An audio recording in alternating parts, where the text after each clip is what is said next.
And I believe it is Friday night and we are now live on the internet. Welcome one and all to Battle Streams in Middle-earth. Oh yes, it's happening. You can see that there are an awful lot of people already in. We've got 29 people watching along tonight already. I mean, imagine once they see what's going on here, that number's going to fly through the roof. But if one of those lovely 29 who's out there could send us a little message to say how that the audio is all right and that the video is all right, that would be just the super coolest thing in the world. I can see us on the internet and I can hear us on the internet. And Frederick Schultz has said sound and video works. And that man knows what he's talking about. So I'm going to say, welcome one and all to Battle Streams in Middle-earth. Oh yes. This is, of course, our fortnightly series where we take a walk through history and we look through this, dear lady, the Diagstini part work, Battle Games in Middle-earth. But we actually... well, I should have introduced you for that because you won't know about this. But we actually changed one of the words in the title. We actually that's the one. We actually changed the word games to streams, so it was more appropriate for this. And yeah, so this is Battle Streams Middle-earth. But more on this and more on that later, because first I have to deal with the exceptionally unusual and strange elephant in the room. Who the hell is that? Oh yes, it's happening. It's Larry Miller, ladies and gentlemen. Larry Miller. Indeed. How are you doing, my friend? Fine and dandy. Yourself? Very, very, very well. I am sure people. It's gone up to 37. The word is out that Larry's on the internet. The numbers are racking up. I'm sure they have questions for you, but we're just going to have to wait for those. We're going to have to wait for the designated fun section.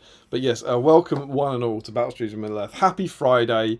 It's the weekend. We're going to have a party and we're going to have a wonderful, wonderful time tonight.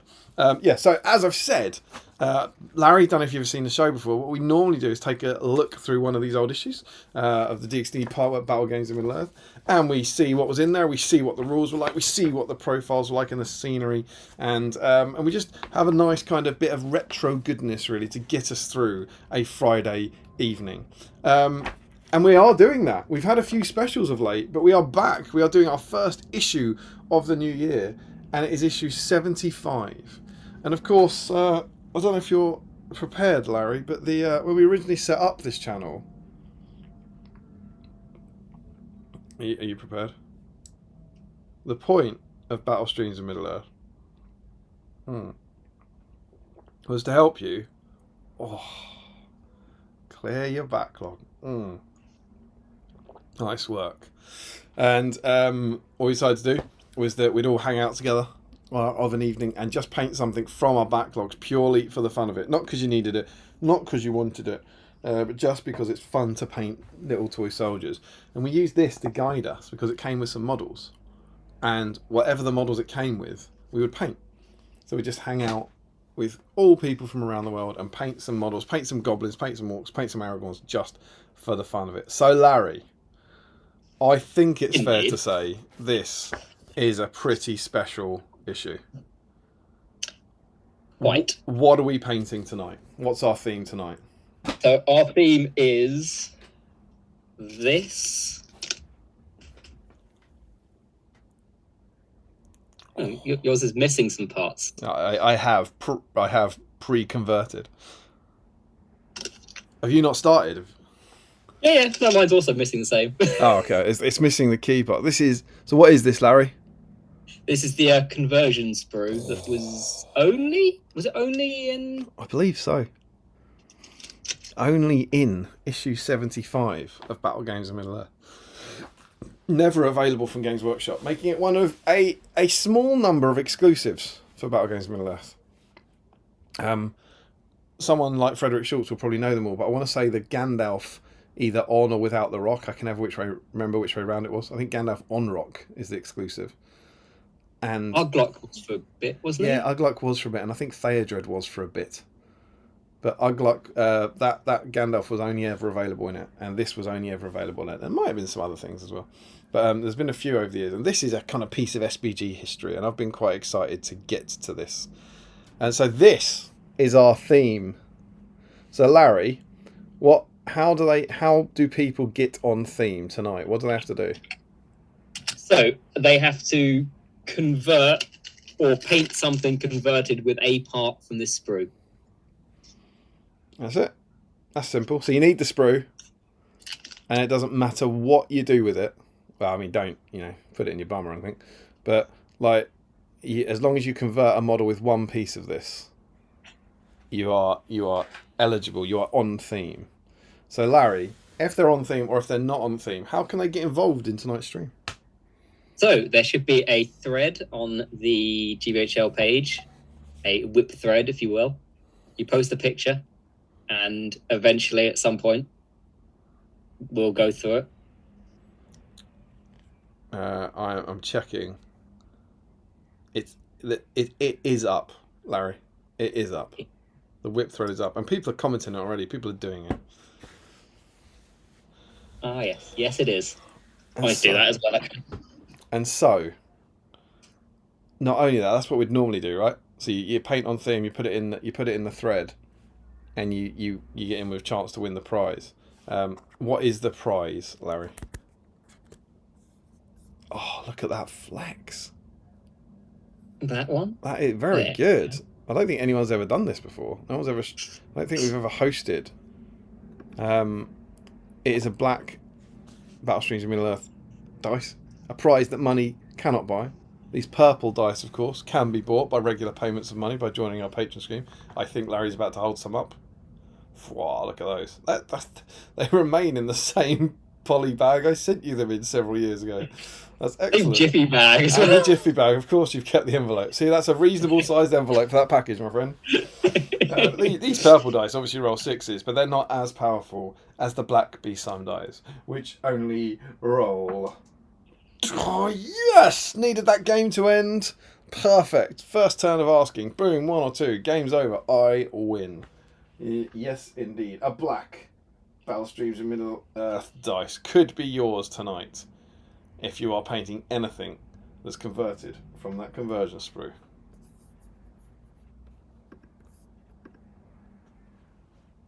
Now that would normally be that.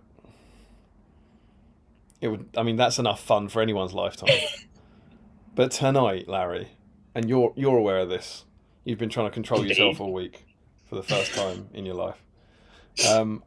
What is the revolutionary twist that we've got this time? So if you are converting this fellow, or painting this fellow, the original Guritz, then you'll get a second entry.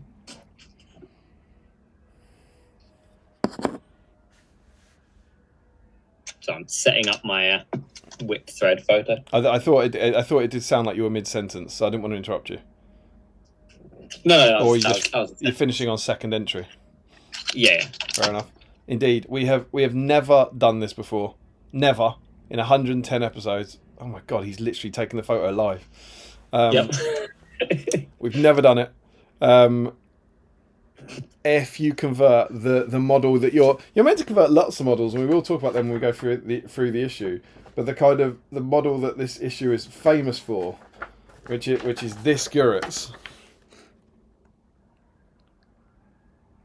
You get 2 entries. Your name will be on there twice. Double the chance of winning a black dice tonight. What you need a plastic Mordor Orc. You need the arms with the scythe, and you need the Guritz head. Those are the 3 bits you need. And if you make that conversion and put it in the whip thread, you get 2 entries. I am so excited about this. So excited about this. I will be tomorrow morning mining that thread, and I'm going to put a new post up on the GBHL with a gallery of Guritz of all the Guritz. We are going for the world record of Battle Games in Middle-earth conversion sprue Guritz is converted in one night. Larry, do we know what the current record is? Probably in the region of 1. I think you might. Yeah, well, I don't know. Like, when it came out, like how many do you reckon happened on a day? I don't know. It probably wasn't that many, right? Yeah. But I would be confident in saying if we can get 10, we've got the world record. I rang Guinness to ask them like about what they thought, and they said, I don't know. Please stop calling us. We make beer. So I don't know. I don't know why they were being unhelpful. I think they felt that the record was under threat. So Larry, what are you working on tonight? I am working on aforementioned Guritz. It's a cracking start. Do you know what I'm working on? Aforementioned Guritz. Oh, you've actually base coloured. Yeah. Well, unlike all you lucky people out there who just get to sit and watch the stream, I know that I don't get that much painting done on the stream, so I needed to make some progress because you know what? I've got an awful lot of models I need to be painting for an upcoming tournament, and I do not have time in my life to be painting this. Tom Harrison is kind of angry with me, if I'm honest. About are you painting your tribesmen for the photo shoot? Doing Guritz as well. So this is going to be a sort of one and done. We're going to try and get this guy finished tonight. So that's 200% of the people so far are painting the Guritz. So by my calculations, that means we're going to have at least 41 Guritz converted if we can keep that up. So that's pretty cool. I need to do a big shout out, very importantly, because there's some people who might not even remember they need to be thanked. I need to thank Phil Beale, who gave me this plastic orc. And do you know when he gave them to me? 10 years ago? No. That's a disappointingly big answer. You're going to have to rein it in a bit, sadly. 9 years ago? So it begins. 8 years ago? Right, I'm going to tell you when it was.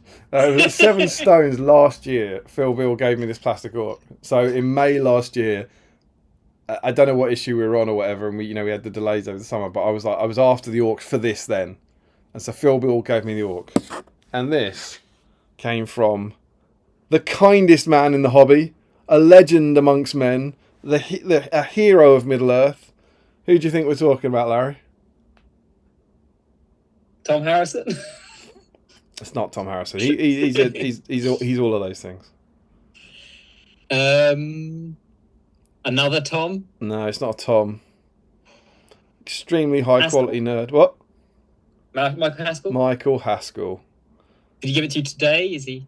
He's not here. Tragically, Michael's not here. Michael gave me this last year as well. So I got an orc from Phil, and I got the conversion sprue from Michael, and I've finally he's had his moment in the sun, and we have our Guritz conversion. So we're both on theme. I hope you're on theme, everyone. Hope you're doing it. Let's get some conversions doing. Let's break that Guritz record, and we do believe we can have the shallowest of deep dives into Guritz's profile history, don't we? And his book mentions. Absolutely, yeah. I mean, I'm not even going to pick up the book for those, but yeah, we'll do a deep dive into his book mentions for sure. So there we go. So Larry, you're working on Guritz, and as ever, we want to know from the lovely nerds in the chat what they are using as sustenance to keep them going. And I truly dread to ask this, but what are you eating or drinking tonight, Larry? So we've got the tropical juice. Tropical juice? I couldn't get sweat. I did try on Sunday, but I wasn't able to. I couldn't get sweat, he says with disappointment. Some of these things, there are normal people watching who aren't in the patron chat. You might have to explain some of these sentences as you say them. Well, that was referring, of course, to Picari Sweat, King of Drink. Well-known Japanese? Korean? I can't remember which it is now. So you can't even say drink, can you? You're not even sure you can describe it as a drink. No, I'm not sure if it counts as an energy drink or what you'd count it as. It sort of transcends description. It does. It transcends description. Yeah. It's possibly the sweat of Japanese people. We don't know. But yes. We've also gone with the best chocolate. Ah, the second best chocolate. Interesting. Galaxy. So is that a bar of just normal Galaxy? Yeah. Very nice, very nice. These I've got on my lunch break, those as well. They're pretty normal. And then I got this a couple of days ago. Oh, here it comes. There it is. There it is. Stale baguette. It's what the people are here for. So again, there's going to be patrons kind of whooping and screaming in the chat to see that, but there's going to also be normal people watching the video who you just held up some bread and said you bought that 2 days ago, and they're going to be appalled. Can you tell us a little bit about the bread? Perfectly timed question answering that. Basically, I'm a fan of plain bread, but I only tend to get it when there's the little baguettes reduced in Tesco. I believe they're called batons. The little baguettes. And when I do it, I buy them, and about half is enough to go alongside a meal, I find. So I typically have one half that day, and then I am known to forget about the other half for a couple of days. And it's just become a thing. I've had it as a stream snack a few times. So that's a baguette you bought on Tuesday? Yes. It's a 3-day-old baguette. Yeah. Is it crunchy? Not that bad. It's fine. I'd probably, I wouldn't enjoy it, but a 2nd-day baguette, I'd probably give a go. I think 3rd days you get in towards my limit, but that doesn't, to be honest, that doesn't seem utterly crazy. Like 3-day baguette, I don't want it, but it's not full on outrage. I think I've done like a week before, and that's the most I've done. There we go. The most I've done. So stale bread, some chocolate mini rolls, and some Galaxy. Yes. Lovely stuff. Myself, got a bit of a twist tonight. Got the classic BSIME tea. As is tradition, I'm going to go into one of Michael Curtis's Twinkies, authentic American Twinkies he sent me. Going to have a little nibble at this now. I do look forward to a stream where I get to have a Twinkie.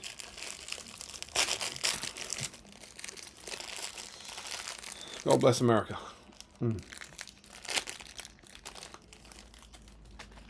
Lovely. And then, today, I went to Sainsbury's, Larry. I went to Sainsbury's on a stream night. And I was like, wow, I'm going to have to pick myself up a treat. And I decided to get something I've never had before. And you say hi to Matt while you were there? Yeah, I think it was. It's weird. He was at Sainsbury's. It said Sainsbury's outside, but I didn't see him inside it, so I don't know what's going on there, really. I thought he lived miles away as well. It's very strange. I explored the world food aisle, and I came up with this.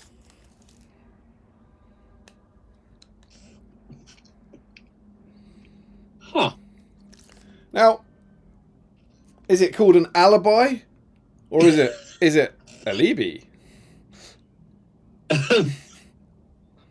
I don't know. Is there a non-mega version? I hope not. But this is it's Polish. It's Polish chocolate. So either alibi or alibi, and one of them is altogether more dangerous sounding than the other. It is an alibi mega bar chocolate. So I saw this and I thought I'd go into it. We'd eat the world in the immortal words of Billy and Dom. There was a milk chocolate one, so I presume this might be dark chocolate.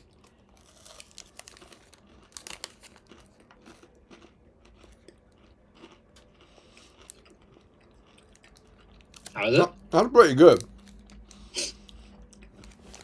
I've got some sort of like wafer, chocolate, caramel kind of thing going on.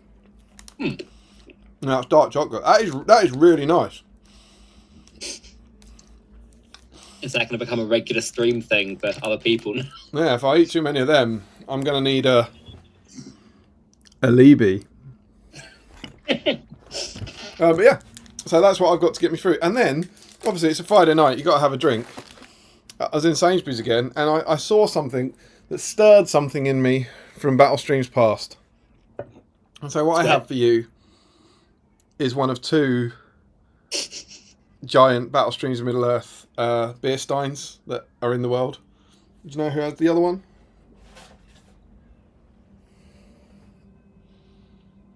Michael Haskell? No, Larry.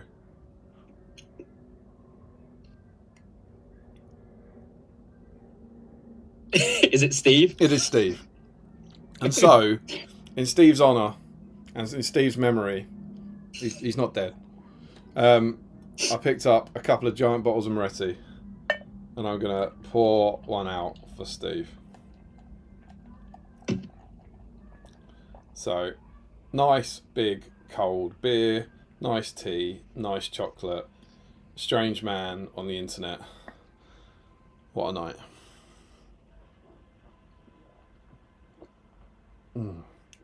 Happy Friday, my friend. Yeah, not too bad. I said happy Friday, but cool. Oh. I Larry. didn't hear what you said. I guessed. I guessed wrong. Do you want to see who is in on this fine Friday and what they're up to?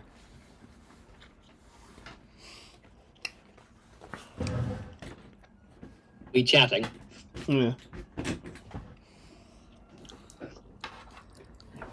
Right, where are we? I think you had it as Frederick Schultz being first. Frederick Schultz, yep. Hate how the thumbnail orc is a mirror image of the actual miniature. So do I. I did that purely for aesthetic reasons, Frederick, so that the scythe would would fit nicely around the sprue on the thumbnail. Greetings, getting the baby to Janelmo. Greetings, getting the baby to sleep. Hopefully back for the start stream. Frederick Schultz, hello there. Finally a conversion stream. Absolutely. Sam, I have survived the dinner time wars and made it in. Evening all, it's Sam Huddy. Lovely. Sean Clark, BSIME, my old friends. This will be a night to remember. Frederick's the end. BSIME turning 11-1. I hadn't even seen that. That's a great point. I totally missed that. I think someone mentioned that like last year and said, "Are you going to do something special for it?" And I said, "Yeah." And I forgot. Oh no! Party! Woo! Oops. Sorry. Here we go. Only 1 minute late. I mean, pretty sure we're at the scheduled 37 start. I think we were spot on 37, weren't we? Oh. Oh.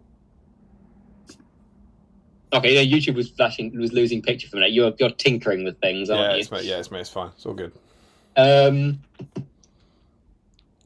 Ricky Drinks Paints. Good evening, everyone. Aaron Warner in, Matt Hudson in, George Sutherland in, Frederick Schultz asks where's the whip thread. It's there. Joshua Crosby, let's get on Larry's case about why there was no Christmas Day stream. He's just as culpable as the rest of them now. Hey, no, I was not officially guest host back then. If anything, that just sounds like an excuse.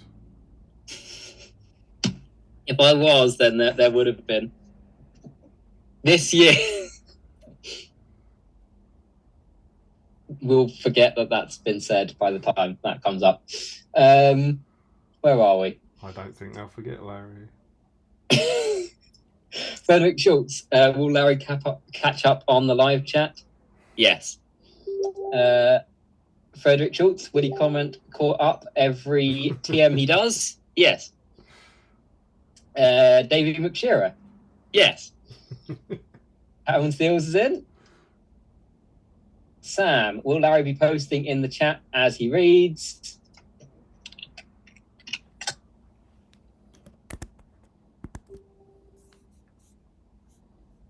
Hawk Jacobson, good evening, B-Simers. Hope you're all well. At least two of us are. Absolutely. Ashley Hampstead Reed, hey, made it to a live show and I'm actually doing hobby. Hope you're all doing well. Awesome, dude. Lovely to have you in, man. Not sure I'm saying the right, but Rob Lynchbury, evening all, will be here for a bit. Currently have a chest infection, so not looking at staying for long. Sorry to hear that, dude. Robert Lawson, hi all. Hope everyone's doing well today.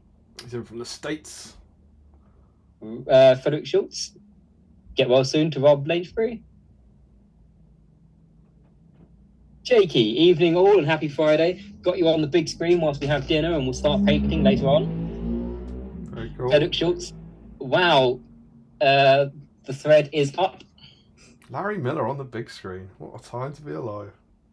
Rob Blanchbury, thank you. Luckily, I've got a bunch of steroids from the hospital. Boris Herzog, evening all. I swear I saw a conversion kit in the garage years ago, so I'm off to see if I can find it. If I don't return, you have a great evening. Live conversion through searching, Sprue searching. Joshua Crosby, what is Larry's preferred brand of shoe tape? Oh, hang on. We will have Larry's section where Larry tells the stories and you can ask his questions, but that will be after this bit. So that's a great question, Josh. But if you could repost it like later when we ask Larry about his life, that's the place for that. Otherwise, okay. Thanks, Josh. Warwick Griggs, good evening, everyone. Hope you're all well. Looking forward to a great stream working on Gondor Trebuchet tonight. Hopefully, it has a random head or crossbow glued onto it. That'd be awesome. Frederick Schultz, sound and video words. Works. Sam, wait, that's Larry? Who was the guy hosting for a few years? Or he's losing his glasses? Steve Crow, he's not dead.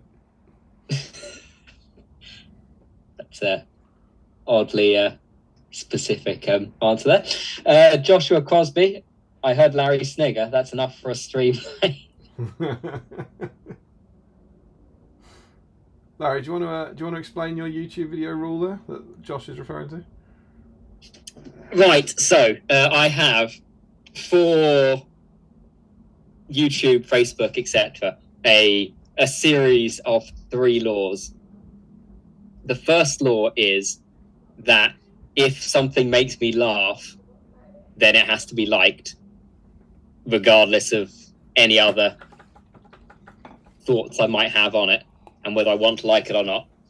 The second law is that if a video or the thing describing a video tells me to like it, then I cannot like it unless doing so would conflict with the first law. And then the third law is that if a video or piece of content seems appropriately entertaining or worthy of a like, then I must like it, unless doing so conflicts with the first or second laws. You said there were 4.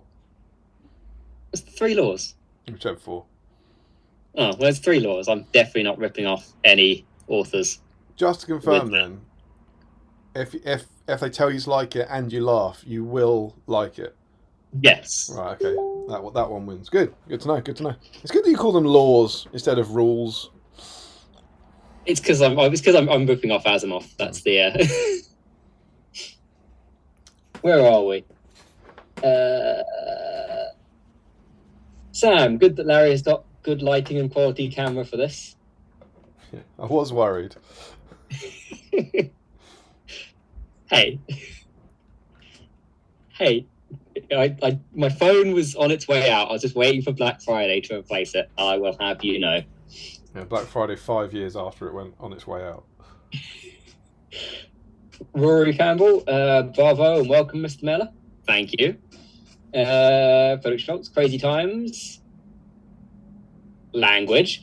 BSIME legend Larry Miller live on the internet. Oh God, my food's here. Give me a minute. Sorry.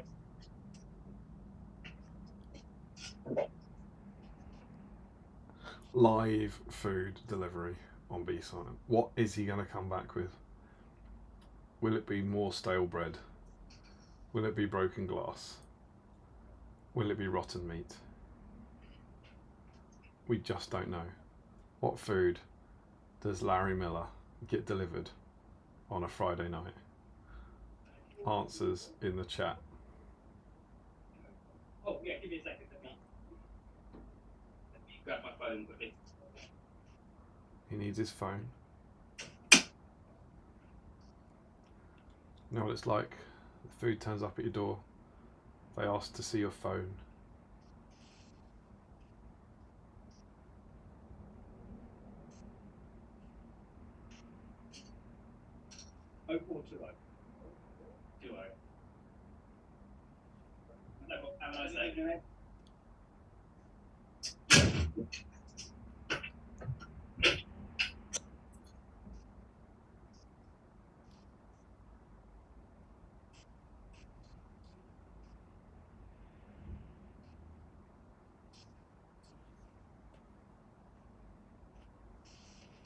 He's eating it off screen now.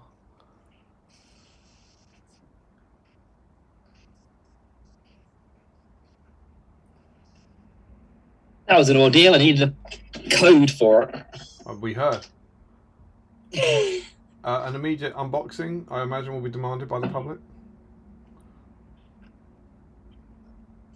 It's not the most exciting. It is Burger King. A Burger King delivery. What a time we live in. What does Larry Miller order from Burger King? Normal person food that isn't in any way weird. What's in the bag, Larry? We have chips. Right. We have a burger that is just bread and meat. Is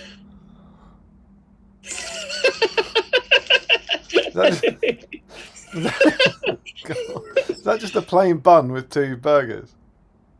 Oh, that'd be crazy. A plain bun with 2 burgers and some bacon. Of course. Delicious.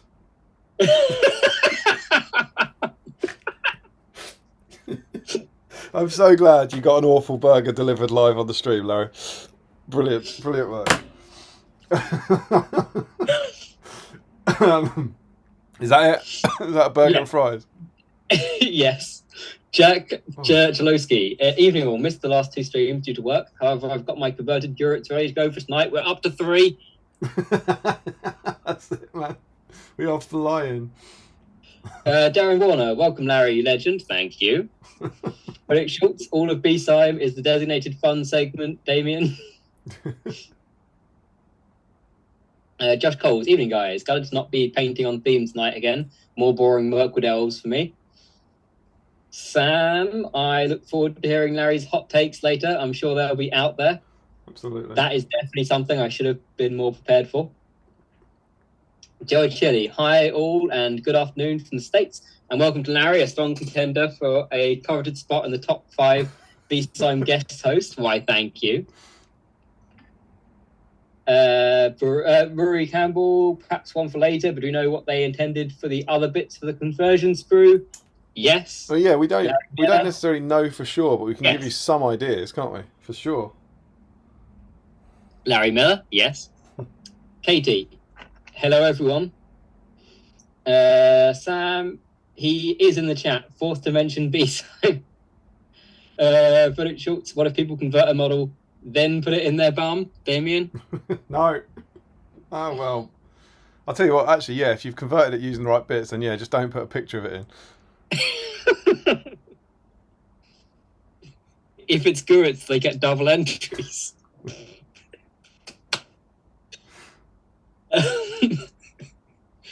Where are we? Please don't turn our stream into a house of filth.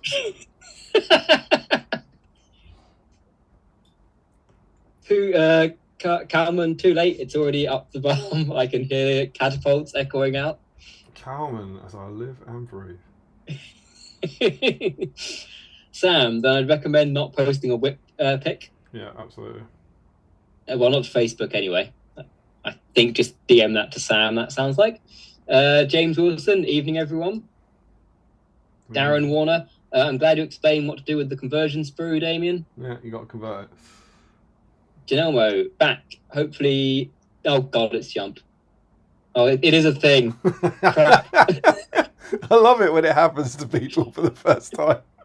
Been listening to it for 5 years going, that can't be a thing. Janelmo back. Hopefully did not miss too much. First time seeing Larry. He does not look like I expected. Wonderful. Janelmo, you must instantly write what you thought he looked like. Sam, Mr. Guinness will be most upset if you break his double Guritz Day record. David McShearer, you say Guinness make beer. There wasn't a drop of Guinness to be had in my hometown today. The shortage is getting critical. Is that a thing? Is that a... It's not really a problem though, because I think it's horrible.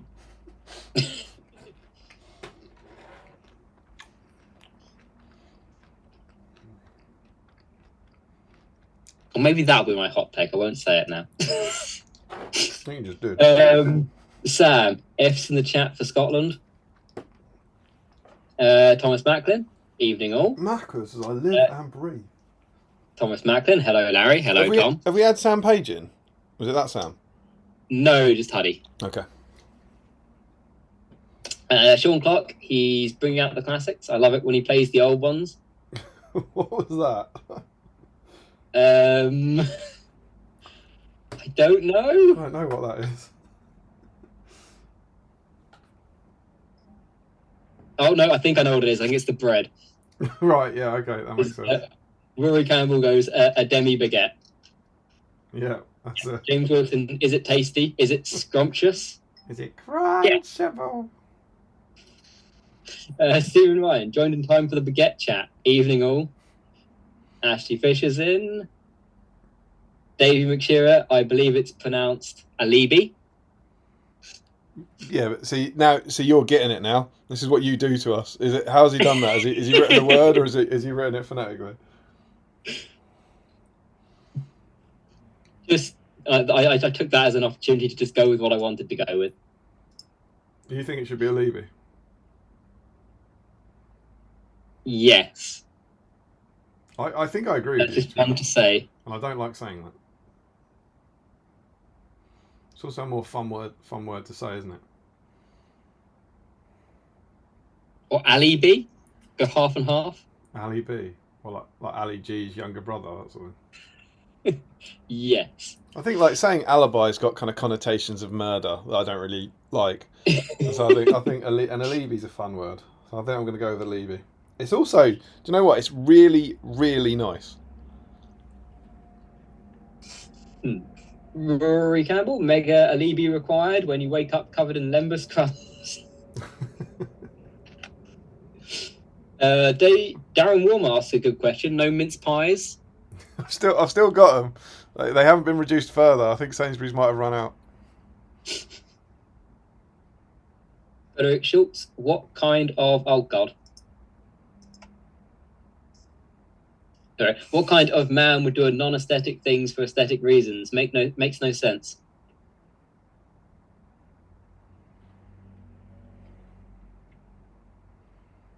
It's hard, isn't it, Larry?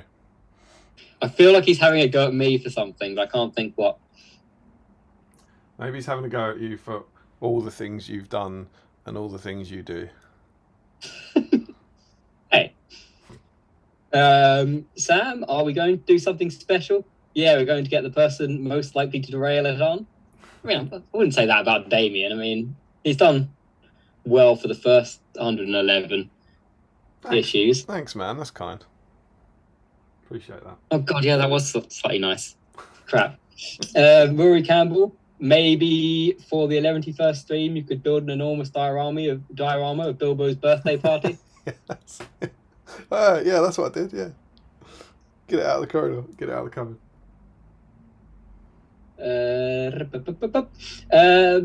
Tony Schultz.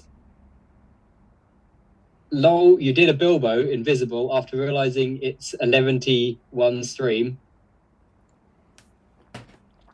Shall I do it? Shall I do it for real? I regret to inform you that this is the end. I bid you all a very fond farewell. I'm leaving now. Goodbye.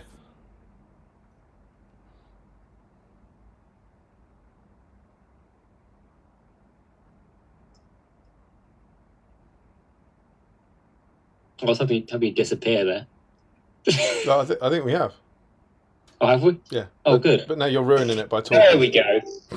Yes, I have. That would have been great, and then we could have just left that for 4 hours. But you've ruined that. Ugh. Honestly, Larry. Suppose you think that was terribly clever. Frederick Schultz, very on theme. O'Brien. Sean Clark. Now we have him. Can we please have him explain helm, something helmless? Yeah, we'll do that in the Larry chat section. Larry Miller, maybe. Joshua Crosby. I will not forget that you have promised a Christmas Day stream. Oh, crap. Yeah, there's no way. Christmas Eve. I promised Christmas Eve. You twist my words. Sam Hardy. Will Larry remember the context of his own messages? Yes, that maybe was me answering if I would answer questions in the chat still. So, ha. Yeah, try it at the 4th hour, mate. Ashley Habsford Reed, how is Steve doing? Glad he's not dead. He's not dead. He's all right. He's good. He's very busy.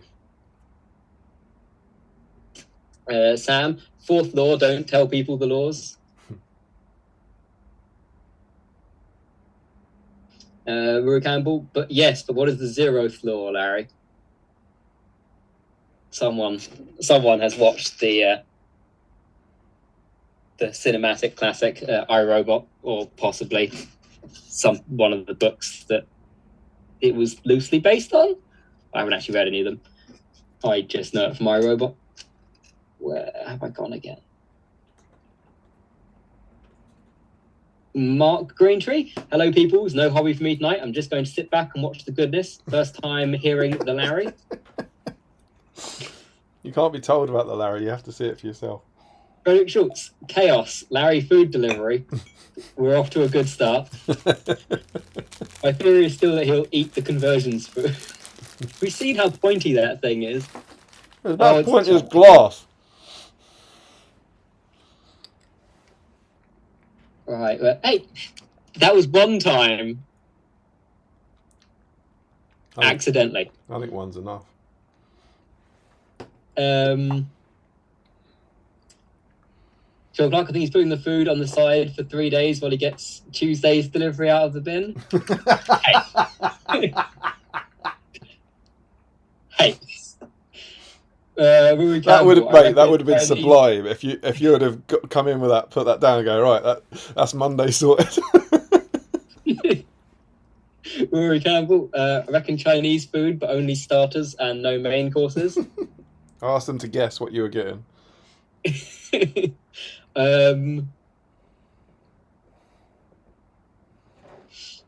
Fat Hobbit Gaming, Korean food.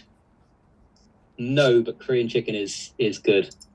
Sam, is this the first course of his BSIME banquet? Well, the first course was the good old stale bread.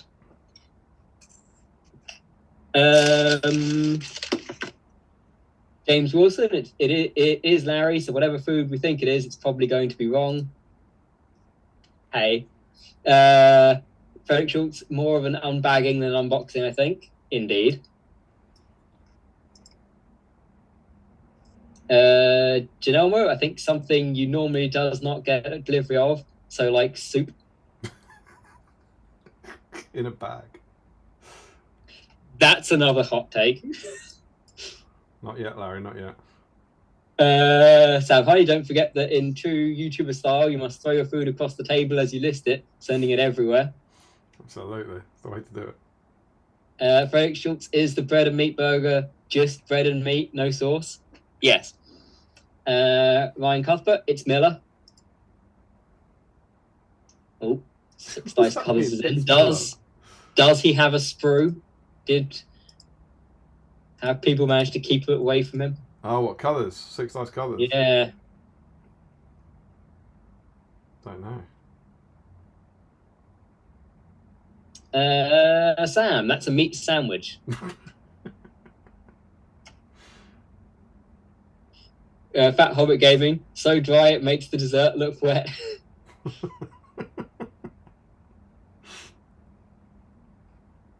The dessert is stale bread, so no. I think that's the point. Callum R. Evening, everyone. I can't believe my eyes. Luke Schultz, a friend of mine used to eat doner kebab as just bread and meat. Horrible scenes. They're the best bits of food. Why would you want stuff that's not bread and meat? Horrible Dear me. food. It adds Darren flavour and Warner. it adds texture, Larry.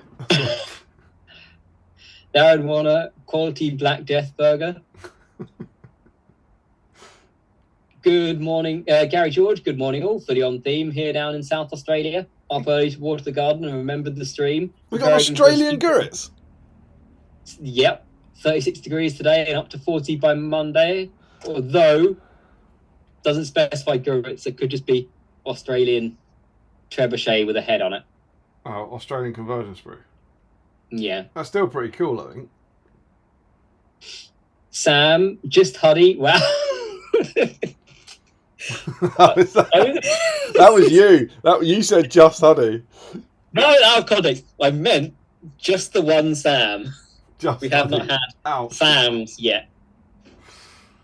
Absolutely brutal from Miller. You asked him on Sam page, and I'd already mentioned Sam Huddy, so I assumed that it would make sense. Dear me, where are we? Felix Schultz was the aesthetic thing was about flipping the thumbnail image. That was him saying aesthetic things for non-aesthetic reasons. Yeah. Can't get me that easy. Felix Schultz, perfect acting, thank you. Rory Campbell, I suppose you think that was very clever. There we go. Ooh. See, it helps when your stream isn't several seconds behind. Ricky Drinks Paints, it was only a bit of a laugh. Did you see their faces? Callum R, you twist my words, complained Larry, apparently without Irish. Hey. Hey. Hey. Everything I say is ironic in some way. Janelmo, of course Larry ruins it. Josh Triffett, evening, gents. In many ways, of course, Larry ruins it. Could be like the mantra for Battle Streams in Middle Earth, couldn't it? Caught up. You caught up. Yep. You caught up. Not It's that. 9:24. Yep. You have flown through that, my friend. Efficiency. That was good. I'm impressed. Good work. So, our first segment, and oh my goodness, I think this is going to be a popular one, is going to be getting to know the one, the only Larry Miller. So, the way this works now, lovely to have you all in. 51 of you here for Conversion Week on Battle Streams of Middle Earth. We now want you to change the chat. You can ask questions of Larry. And I know he's ready for them. I know he's excited. So, Larry's going to tell you his story about his journey into the hobby. You can put your questions in it. And before we do, I always try and introduce the guest hosts. And this is quite hard to do. So, Larry, I would say you're a BSIME through and through. I think you've been there since the very beginning or very, very early on. Now, we've got a wonderful, wonderful patron community on Battle Streams Middle Earth. We've got about 100 patrons, somewhere like that. We have a Facebook chat where everyone just keeps this kind of nonsensical hobby going in between the streams. It's super, super fun and super, super cheery. And Larry has met a load of other people through there, and you've developed. I don't want to besmirch your good name, but I would say you've developed something of a reputation. How would you describe that? What do you think? What does Larry Miller think Larry Miller is? Well, oh God, my mouth is drying out just watching you go.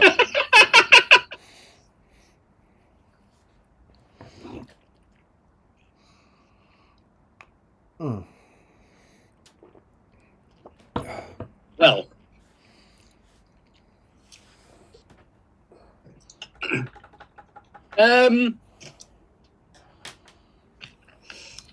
I think I'm the I don't know. This is the quietest you've ever been. And you've picked a terrible night. I'm the voice of reason. I think that's the Wow, that the okay. Wow, that's the the lone sane man in a sea of chaos. the voice of reason. That is a brave take on the things that you do. I hate so much about the things you choose to be. That is a brave take on what you are. But Larry has developed, because it just cracks me up. There's going to be an awful lot of people, an awful lot of patrons who genuinely are looking forward to this. And then there's going to be a lot of people who aren't patrons, who don't have a clue anything to do with you, and are going to be like, why is everyone talking about glass and rotten meat and bread and all this sort of stuff? And you have cultivated a reputation that I believe is not a falsehood, as something of an outlier humanity-wise. Is that fair? I prefer the term ahead of the curve, but so for example, I've met patrons who've never met you, who have said to me, you know that Larry guy, like, is he mad? And I've said, like, yeah, but he's nice as well. And I think you play a character, and you enjoy playing a character who might be described as a disturber of the peace, perhaps. And you are mad as a box of cats, dry cats. But you are a lovely, lovely human being. Thank you. But I just don't think you show that to people very often. So Larry's a very important member of our community, and his takes on life, his hot takes on how to eat cereal, for example. Most people don't have hot takes on how to eat cereal, but his hot takes about how to wear shoes, that sort of thing. That, you know, when you ask him what his hot take is, it's going to be very, very hard to pin it down, because if anything, I think the better question is, what's your cold take? What is the only thing? Is there anything in the world that you're aligned with the rest of humanity? You know, and that would be much tougher, I think. But he's a very important, very loved member of our community, and genuinely, people wanted him. You're the only person that people have requested to do a stream from this kind of car crash version of what would that be like? What would that be like on the internet? And you got the worst burger in history delivered in the first half hour of a stream, and I think they're going to be thrilled so far. So welcome, Larry, welcome. And could you give a kind of little pitted rundown of how you got into the hobby, what you do, and all that sort of thing for the lovely nerds to listen to? Well, I will attempt to keep it brief. My dear Damien, you've asked me before if I've told you everything there is to know about my adventures. Have you got a script? And whilst I can honestly say I've told you the truth, Yeah. I may not have told you all of it. Okay. I'm old, Damien. Yeah. I'm not the same man I once was. I think it's time I tell you what really happened. It began long ago with a game, the likes of which you will not find in the world today. Inquisitor. I don't know if anyone actually remembers that. Inquisitor? 54 mil 40k? Yep. Oh. It's, for people who don't know, it was like a very weird halfway between a tabletop game and an RPG. So there wasn't really like points or anything. You kind of just made your characters, and you could make them like ridiculous, but it would be kind of missing the point.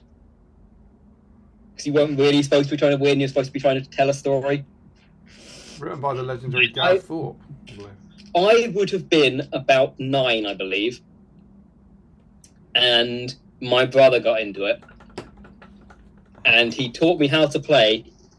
And we played a kind of like simplified version of it using Lego Pirates. Yes. Lego Pirates were my childhood. That's best Lego. Best So Lego. I was Lego Pirates, so my pirate captain and my first mate and like another guy, and he had the like Imperial Navy guys. That's amazing. We kind of I think eventually we did sort of go into like the proper ones using his models as well. But yeah, so that's where I learnt a nice simple game to start off with. My memory of Inquisitor is that there were only about 20 models available for it. Is that right? Yeah, you were kind of, they were kind of like all like pre-made characters, but you're kind of just, you were encouraged to make your own characters. It's hard to get that, them with that. Yeah. Completely different scale. Yeah. They were kind of like example ones that you could use if you were like starting out and didn't know what you were doing. So then I looked it up, that was actually in 2001. So that was the same year that I was in a toy shop and I saw the green curved packaging action figures that I'm sure we're all familiar with. Oh, right. Yeah, sure. It was a ring wraith that caught my attention. And my parents had definitely both read the books. I think my middle brother might have read them. But me and my eldest brother, we read my dad's copy of The Hobbit. And then we got each one of these. Very nice. Movie tie-in edition. Slightly battered. That we read before seeing Fellowship. And then we read Two Towers before seeing Two Towers. And Return of the King for Return of the King. So that just to confirm then, we're talking about 2001. That's the book that came out after the film because it's got the image Is on it? Yeah, it's got the. Oh, I must have read Fellowship from my dad's copy then. But I was just wondering, like, when you said you read it before it, is that because you had to? Is it like your dad going, you got to read the book before you see the film, or is that your choice? Yeah, I think this one did come out beforehand. Oh, yeah, well, the front page is almost gone. Yeah, well, it's probably, it would have been released like the year of the film, wouldn't it? That's the movie tie-in edition. Yeah, so it was 2001. So it was seeing the action figure that got me interested in it, and then they encouraged me to read the books before we go and see it. Okay. So then go and see that film. Then at some point I start secondary school, which I think was around 2002, 2003-ish, sometime like that. Sure. And there, around then, at some point, I don't know if you've heard of it, but they started doing this magazine, and the first issue of it came with 12 Moria goblins for the princely sum of £1. That sounds good. And four paints.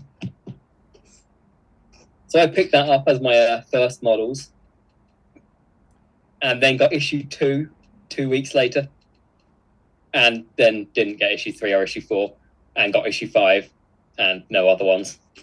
Was that through Games Workshop or was that through Smith's?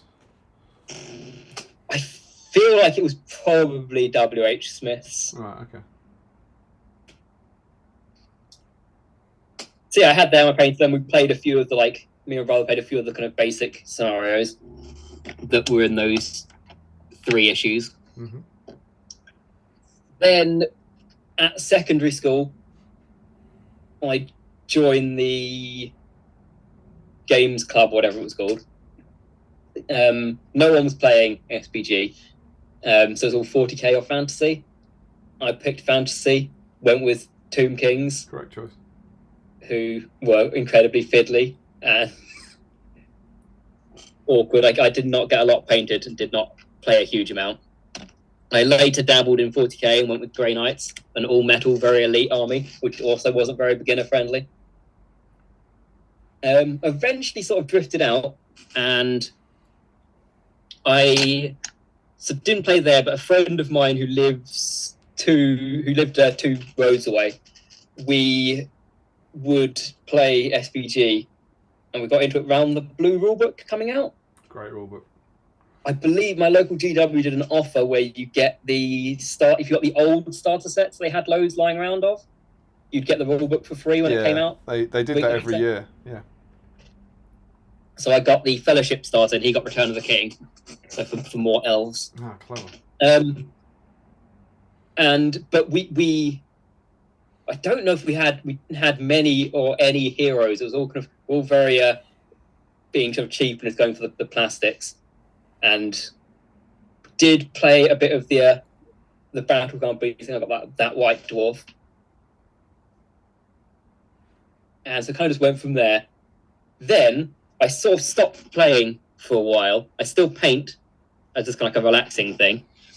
And then when I go to university, I decide to get back into the gaming side with 40k again, starting a new army, Chaos this time, and start actually playing. And there I meet a name that some people might know, Ben Camp. I know the same university as me. Absolutely. And at one point, he asks me if I would be interested in playing SBG.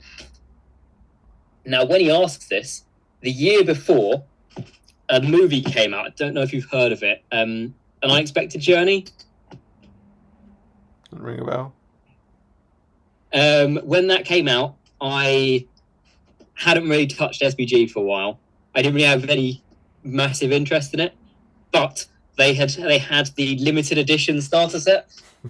They started doing. I think they did it with 40k first of all. There's a limited edition chaplain that was only in that. It's like I've got to get this on release before that Radagast sells out. So I bought the box just to sit in a cupboard. And here's another fun, interesting fact for that.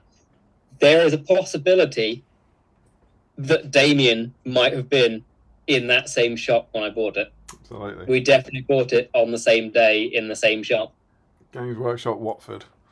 Indeed. Yeah. So who knows if we could have been like this close as close as we physically look on the screen many years before we met.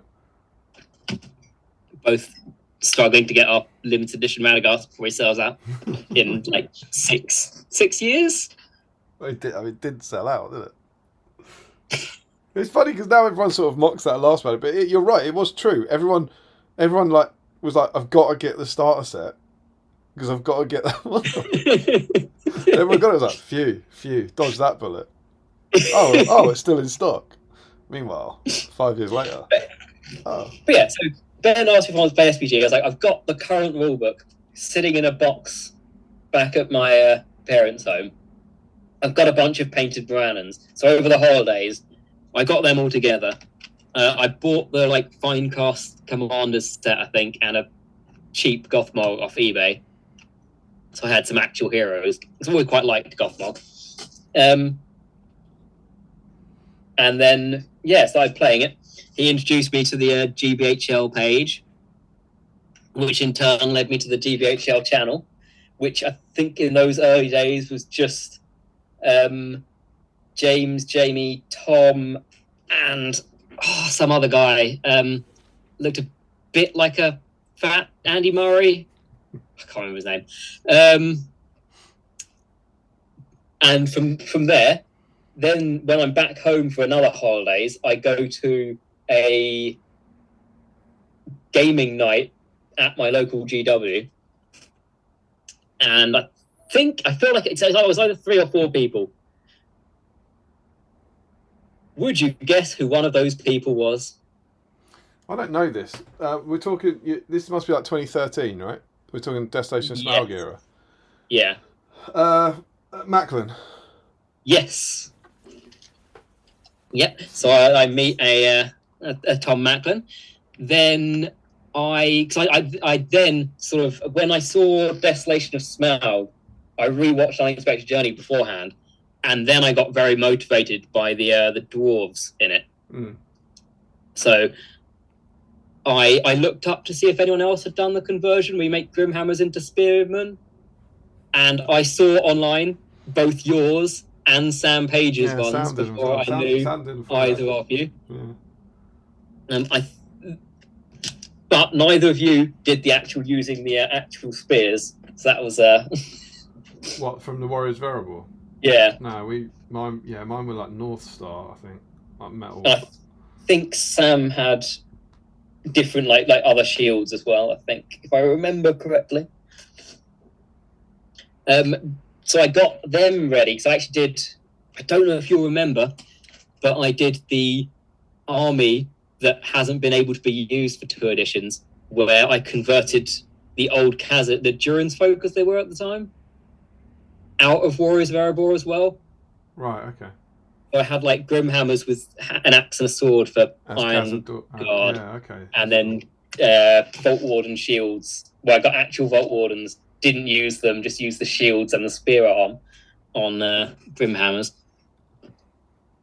And then Khazad's made out of Dwarf Warrior and Dwarf Ranger, 2-handed axes clipped off and put onto Grimhammers. I do remember. Were they painted gold by any chance? The Khazad's were, yeah. Yeah, I do remember those. I think they went with me to my first event. I decided to take the plunge, and it was the Longbottom one. It's got a bit of Finchley, isn't it? Yeah. Yeah, the Finchley one. Yeah. 351, and that's where Shadow and Sorcery. Yes, and that's where I met James, Jamie, Tom, and the rest in the flesh. I won that tournament. Fun story.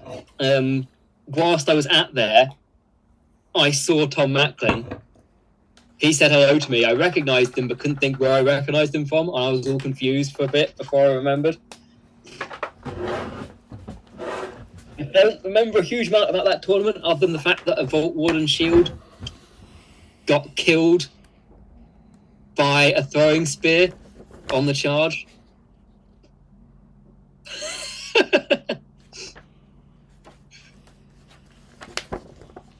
Oh, goodness.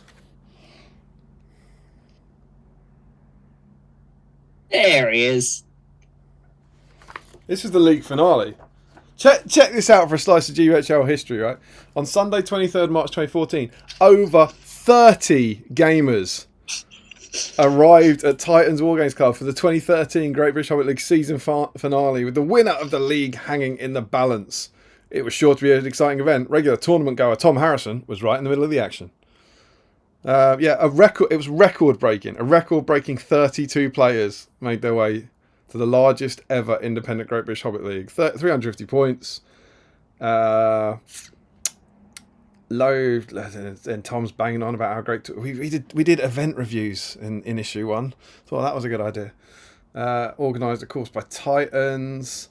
It was based on the White Council attack on the Necromancer. 5 scenarios and 2 custom scenarios based on Dol Guldur, the spawn of Ungoliant we had to Slayer, Giant Spider, and another one that Tom couldn't be asked to write about, I guess.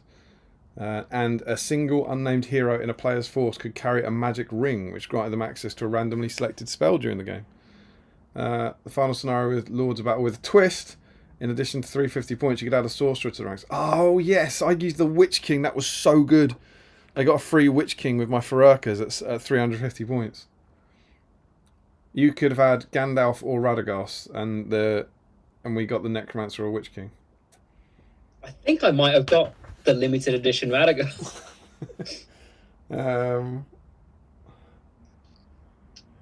In the end, written by Tom Harrison, after a superb day of gaming, Damien O'Byrne and his feral Uruk-hai Berserker army emerged victorious after beating Ed Ball's Hobbit Horde in the final scenario. Oh yeah, giggity. Callum Edams took second place. What's up? Am I remembering right? Was that like a weird one where it was like both the end of one? It counted for both. Yeah, I can't remember why. Yeah. And it was in March, but it was like the first event. I think it's because they were going to give the league prizes at it, and there were so few events there that they decided that it would count for points towards the 2013 league and the 2014 league. Good one to win. Best army was won by James Baldwin with his beautifully painted Goblin Tower. Most sporting opponent went to local player Tom Lee. The tournament was superb and ensured a great season, finished on a high. Well done to all those involved. There are some classic faces in there. There are some real cracking young faces from GBHL lore in there.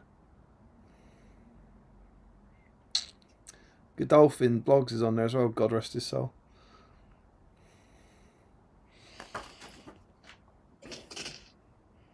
So there you go. That was your first tournament, was it? Yep, and then I kind of got into it properly. So I then had my first actual travelling tournament, where it was the Desolation of Stockport. Mm-hmm. Yeah, the like one that they were running, so they were like advertising it on the channel all the time. Yep. I remember I got a train up. I didn't know what time off peak was at London Euston, so I got there 2 hours earlier than I was allowed to travel, and refused to pay the 30p to go to the toilet in the station. So I had to hold it in until my train. You didn't have to hold it in, Larry. You chose to hold it in. And then take that because I still didn't know a lot of people. I still didn't know a lot of people, so I'd booked at the Mercure, was it? The hotel that's no longer there. It's not the Britannia. Britannia, that's the one. The hellhole. Yeah, so I booked there, and this is another fun story. So I had a double bed to myself. I'm quite small. I don't take up a lot of space in the double bed. I kind of tend to like I kind of cocoon myself in a. Go on. Everyone wants to know how you sleep, Larry. No, but it's relevant to the story. So I had a double bed that was completely wasted on me. Across the hall was Sam Page and Tom Macklin, who'd never met before. Oh! Someone.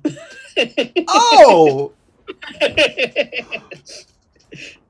Someone had accidentally bought them a double bed. Hadn't they? Yes. Yeah. Do you know anything about that? Oh, I love it. It's like when two different TV shows cross over. Yeah, so that was me.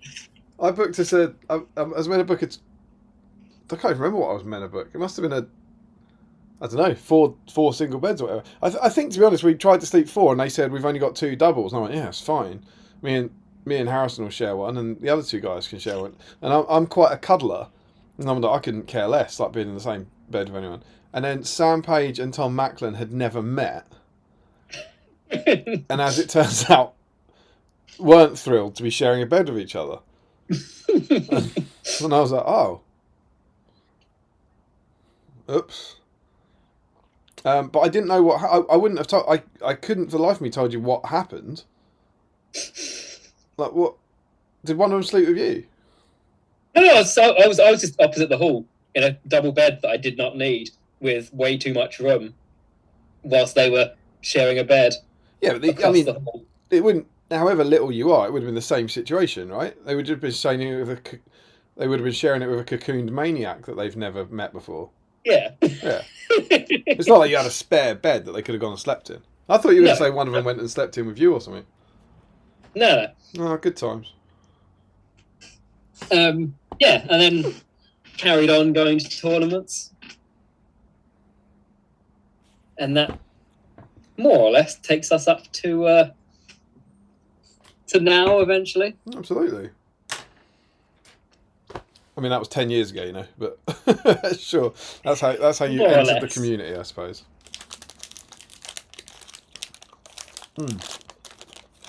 Has it been 10 years? What, since 2014? Yeah. Yeah. Add. Right. So, you can do some hobby if you want. I'm going to jump in the chat and find out what the kiddies want to know from Larry Miller.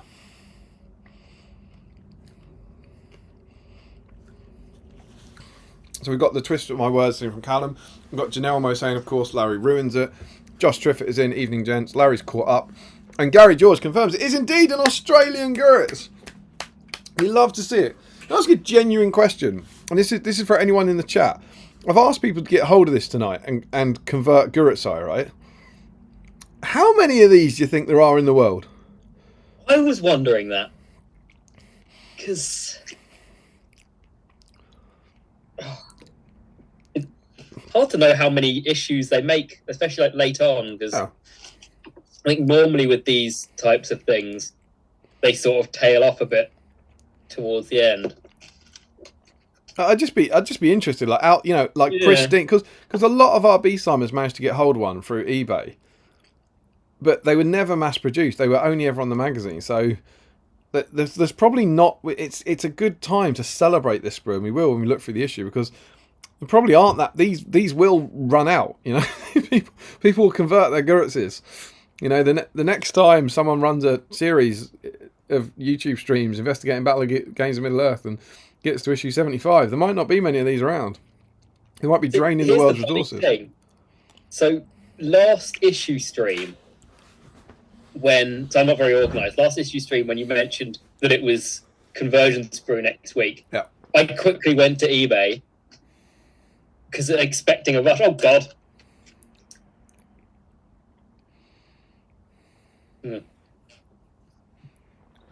Red painted myself. Where are we? Yeah, so I'd rushed to eBay to make sure I could get one, and I think, if I remember correctly, they were about £8 each. Right. And then there was one still new in its packaging on the magazine, on an unopened magazine, for like £11 or something. Mm-hmm. It's like, I might as well go that little bit more, get the whole issue. Get the mag, yeah. I'll see. I looked up the other day because I think it was Sean in the chat was asking about them, and there was 2 on there, but they were both for like £15 plus just for the sprue. So you're suggesting that Battle Streams of Middle Earth has driven up the price of these sprues? Yes. I like that a lot. Do you remember the early days of BSIME when we used to sell out the Games Workshop website? Oh yes. And this is I know this is going to seem weird to people, but I promise you this is true. That I remember we did it with the Balrog, we did it with the Watcher. If you go and watch those, I don't know, sort of 1 to 20 or 1 to 30 streams, there was quite a few where people would go and buy it. It's the opposite of what we're trying to do, but people would go and buy the thing, and we always used to think that some stock taker at GW would be really confused about how suddenly on one Friday there was 20 Watchers bought and then no more Watchers, and then 20 Balrogs bought 2 weeks later and all that sort of stuff. Simpler times, man. Very cool. So we have an Australian Guritz. Okay, so on to the questions. Josh Crosby, who has successfully listened and reposted as asked. Larry, what's your favourite shoe tape brand? Duct tape. So it's a pun on the word duct tape, but they're little cartoon duck. They make very good quality duct tape. I was surprised. I bought it because it was a novelty. I think I got the Galaxy tape first of all, but I was surprised at how well it lasted. So, I use duct tape for my double-sided tape. So, for the normals out there, why do you need duct tape for your shoes? So I have a pair. They've now been retired from active duty, but I have a pair of shoes that we're getting slightly worn out, and rather than be wasteful and instantly go buy some new shoes, I carried on wearing them. Just put a little bit of tape to hold them together. Yeah, just a little bit. It's very noticeable. Mm. You wouldn't say that you wrapped duct tape all the way around the shoe to attach the sole to the shoe, then? No, it's just a little bit, just to keep it attached. I mean, the shoe was still attached itself. It was just sort of helping it from become further detached. I don't want the stream to get demonetized for like misinformation. So, but the sole was held to the rest of the shoe by duct tape, and you claimed that the structural integrity of the shoe was fine. Yeah. Okay. Cool. No, that was it. Duct tape. Stephen Ryan says, Larry, do you watch DVDs? Yes. Not as often as I once did. thanks to the advent of streaming and things. But they're still good to have when something's not available. It's an obscure memory that I don't know if many people from the chat will still remember, but there was once the time when I, for some reason, wanted to watch Rat Race and discovered that it was on no streaming sites, and so I had to go out and buy a DVD of Rat Race. It's a race! That's a weird thing that me and you have sort of slightly bonded over the years, isn't it? Like, very few people I think have seen Rat Race, and it makes me happy. Brief cameo from Dean Cain. Yes, the Dean Cain of Lois and Clark. Sam Huddy says, it goes so much quicker when Larry is working on progress rather than derailment. So, hot takes. Sounds like you came up with a few. Gets popcorn. Do you have some hot takes for us, Larry? Well, I didn't. I forgot to think of that. I meant to whilst I was at work. But people in the chat have mentioned a few things. The first one that came up was that anything less than 30% isn't a real drink. Okay. It's practically a soft drink at that point. Mm-hmm. The other one that came up was soup. Is that a full stop? I know. I don't like soup. Right. But the reason I don't like soup is because I don't like hot drinks. Right. And soup is a drink. Oh, your hot take is that soup is a drink, it's not food? Yeah. It's a liquid, it's a drink. Mm. Mm. But it's got stuff in it, isn't it? Like vegetable soup, for example, would have vegetables in it, wouldn't it? Yeah, that's a drink with bits of food in, which is madness. Mm. I mean, it is a liquid, but I think I'm willing to accept that some liquids can be food, I think. No. No? Well, I mean, these are your hot takes, Larry. You're allowed them, you know? Okay.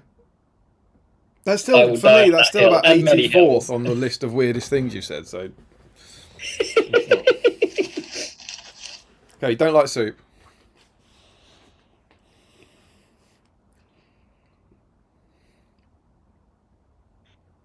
It was those two. Those were the things that came up from there. I think normally it's something to do with SBG. No, SBG? I think normally... I mean, don't get me wrong, I have no doubt that the viewing public do want to hear your hot takes on life.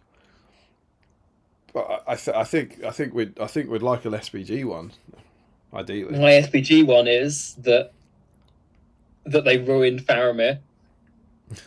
Yeah, that's a good one. Go on then. But that's actually your opinions on last edition Faramir are a hot take. Yeah, so last edition Faramir, I loved it because he was a perfectly all right hero. There wasn't anything wrong with him. If he was in like a faction like Dale that has like the one named character and then unnamed captains, no one would have said anything against him. The reason people complained is because he was in Gondor, where there was loads of different options, either like big beefy ones like your Boromir and your Elisar, and other sort of mid-level ones like your Hurons, and then lower tier cheap ones so you can get more numbers in like your Madrils and such. So he tended to be overshadowed by more kind of competitive seeming options, which meant that everyone failed to see the worth of Faramir. But I think that Faramir had strength of a different kind. And I hoped one day people would see it, but apparently no, they just made him a decent profile. So your hot take was that Faramir's last profile, which a lot of people thought was rubbish, was actually the best profile in the game because it made players feel about Faramir how some characters in the film felt about Faramir. Yes. Also, he doesn't do anything. Does he not? No, in like in-game sort of fighty way. You mean in the films, like you see? Yeah. He shoots one guy. This came up. He leads a suicide we did charge. this a few weeks ago. It was nonsense then. It's nonsense now. It's like, until like he listens to his dad. What an idiot. Intelligence 10. Follows orders. Intelligence 10 plus. He does, and yeah, we did. We went and looked at it. Don't we? He doesn't kill the commander. He kills a guy who falls out. We looked at the scene. Yeah, but he helps Boromir like retake Osgiliath. The victory belongs to Faramir also. yeah, but he also lost Osgiliath. Their numbers are too few. I don't like that I've swapped sides now. I started off being the Pippin to the community's Denethor, and now I've become Denethor. This is the thing. Like everyone's always like, "Oh, I love Faramir." Denethor always acted like a dick to him, and then they immediately start being Denethor. It's good though. I like that as a hot take. I think that's a good one. Frederick Schultz, Larry question: how much pizza is too much pizza? Any amount of pizza. What's that about? I don't know. Right. But yeah, I'm not a huge fan of pizza. Not a big tomato or cheese. Why don't you like pizza? Is it because it's circular or what? Not a big fan of tomato or cheese. Yeah, that's not the food for you then. I've often commented I'm both incredibly fussy and incredibly not fussy. I believe the first part of that. There's a whole host of things. There's the taking sell-by dates as more of a guideline than a actual rule. There's the I'd eat pretty much any animal. What would you eat? Pretty much anything but chimpanzee, really. Chimp's the limit. What? What? You'd eat a gorilla? Yeah, if it was offered.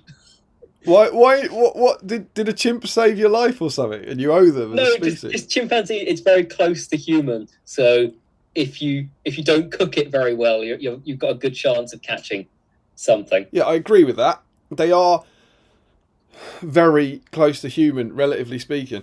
So are gorillas. Why would you eat them? Yeah, but not as big of a risk. Is it not? Okay, cool. So you'll eat anything except a chimp. Yeah. See? Not fussy. In a way, I think that's fussier. That's very fussy. Having an arbitrary line before the chimp enclosure. Didn't know that one. That's good. And yeah, also sell by dates. I'm not sure that being willing to poison yourself counts as not being fussy. I don't know. Who knows? Ashley Fisher says it's a lot easier to fly through the chat without Larry Miller in it. That is an excellent point. Hey, he's got you there. Just Crosby. What part of the milling process does Larry enjoy the most? The bit with the big spinny thing. That's fun. Cool. Larry question: have you eaten a conversion sprue? I have not. No. Disappointing. Matt Hudson, Larry, do you like 1 week old bread or a few day old bread?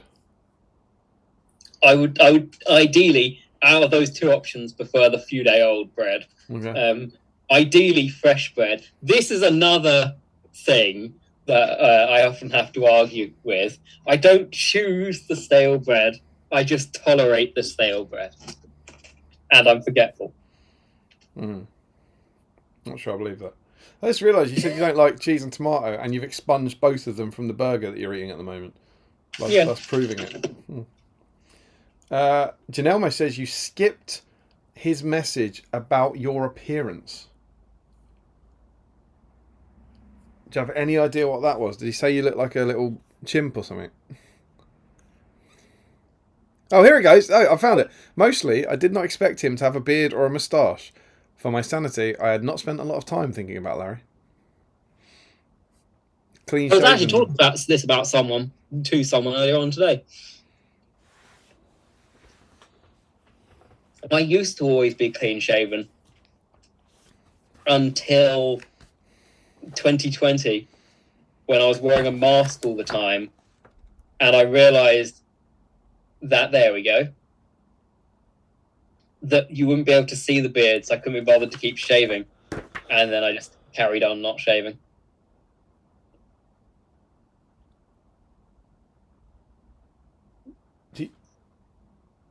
So do you only wear the beard so people can see it? No, I would shave it off if I could be bothered, but I can't be bothered.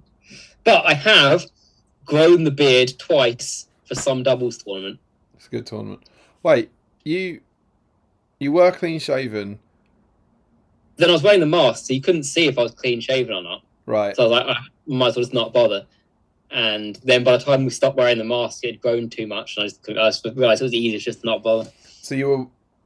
It was like a I don't know what's like a neatness thing. Like, yeah, I want to be clean shaven, but during COVID, it doesn't matter that I'm clean shaven. Yeah. Interesting. Okay, good. So, yeah, and go back. So I grew it out for the time when I went with Tom Macklin, and we were doing the charge out of the Erebor Dwarves, because originally I was supposed to dress up. I just didn't get time to make stuff, but I grew the beard for it. And then the other one was the Boromir beard. Very cool. Where I grew my hair out as well. For that. Frederick says, "What's the worst thing you've ever eaten?" I mean, so some honourable mentions. I think it's the glass, isn't it?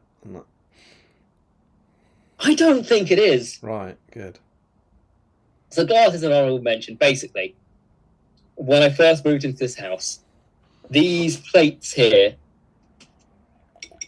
I was using them in the microwave, because when I was at my parents', we had Pyrex plates that I'd use in the microwave. Mm-hmm. And I assumed that these were Pyrex. They're not Pyrex. One day, it worked fine for a while, and I was just like heating up the meat for my sandwich. One day, I'd got it out. What was the meat? What was the meat you were heating up to go in a sandwich? Chicken. I like hot meat rather than cold meat if I can. So I always heat up the meat before it goes in the sandwich. So just bread, hot chicken, bread. Yes. What else would you need?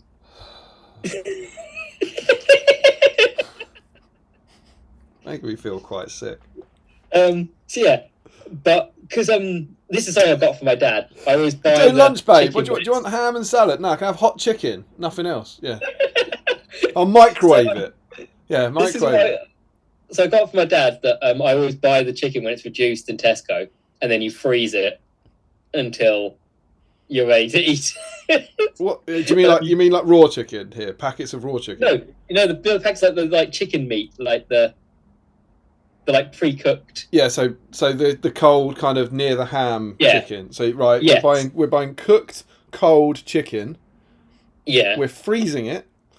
If I'm buying multiple, if I'm just getting one and I'm out, then it can go straight into the fridge. Straight in the microwave. If I've already got some in there, when I see some reduced, yeah, it gets frozen for later. Buy the cheap out of date chicken, put it in the freezer. Yeah. Yeah. So one time I'd forgotten to get out the night before, so it was still frozen. So as I was getting ready for work, I put it on my plate, I microwave it, I put it on. I had the defroster on full power so it'll get it defrosted. Got to use that defrost setting for that. It explodes the plate. Of course, because it's glass. Yeah. Yeah. I find an actual Pyrex plate. So I've got like an actual one that I can use it on. I don't have on my I don't want to throw the carefully sectioned bits of chicken, because I always have to get the right bits out that will fit the bread that you've got. Yeah, well, you've put a lot of time into that out of date frozen microwave chicken, haven't you? Yeah. So I look over. There's a few kind of shards of broken glass on there. I brush them off. I look it over. I can't see any more glass. Yeah. It's fine. Yeah. It goes back into the microwave. It gets heated up. It goes in the bin. When I'm eating it, there were a few crunchy bits. Do you know what? You've told this most story. Of them out. You've told this story before. It's worse than I remember. It is. You can't eat that. You can't eat that. Fine. That's one man, one chicken. That is. I think I got like 98% of the glass out. It's fine. That's not enough. It's enough. Yeah, so that would be a honourable mention. Mm. I think I think the out of date frozen microwave chicken would be a good mention for the worst thing you've ever eaten, even if it didn't have glass in it. See, that is what's leading into our worst one. So, back in the day, they used to have the hot food counter at Tesco. Yeah. And I'd often go, I was known for going there for my lunch. By who? By the people at work. It was known that that would often be my go-to lunch. One day, they had big bags of reduced chicken wings. So I pick up 2 of them. Buy them in bulk, yeah. I have a few. I planned to. I bought 2. I planned to have some for one lunch, some for the next lunch. So I have them. The next day, I have some more, but there's too much in there for 2 lunches, so it's going to be a 3 lunch thing. So I put some back in the fridge. I finish them, and then our security guard comes in and complains about the fridge not working. Mm-hmm. So it turns out that the fridge hasn't been working. It's not been refrigerated. They've just been in a box. Right. These chicken wings I've eaten. But it's funny, you can't uneat them once you've eaten them. I then have a day off. Because you're very sick? No, that's fine. I come in on my lunch break. I forget that the fridge isn't working. I heat up these chicken wings that were on their sell-by date on the day I bought them, and have now been in a non-working refrigerator for 3 days.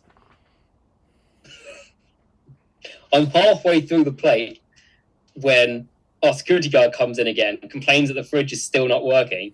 I remember that the fridge isn't working, and I'm now faced with a dilemma. No, you're not.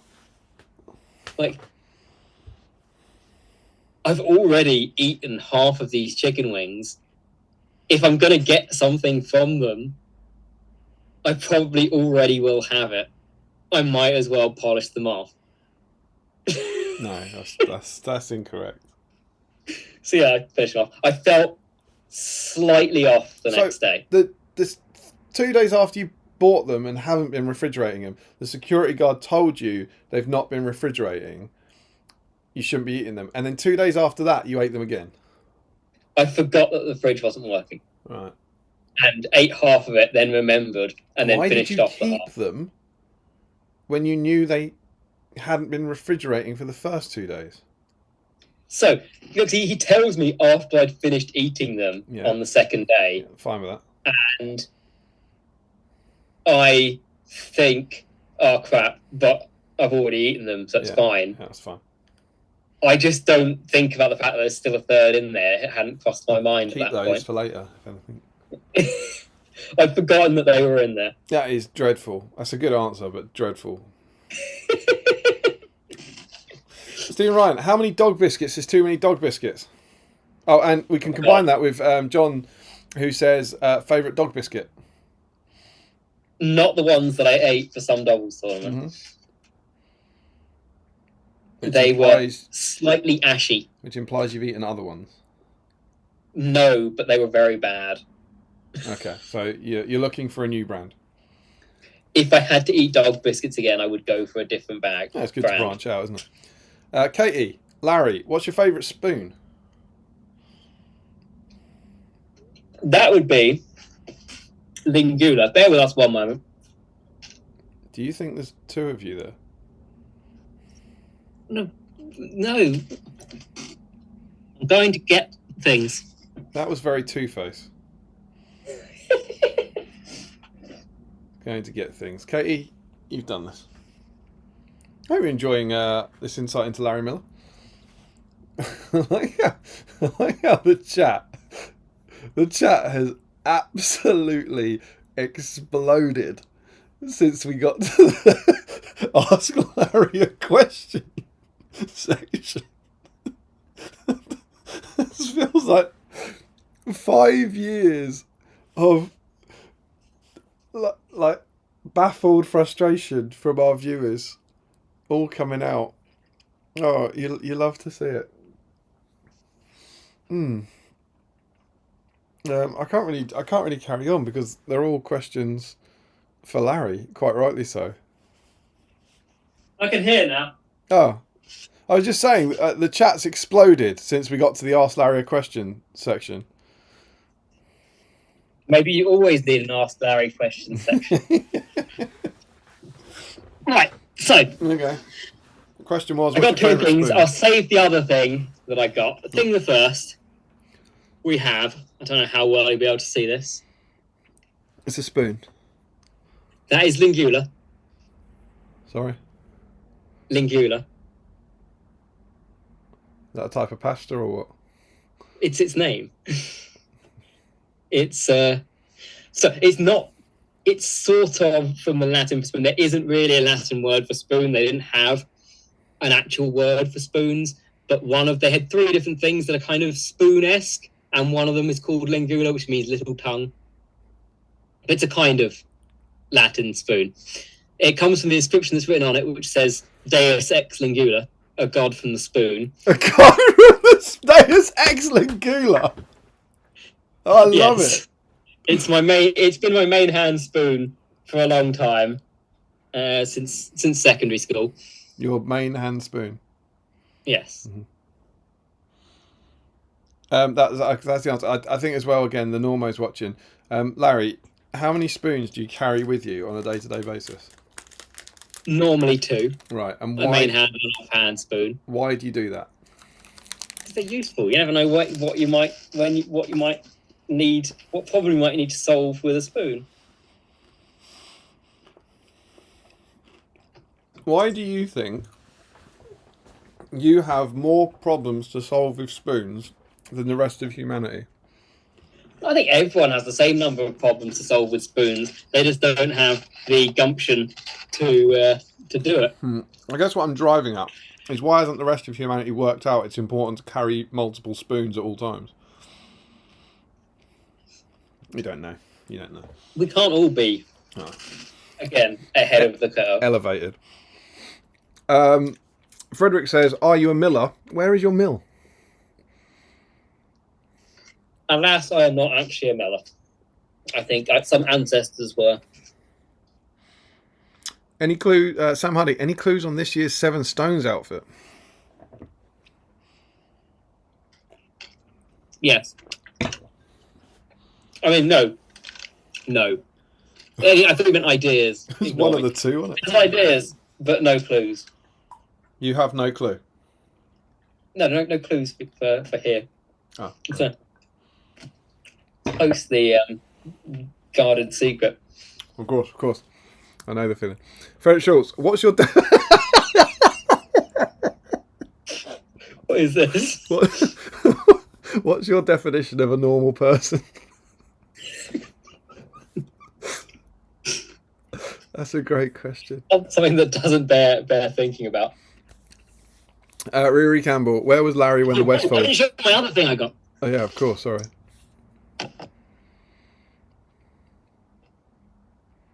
See? Oh, you God. can barely tell. If you look closely, there is a little bit of tape here holding the front part on. Yeah.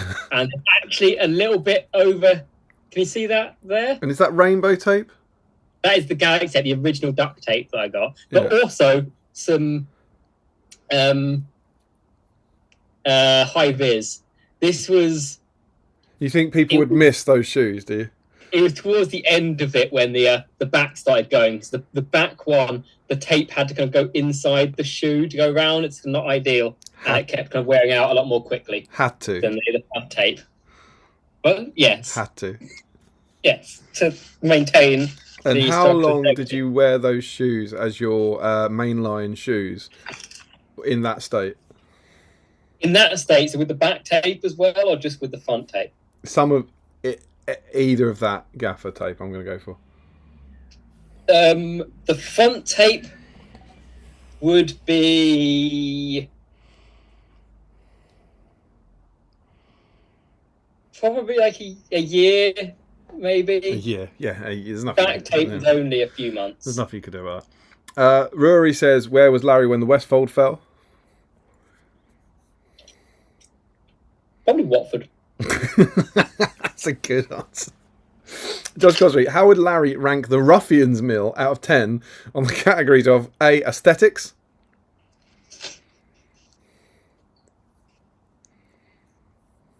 Yeah, a solid 8. Efficiency? Do you ever see much of how well it's working? I'm going to give it an average 6 because I don't know if we have enough evidence. Contribution to the Shire's economy? A 10. Employee satisfaction?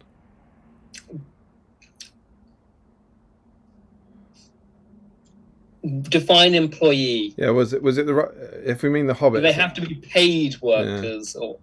Yeah, that's a good point. The Ruffians are probably the employees, and they were probably quite happy. Yeah. Yeah, enjoyment of a tour. I think I'd enjoy a tour. I'll give it a 9. Chain gangs of slave hobbits working away. Yeah. Oh, that's nice. If I knew they had a spoon, they could pick the lock.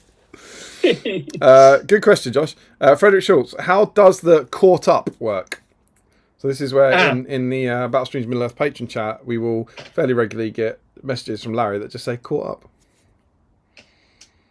So originally, it started because I have something of an obsession with insisting I read every message in every group chat. I'm not always there all the time. So quite often I would have to go back to when I'd last seen it. And I'd reply to a few things that catch my eye. And after I'd replied to a few, I felt the need to just say that I'd caught up, I'd finished. There won't be any more messages being spammed from me going back to old messages. Damien at some point commented on this, and then it became a thing that I have to do. It was my fault. Yes. Right. Fair enough. Sam says, the voice of reason. Damien develops a twitch in one eye. Covers says, what are your thoughts on duct tape around shoes? I think we've covered that one. Josh Crosby, how often does Larry mill around? What is his most likely reason for doing so? Fairly often, whenever I can. Gerald Nelma says, is this reason somewhere around us? And this is the voice of reason. So your voice of reason, is it somewhere around us or just a voice in your head? Hey, it's my... Is it your id? Dulcet tones. Stephen Ryan says, is Larry going to be the biggest driver of patron sign-ups so far? Just to see what's going on in this chat. Could be good. Yeah, Rory says, do you have any cold takes? Well, we did, yeah. And then he says, Damien beat me to it. Is there anything you feel remotely aligned with the rest of humanity on? You are quite different. I don't know. No, I agree. I feel like most of humanity is behind the strangely illogical. Mm. Yeah, it's definitely them, isn't it? Yep. Frederick Schultz, how much tape do you put in your cereal? This is a joke question.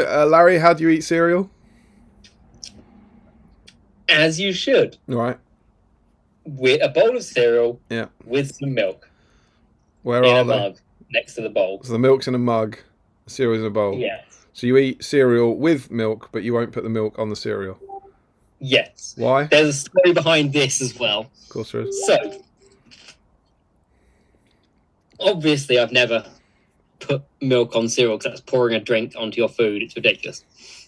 As a wee lad, my breakfast of choice before school would either be dry cereal or dry toast that I would eat first thing in the morning before having a drink. The having milk alongside the cereal came from season 1 of university when I was in halls. And you just say season 1? Yeah, the first series.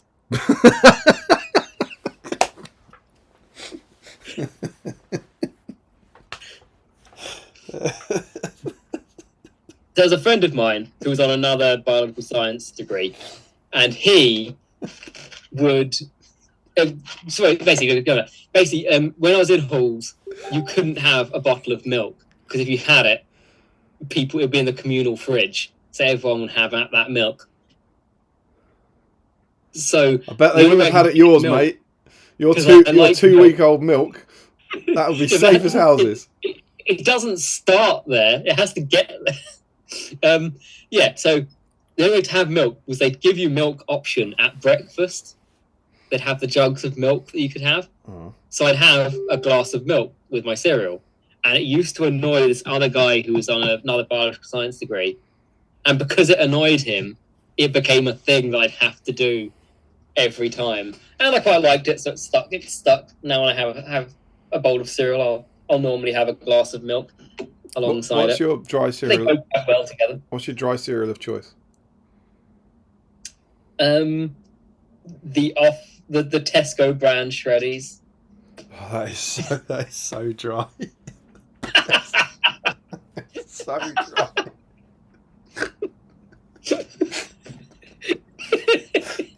dry. dry wheat. Yes. So dry. As a kid, it was like Cocoa Pops or something of that ilk. Yeah, that's better. Like, I was like Cocoa Pops, cornflakes, crunchy nut. I can sort of go on board. Just dry squares of wheat, and not even the shreddy ones where you think, the Kellogg's ones where you think they might have snuck some juice in. It's the dry cardboardy own brand ones. Oh, and you mock dog biscuits. Unbelievable. Taste of ash. Unbelievable. And then, a few people have Sam said, I'll bite. What's the cold take, Larry? We don't think he has one. Josh Crosby is curious if you'd like to know more about Cult of Crow. I would not say no. Big fan myself.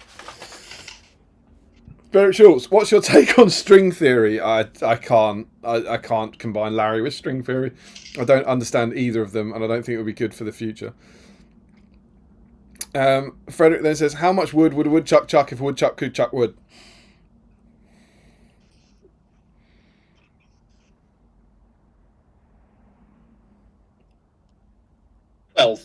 Twelve. You've frozen. 12.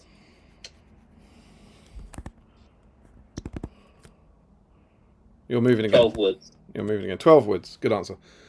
Stephen Ryan. Larry was one of the first messages I saw in the patron chat. I asked where people are from. He responded, I'm from Underhill. I stared at my phone in confusion and considered my life choices. See, that's the thing. He might make people sign up to the patron, but he might then make people instantly want to leave. What's your opinion on the ship of Theseus?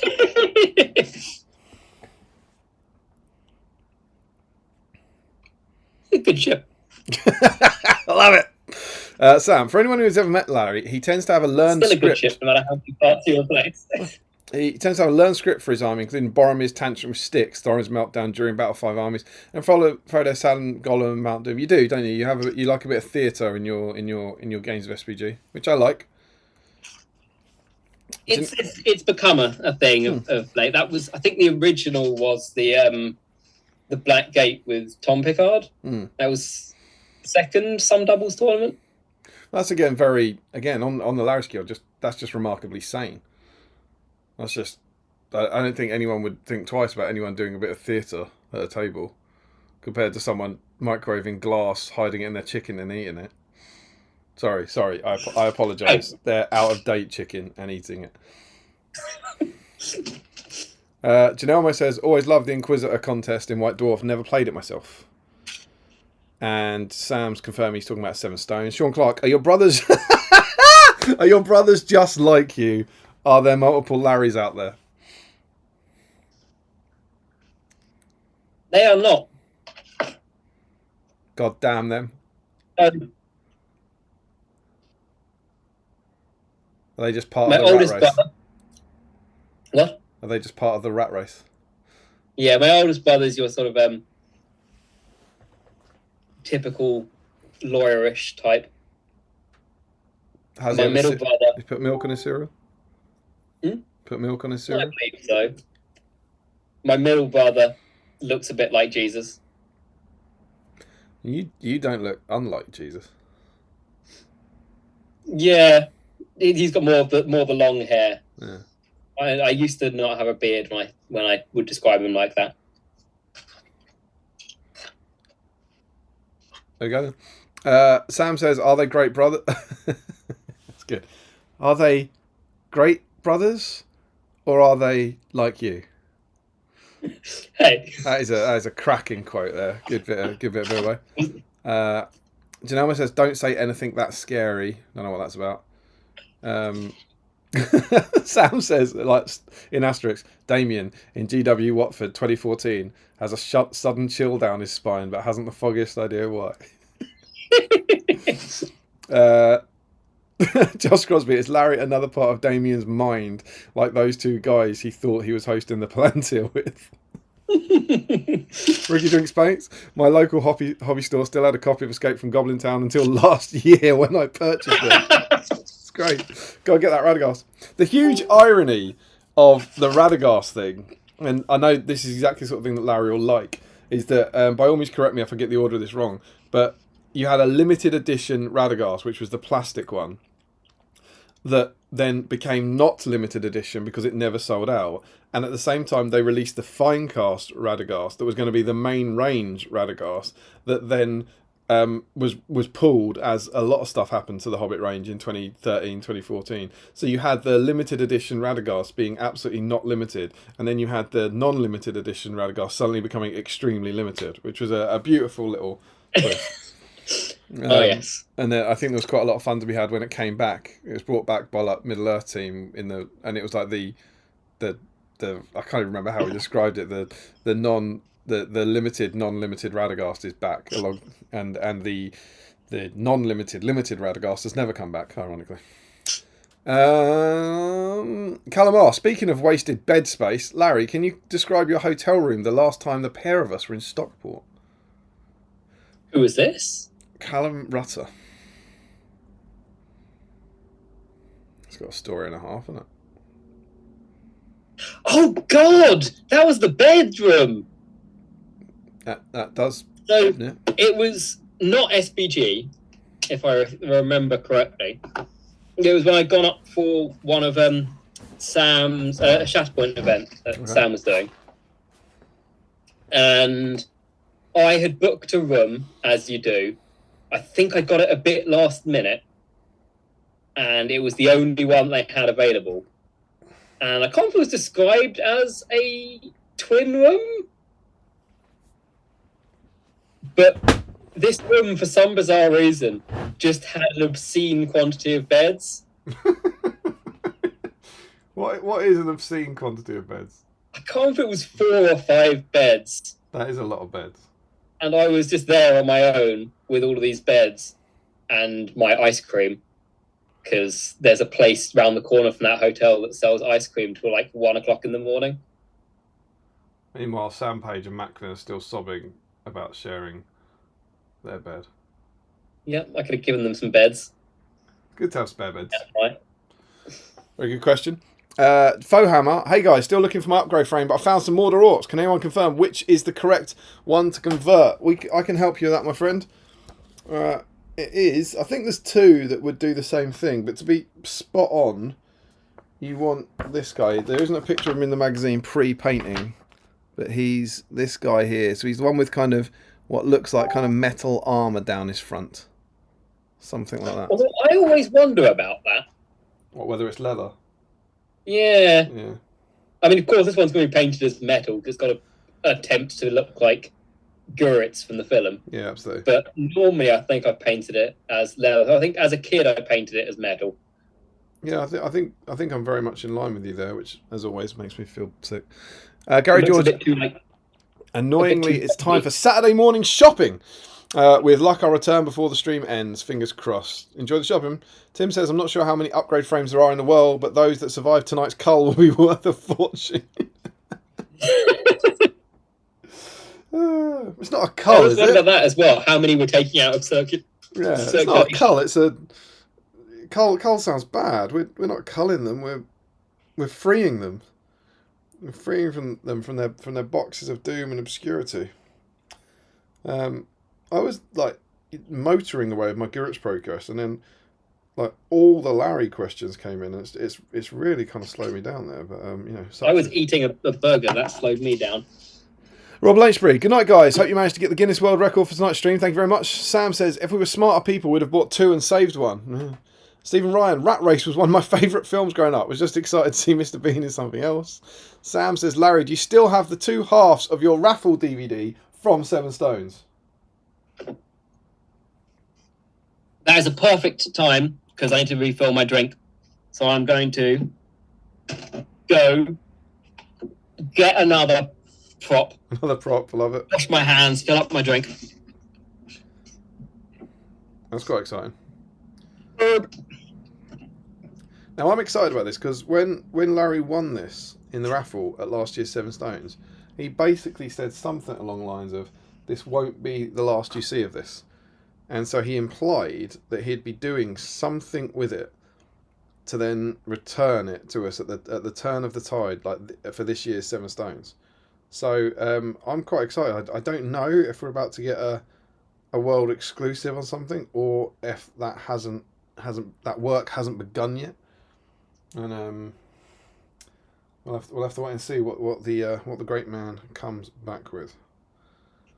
I hope you're enjoying this. This is definitely I do think it's nice. It's definitely become more of an interview, a real getting to know you on the Larry than we were perhaps expecting. But I think in many ways it was inevitable when you finally manage to pin down these enigmas of humanity. People are going to have their questions, and I think a lot of people rightly have a lot of questions for Larry. So it's nice to see this flowing out.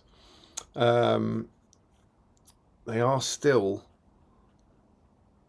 all questions for Larry, though. I can't move on tragically without him. And in many ways, I can't move on from him. Such is life. I can hear again. Brilliant. I like it when you update us on when you can and can't hear. So, your next question is oh, right, okay. Do you want to deal with that? What's this? Well, deal with whatever you wanted to say about your DVD prop. So that is a pristine copy of The Hobbit: An Unexpected Journey. That famously Ed Bull wasn't able to break, but it turns out he broke it enough because I put it back into the little clippy thing in the middle, and when I tried to get it back off when I got home, it was slightly sundered. Beautiful. It's probably worth pointing out for anyone who doesn't know, the prize for winning all your games at Seven Stones is a second-hand copy of the theatrical edition of An Unexpected Journey, which you can share with your partner, because you have done very badly at Seven Stones. Did you tell them the story of how this came to be mine? I can do. Would you like to? It's a beautiful story. I've told it many times. So, to anyone who's ever attended a Seven Stones raffle, it's a thing of beauty. Mm. You have a top tier table with the top tier prizes. It's all of the sticks, the base tabs, a couple of expensive SBG models, stuff like that. Then you have the kind of lower table where you've got the kind of less big prizes, copies of some magazine, smaller models, that sort of thing. And when you come up, people always suggest prizes for you to go for. Mm. Anyway, this last Some Doubles tournament, Tom was after just one thing. I think it was the Gondorian Tower. Yeah, I think he was after some of the scenery. He'd got that. He was happy with that, so he put this. He gave out the remains of his tickets. He'd bought a few tickets. One strip I took and I put it back onto the top table. The next prize that Damien brought out was one of mine. I think there was still a few big prizes left. Absolutely. But I obviously went for the 5 raffle tickets. That you had just donated to the raffle. Yes. Yeah. And was disappointed when none of them were drawn out. Then at the end, Ed and James Bond, it was Ed and James Bond, wasn't it? It was. They win this. Ed offers to split it with James Bond. DVDs are surprisingly resilient if anyone has ever tried to snap a DVD. You kind of expect it to just snap, don't you? But you have to kind of put a bit of force into it. He then put it back. Then someone shouted to raffle it. Mm-hmm. He draws out a raffle ticket, and it was the 347 from here. Which was the ticket that Macklin had given to you that you had donated to the raffle that you had then won in the raffle. Yes.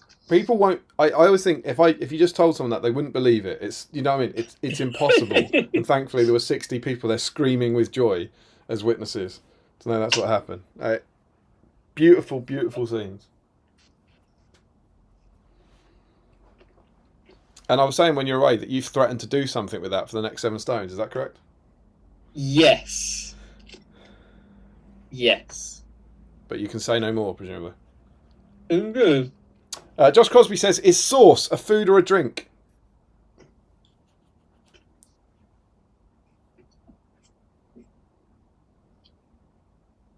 He's stuck. It would come with a yogurt, which is sort of like a weird pseudo food drink, somewhere between the two. Why is a yogurt pseudo food and soup is a drink? It's the viscosity. The soup's thicker than yogurt. Well, I'd say, you know what, I'll qualify that. Some soup is thicker than some yogurt. I have not experienced these thicker soups, but I guess they count as pseudo foods. You should enjoy them. They're tasty and foody. Sam says, to be fair, I can settle for his hot take being a disagreement with soup as a concept, but the Faramir one is a classic. Callum says, Larry, do you think central bank independence... I don't even know where this is going. Do you think central bank independence was successful in keeping inflation down from the late 1990s to circa 2020? Or do you think it was more a result of cheap manufacturing in China? Yes. Yes. And Sam says, please include references to Callum's question. He then says, liking tomato or cheese is fairly crucial to pizza enjoyment, to be fair. Josh Crosby, what is Larry's favourite non-speaking orc in the movies? They can make weird noises, just have no dialogue. Ooh.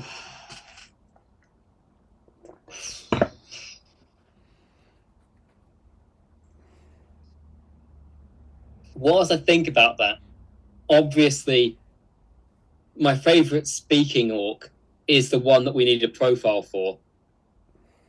The middle management orc from Isengard. Oh, what, the trees are, the roots are deep? That. Yeah, we haven't got the means one. Yeah. This isn't an original thought from me. It's been memed to death a lot, but I love that one about they go, you know, the rip down the trees. He goes, the trees are strong, my lord. The roots go deep. And he goes, rip them down. And the orc goes, no, you're not understanding. It's the root structure makes it incredibly hard. We can't just pull them down. I'm trying to think, because doesn't you get some good ones in The Hobbit, right? Because I don't think Bolg speaks. Can I have Bolg?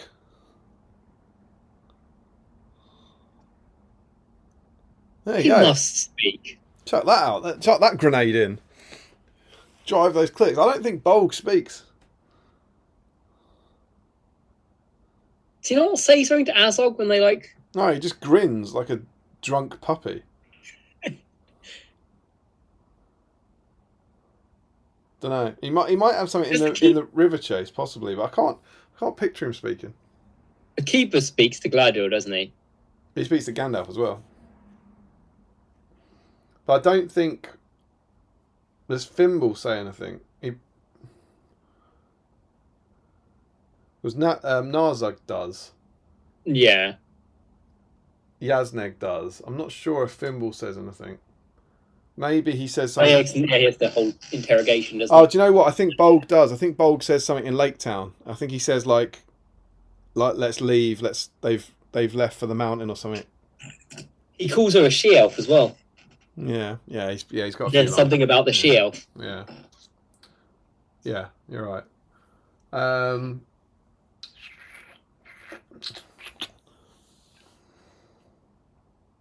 There's weird Darth Maul. He's a good shout. I know who I like. Yeah, Darth Maul's good. I like the one at the charge of the Rohirrim. You see a bald orc with a little bit of tiny scraggly mohawk hair fire an arrow and look really pleased with himself.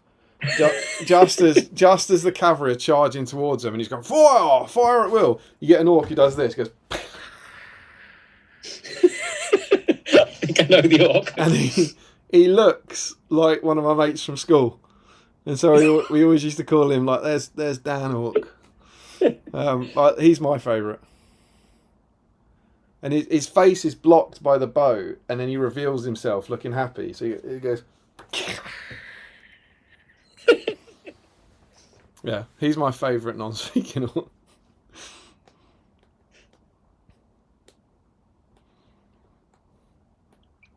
Are you still thinking? I think I'm good. I'm going with Darth Maul for now. Okay. Cal says, Larry, what's your favourite burger topping? It's presumably the top half of the bun, isn't it? Bacon. Yeah. Josh Crosby says, would Larry eat a human? I don't know the answer to that. That's even more close than chimpanzee. That's where So mad cow came from. To know? No. Right. Sam says, has Larry eaten a human? Janelle says,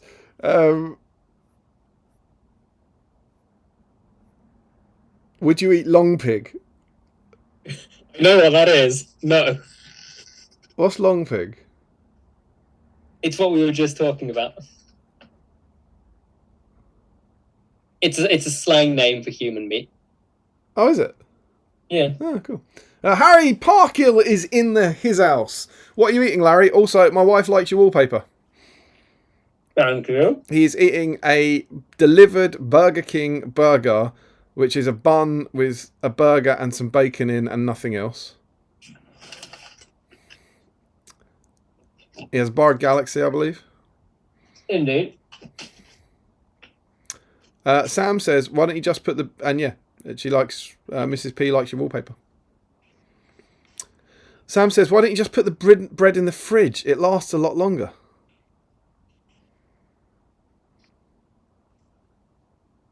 I would, but then you have to wait for it to warm up. Cold bread's a bit weird.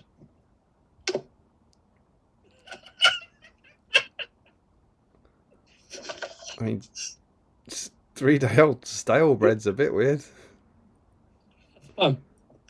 You say cold bread's a bit weird. Yeah. Does that work? Because presumably your fridge isn't turned on, so it wouldn't get cold. Tim says you wouldn't eat a panda. I don't know. There's no question mark. I think he's telling you wouldn't eat a panda. But I don't know why. Sean Clark, Larry, please can you stand next to Barad-dûr so I know how many Larry's high it is? It does look great. You've got a great backdrop there. No. No?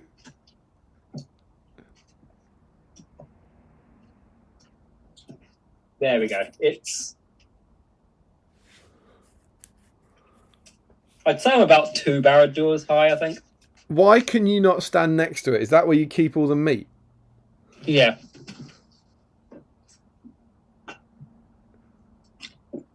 You can't stand next to it. Yeah, there's some stuff on the floor behind me. Of course there is. Janelle, can we get a charity? Can we set up a charity to get real food for Larry?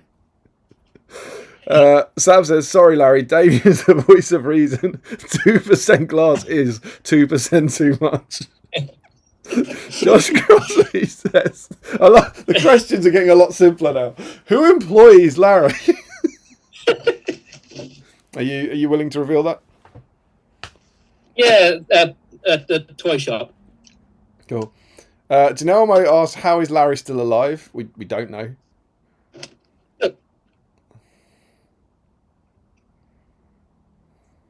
See, that's the beauty of the eating the questionable stuff. Builds a healthy immune system. Do you know what else? Now this might, I don't know. This might be upsetting. It might.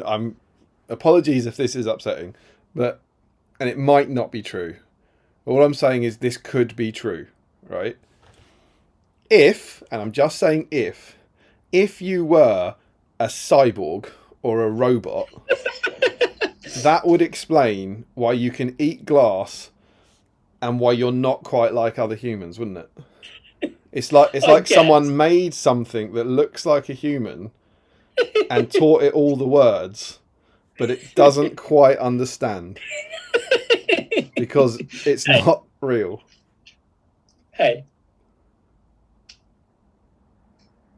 But yes, on the thing, I never got COVID. I have been seriously ill once in the last 10 years. When your oil started leaking. No. It was a non-mechanical sounding illness.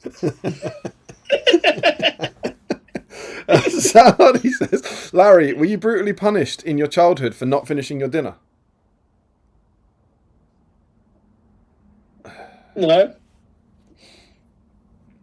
Boris Herzog, I'm really glad I'd already finished eating before Larry started recounting his food odyssey. Sean Clark, so you ate rotten meat by mistake. Tell us about the time you ate meat with actual mould on it. So, on occasion, because when my parents have a barbecue, the excess barbecue food goes into the fridge for later. Yeah, a lot of people do that, mate.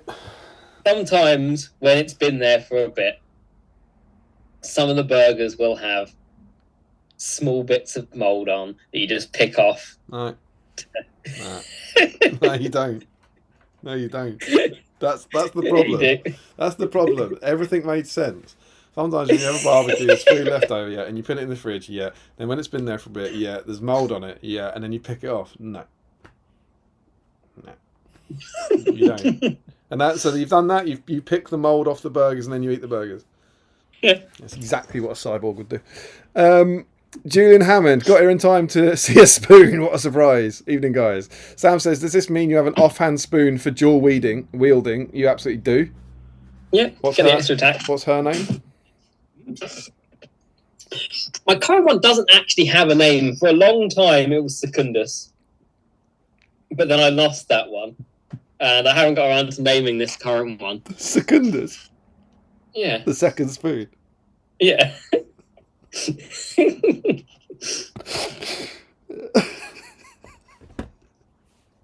I love it.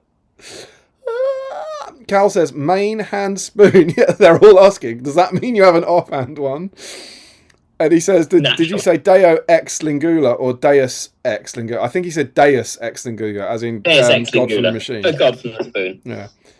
Sean Clark, is this the same spoon you quickly unsheathed from your inside pocket at Scouring of Cheshire a few years ago? Oh, Bob. Oh! Possibly. It might have been my... Normally Lingula's the one that would normally go to work with me. I have a separate pair of spoons normally for... It doesn't go to work with you, Larry. People go to work with you. You carry it. There's a separate 2 spoons for when I'm on leisure activities. Of course. But I've currently misplaced them. They've got mixed up going from one pair of trousers to another. I need to locate them. How does that make you feel to be spoonless? That just means I have to use Lingula if I'm going somewhere. I have to get it out of the... That's why you need the tertiary spoon, I suppose. Yep. No. It's another 2 spoons. You have an offhand one, obviously. I'm a fool. Janelle, I just assumed, of course, Larry's named all his individual spoons. You would. Chris C, this feels like the kind of conversation between a police psychiatrist and a serial killer. And I think, entirely intentionally, he spelt serial killer as in breakfast cereal. That's a bit harsh on Damien. Emu video, I have no idea what I've entered into here. Harry, come on, you've met Larry. You know exactly what's happening here. Calamar, I've known Larry for a few years now, and I've heard the shoe story many times, but seeing it in real life has genuinely shocked me. Sam says shoe streams in Larry's world. Harry, oh, that's what he's walked into. James Wilson, Bidis, it's a start, Harry, and I've no idea what I've entered into either. Cal says this stream is just effing surreal. Mark Stone, oh god, my youngest son eats cereal the same way Harry does. He's got taste. Watch him. Very short. Larry question, why don't you drink a glass of ketchup, mustard or barbecue sauce with your dry burger? That's a great question. Because first of all, they're weird pseudo drink foods. Yeah. Also, don't like tomato. We've established this. Fair enough. Fair point. Just have orange juice. It's fine.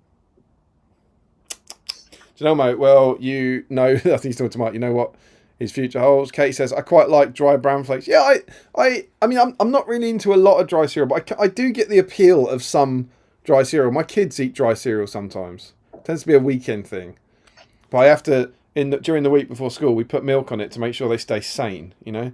Like the kind of the eating the dry cereal is like a treat or something different. It's not any way for normal people to behave. I think is important. Frederick Schultz, have you ever gone full Rowan Thistlewood on your hobby desk, potentially making it cause terror in beast and cavalry models? I think that means have you set fire to your desk? I have not. No. Oh, that might be about me. Nearly setting fire to my desk the other week, I think. I was just about to make a comment about that. Frederick Shaw says, do you know how to use a chair? I think that's because... I'll tell you what that is. Larry, can you get up? I know what they're talking about. It's just a convenient way of getting up. Larry, can you get up? Oh, I've got a tray on me. Give me a minute. You've got a tray on you? Yeah. Aren't you at a desk? What? Aren't you at a desk? Yeah, but that's got a keyboard.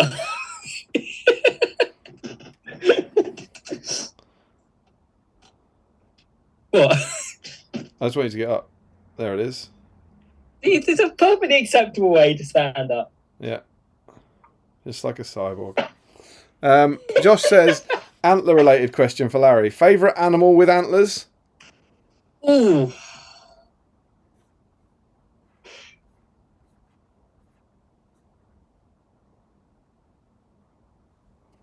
Animal with antlers.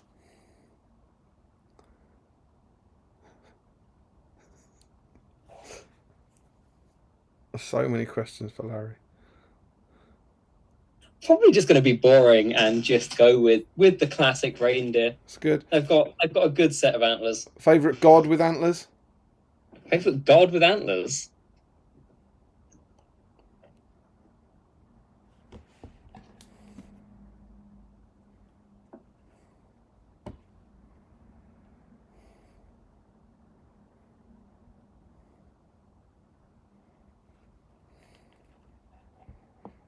I'm going to need to push you. Yeah, I'm not sure I know of any. Was Herne the Hunter, was he a god? He did have antlers. He had antlers in the Robin Hood series, I think.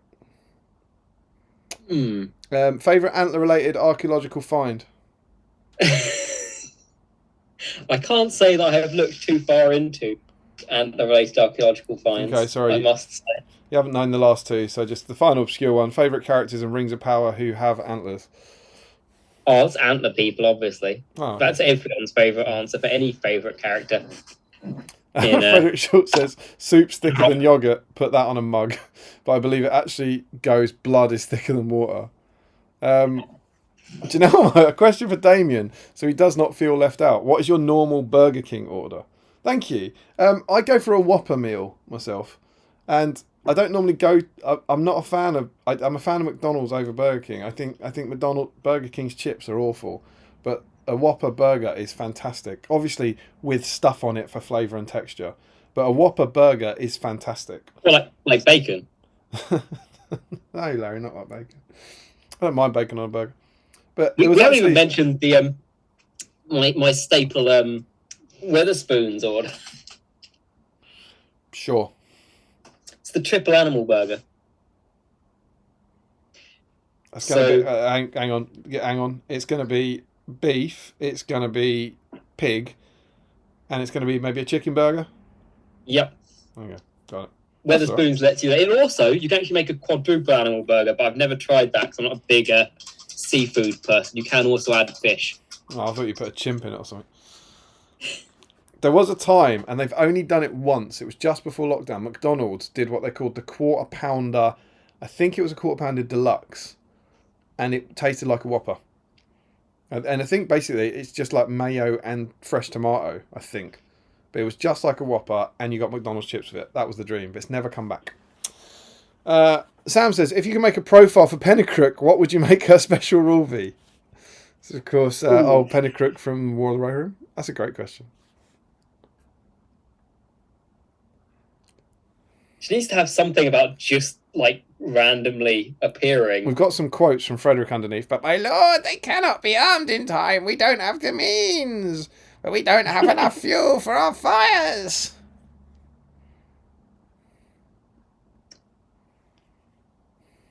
I feel like she needs to just appear and then do nothing of any consequence.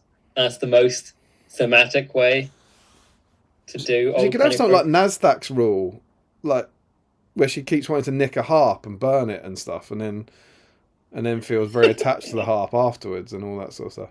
I think maybe like a secret deployment rule. So you know the way she just appears out of nowhere. Maybe you could put her in, a bit like Greenme, you could put her in your opponent's army, where you suddenly go Pennycrook next to their leader, and they have to act like Pennycrook was always there and is normal. And it is not just a crazy demon witch who's appeared from nowhere. Played by the woman from One Foot in the Grave. And then, here it comes. Sam rightly points out, actually, that Bolger dresses Azog right at the beginning of Destination Smaug, when he rides in on the warg, doesn't he? And he goes... Josh Crosby says the middle management orc has the best. Yes! I think that's after Saruman says the Forest of Fangorn lies on our doorstep. Burn it! Sam says he speaks in black speech. He does indeed. Tom W's in. Hello, gents. Just quickly pop in and say hi. Say what a privilege it is to witness Larry causing chaos on screen instead of the comments. And yeah, he also Sam says he also bellows at Gundabad when Legolas and Tario watch. Yeah, fair enough. Roger Glamour, evening all. He's just really chatty. Evening all, just got in. Hope I missed loads for tomorrow's catch up. Going to put some paints on my models now. It's been an experience, Richard. Just Crosby says, answer the question: has Larry eaten human? Don't just laugh. No. Right. Cal, weirdly, only today I saw an Insta reel about the top 5 orc noises. That Orcanos Gileath, that weird gurgle, is a personal favourite. Oh, that's good, yeah, when the camera spins around him and he goes... It doesn't sound anything like that. It sounds like a raptor noise, doesn't it? Can't do it. Can't make a raptor noise. I know the one you mean.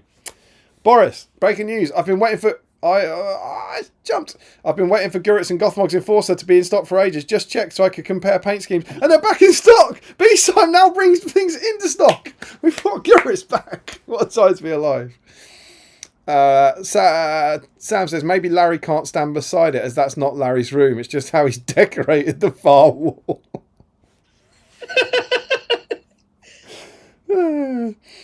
And he says you've got a healthy immune system to glass fragments. What is DHMIS as a TV series or something? Josh says which of the main DHMIS characters is Larry's favourite? Which of the other characters is his favourite? What's DHMIS?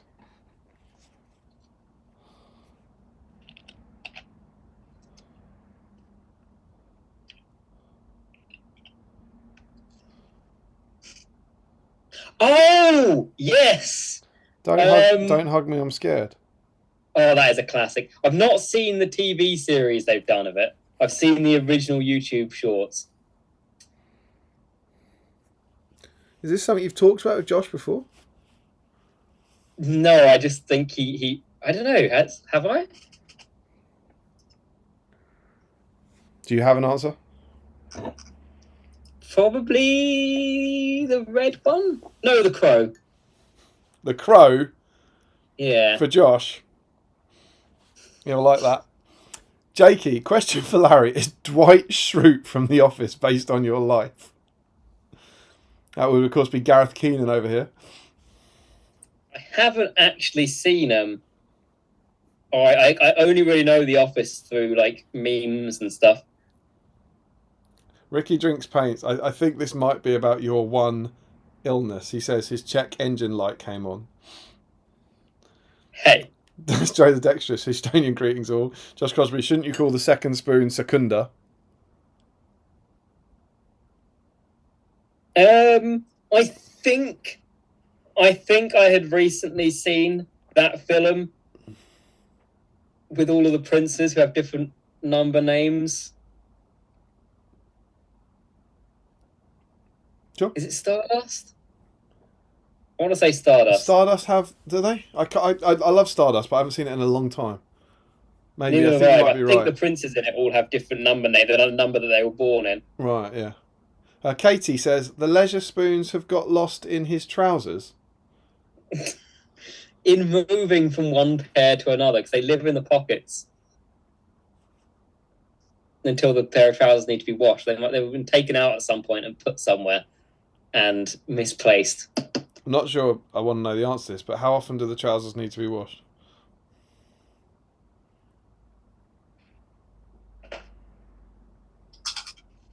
That I saw. You play it by ear. I think you play it by nose, mate. I don't think you listen. I think if you hear your trousers, then they needed to be washed a while before. Also, eyes are quite good for the muck. I think hearing is actually that's got to be the fourth or fifth maybe sense you use to work out when you close the watch. It's a turn of phrase. Warwick Greek says, this has been absolutely enlightening. It's weird that Harry eating dog biscuits and chasing tennis balls around university grounds now ranks as the second weirdest Larry moment of my life.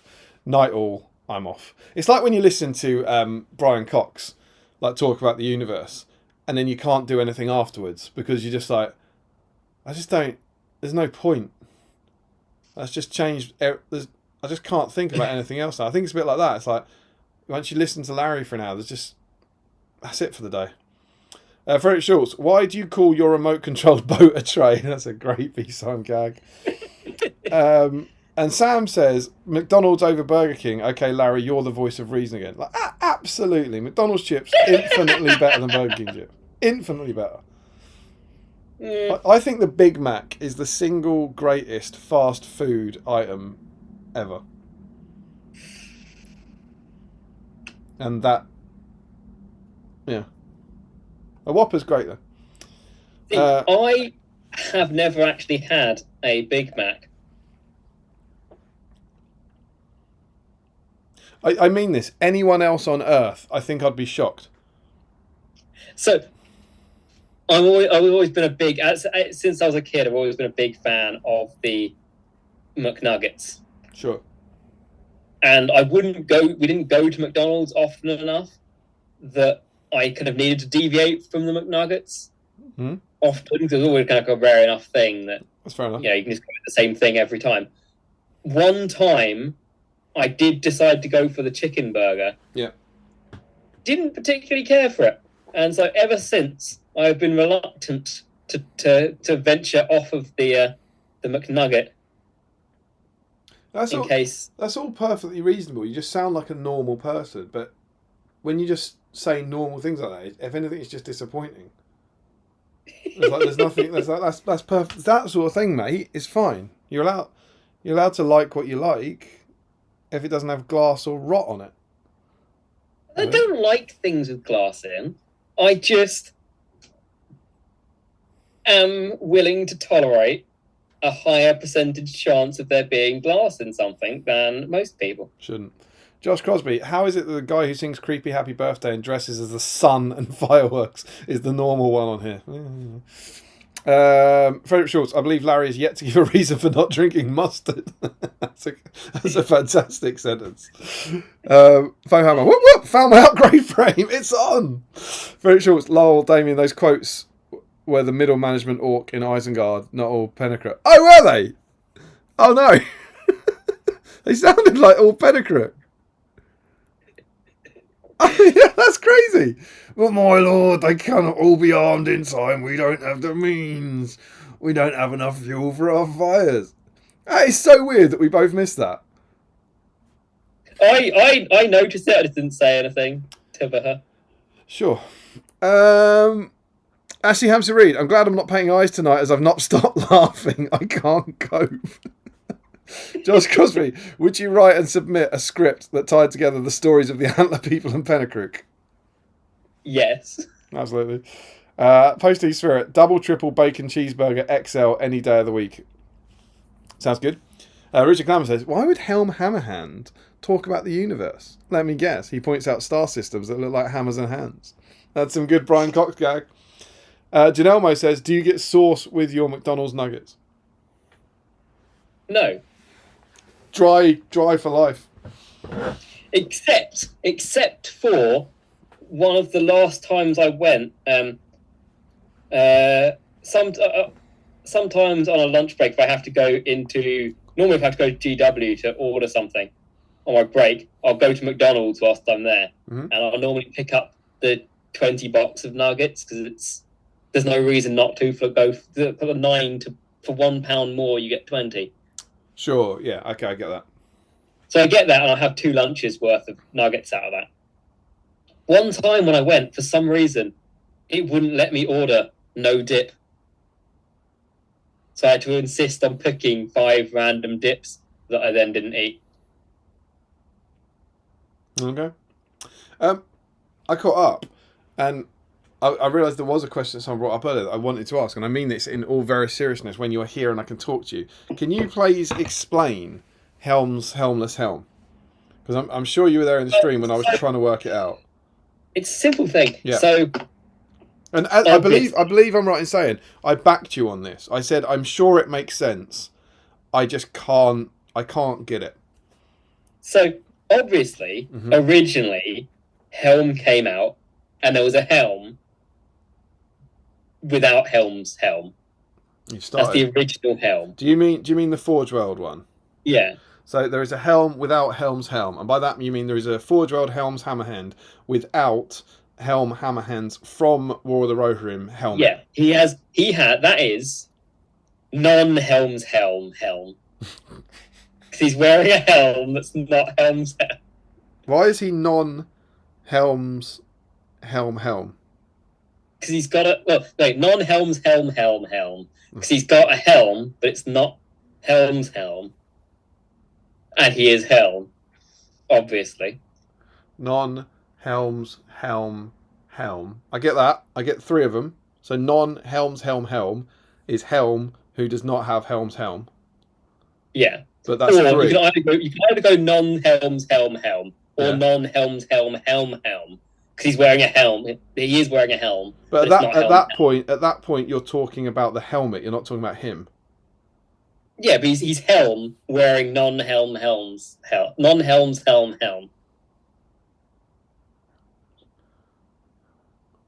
The helm he's wearing is non-helm's helm. You have helm's helm, and then you have helm's helm. It's a different helm. It's non-helm's helm. I don't think you can talk about the Forge World helm's helm with those words, though. I don't think you can. How do you that helm's helm is non-helm's helm. It's a helm that's not helm's helm. Yeah. So it's non-helm's helm.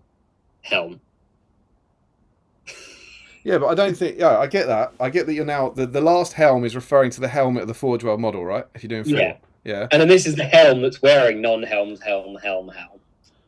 Yeah, but then you're just saying like David Helmet. If you replace the word helm, which is his name, with Larry, you're saying like non-helmet Larry Helm. So you're not talking about it. Doesn't make sense. So if we're doing this, We're doing this. It would be. We're gonna go with Brian. No, we'll go with Brian still. It would be non-helm's helm Brian. It's the Brian that's wearing non-helm's helm. What? I thought we agreed that the last helm of the 4 was the helmet, not the person. No, the last 4 is his helm. So it's the helm that's wearing non-helm's helm. The last one is always the helm, is always the person. So you have him. Then you have helm's helm. It's the helm that's wearing helm's helm. No, don't say we have him. I'm not convinced we have him yet. No, but we will have. No, let's get this straight. So you're saying the 4th helm is the Forge World guy, the character. Yeah. Right? And you're describing him as The first helm is Brian Cox's helm. You mean the hat? No, the first helm is Brian Cox's helm. It's capitalized. The second helm is the hat. Non-helms. The helm is the hat that's not the other hat. So it's non-helm's helm. That's what I mean. What the words you're using in that are saying non-helm's helm. I get that. So not the helm wearing the helmet from War of the Rohirrim. So non-helm's helm, and then you're saying helmet Brian. You're missing a helmet there, so it's not helms. So you're describing the words you're using. The words you're using are like helmet Brian, aren't they? So you're not saying where I think you're cheating is you're not saying helmeted Brian. You're saying helmet Brian. So non's helm, which is Brian Cox in his helmet. Yeah. Helm. Yes. Yeah. So non Brian Cox helmet, and then helm, and then a Forge World helmet wearing helm. It's like how you might distinguish the Halders by saying sword Halder. Yeah, exactly. I see. Yeah, that's what I mean. But that's bad grammar, isn't it? Sword Halder. Yeah. Yeah. So as long as you're confessing that you're using bad grammar, so that this is what to make it sound better. Yeah. Yeah, because it doesn't people take umbrage with that because it doesn't make sense. Okay, so we've got that non-helms helm. I'm with you. It doesn't make sense, but I see what you're saying. Then you have helm's the helm that's wearing helm's helm. Obviously. Yeah, helm's helm. Yeah, so that's the unreleased plastic one. Yes. Yeah, helm's helm. Yeah, that makes sense. And then you have helm's helmless helm. It's the helm that's not wearing helm's helm. It's less helm's helm. Helm's helmless helm. Yeah. Why is it helm apostrophe S at the start of that? Helm's helmless helm. What? Because it's helm's helm. Helm's helm is the helm that he's not wearing. Helm's helm, the helm belonging to Helm, is the helm with the prongs. Yeah, I know what Helm's helm is. But what Helm's helmless helm? I now don't follow that one. He's less Helm's helm. So which one is the person? Helm's helmless helm. Which helm is the person? It's always the last one. The last one's the person. So Helm's helm is the object, that Helm is less Helm is less Helm's helm. He is sans Helm's helm. But does that make sense? Helms? Yeah. Helmless? Yeah, Helm's helm is you're one calling object. you're calling it His Helm's less. helm, Yeah. and then you're adding less, which again doesn't really make sense. It does, because Helm's helm is the full term for that helmet. I'm with you there. The established term. But it's like, And he missed that. but you're saying it should be the other way around. It should be like Helm sans Helm's helm. You could be Helm sans Helm's helm, but he's also. I think you're forcing that one. Helm's helmless helm.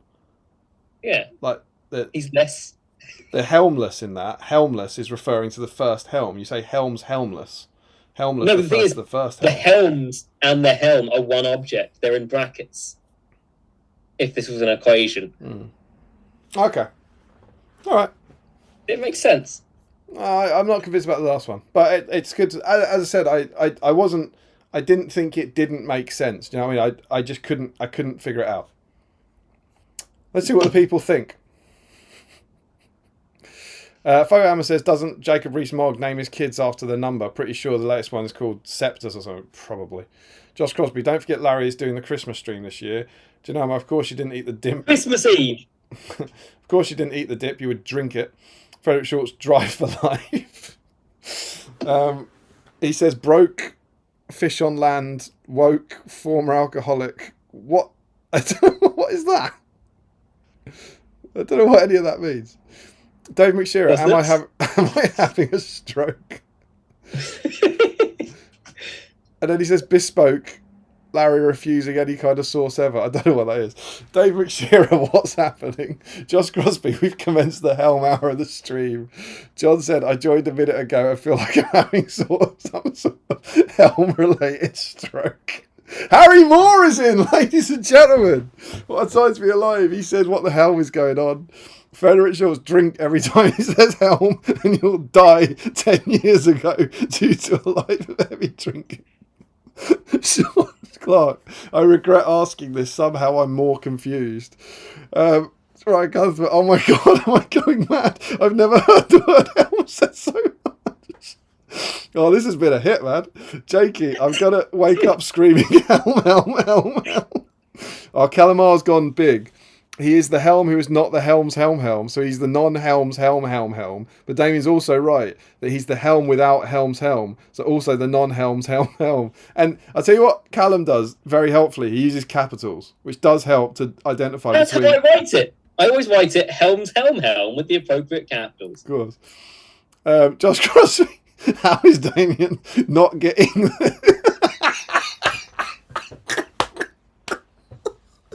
How is Damien not getting this simple naming system? Or is he just pretending to be really thick? I know. Dear me. I could have made it any more simple.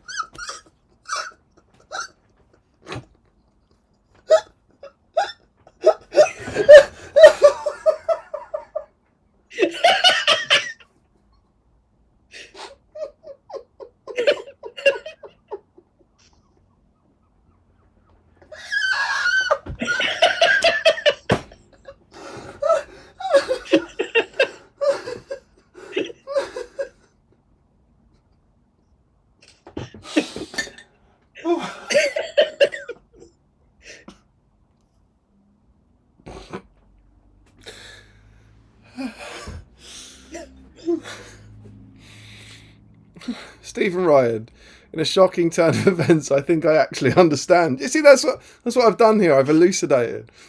Dave McShearer, I think I understand it less than before. Hawk Jacobson, I can't believe putting the same paint on about 80 Dunlendings would only be the second craziest thing I'll do tonight. 38 people actually listening to this stream while painting is absolutely mad. Frederick Schultz, Helm streams in Middle Earth, H-Sime. Joe Holmes says, good evening, everyone. What a time. Ryan Cuthbert, sounds like Mars attacks. Hawk Jacobson, I could never explain what the last 3 hours of my life have been about to anyone, ever. Joe Holzman, had a game tonight, so I'm a little late. I'm keen to see what chaos Big Laz has brought. Frederick Schultz, Joe Holzman, you've already missed 3 years and 2 songs worth of BSIME moments. Have fun catching up. The helm belongs to Helm, so it is Helm's helm. That's the easy one. Dave McShure, so it's just Helm. If he's not wearing Helm's helm, he is Helm's helmless helm. Who is that? Joe Holzman.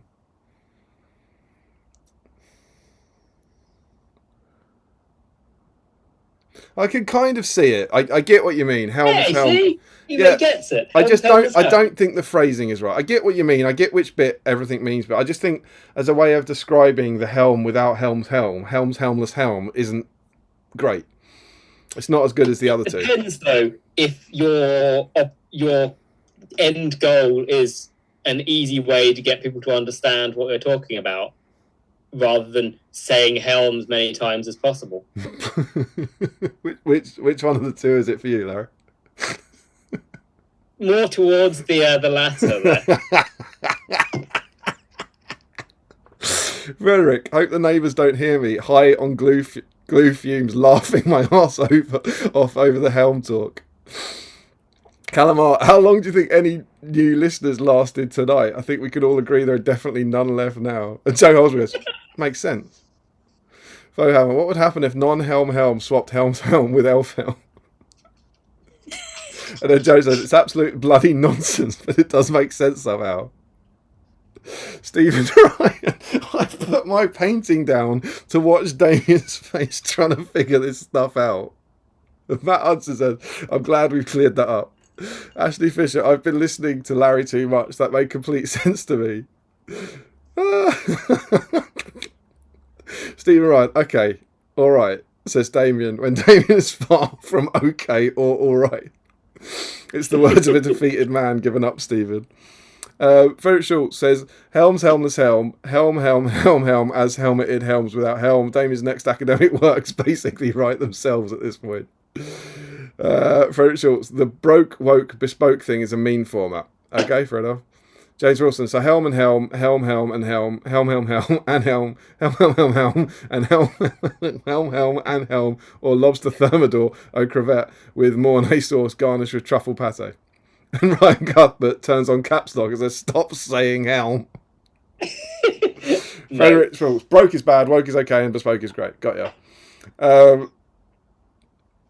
Boris Herzog, my wife just walked in, listened to about 5 seconds of the helm debate, patted me on the shoulder and left. Joe Holzman, is Damien broken? I imagine that's when I was laughing. Sam says, just shy of 3 hours, Damien's a broken man. Who wins the wages? To be fair, that was Josh Crosby that got me. What broke me was Josh Crosby saying, are you just pretending to be really thick?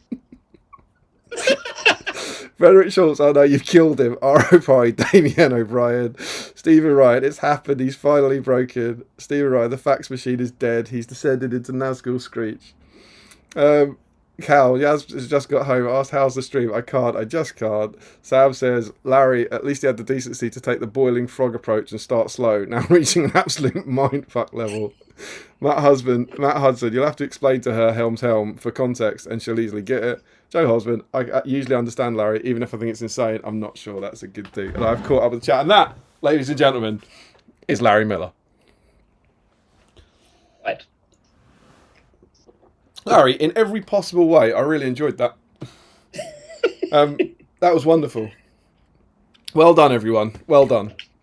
I feel it's only right. I'm going to go and get another beer, but I think it's only right that we then dive into this magazine and have a look.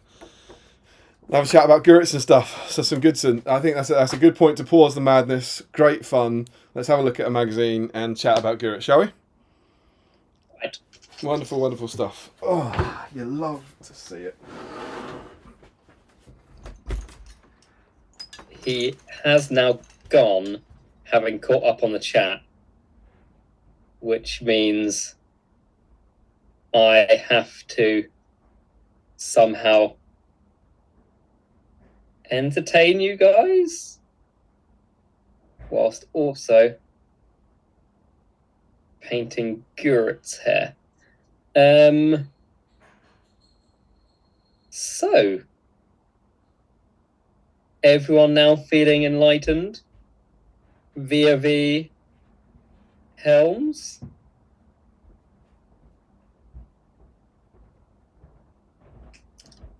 Wunderbar.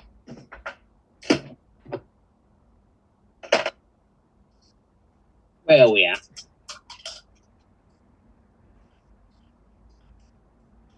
I want to say Matt Husband.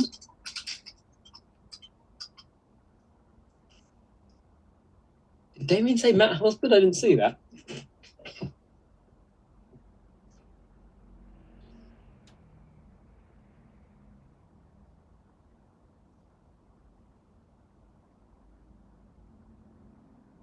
I know, right, Stephen Ryan. It's fun. How's everyone else's bread?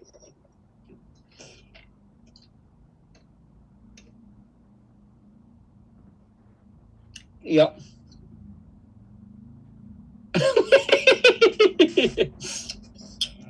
Don't tell him, Sam.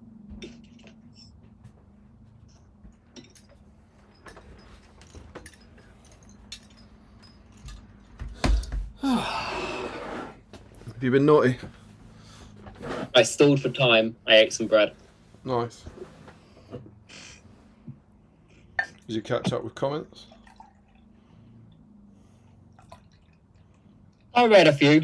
There weren't very many because you caught up on the chat. I did. I'm good like that. Apparently, you called Matt Hudson Matt Husband. Did I?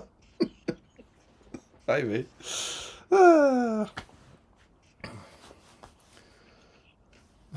Have you read this one from Stephen Ryan?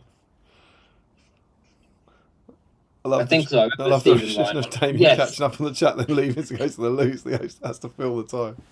It's to test them out, Stephen. It's to see what they're made of, to see if they crack under pressure. Ah. What was you, Larry, buying time? This is new. What were you doing? I was struggling to find things to say while painting Guritz hair. Fair enough. Shall we jump into the mag? This is exciting. Indeed. Issue 75, the first issue of 2025. Our first mag. Yep, I was quite after on my tray. Lovely. You got tray cam? No, but I can take a photo of it. Don't feel like you have to. Probably looks like a tray. I will say, it's not a great. It's not really a great picture. He's got quite a blank expression. Oh, you mean for the cover? I thought you meant the one you were taking.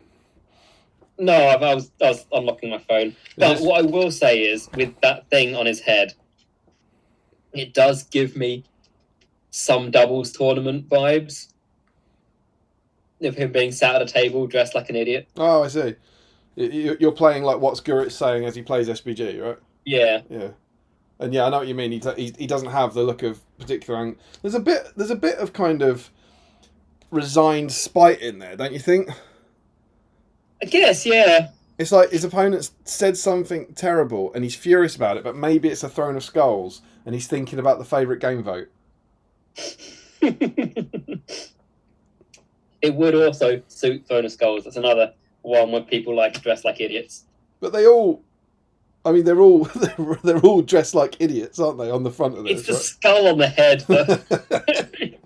Is it too much? Particularly ridiculous. Yeah.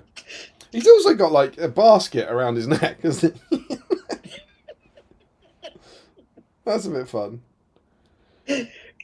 But someone asked a while back, do we see what the other ones are used for? And certainly already, there's more details on them inside, but you get the other ones on it. You get like this orc who may apparently be a shaman with a spear. And then you get this dude here and that dude there. So they do use the sprue.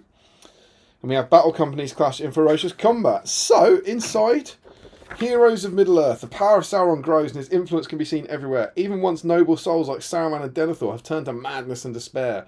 Only the truest of champions have strength enough to oppose the Dark Lord. You are soldiers of Gondor. No matter what comes through that gate, you will stand your ground. And then, I'm trying to think what this is actually about, given that it's all about battle companies and then conversions. It seems to be about heroes. The brave few take up arms against his dominion. On their travels, they encounter others. However, evil has its own champions. In this time of strife, war can make heroes of everyone.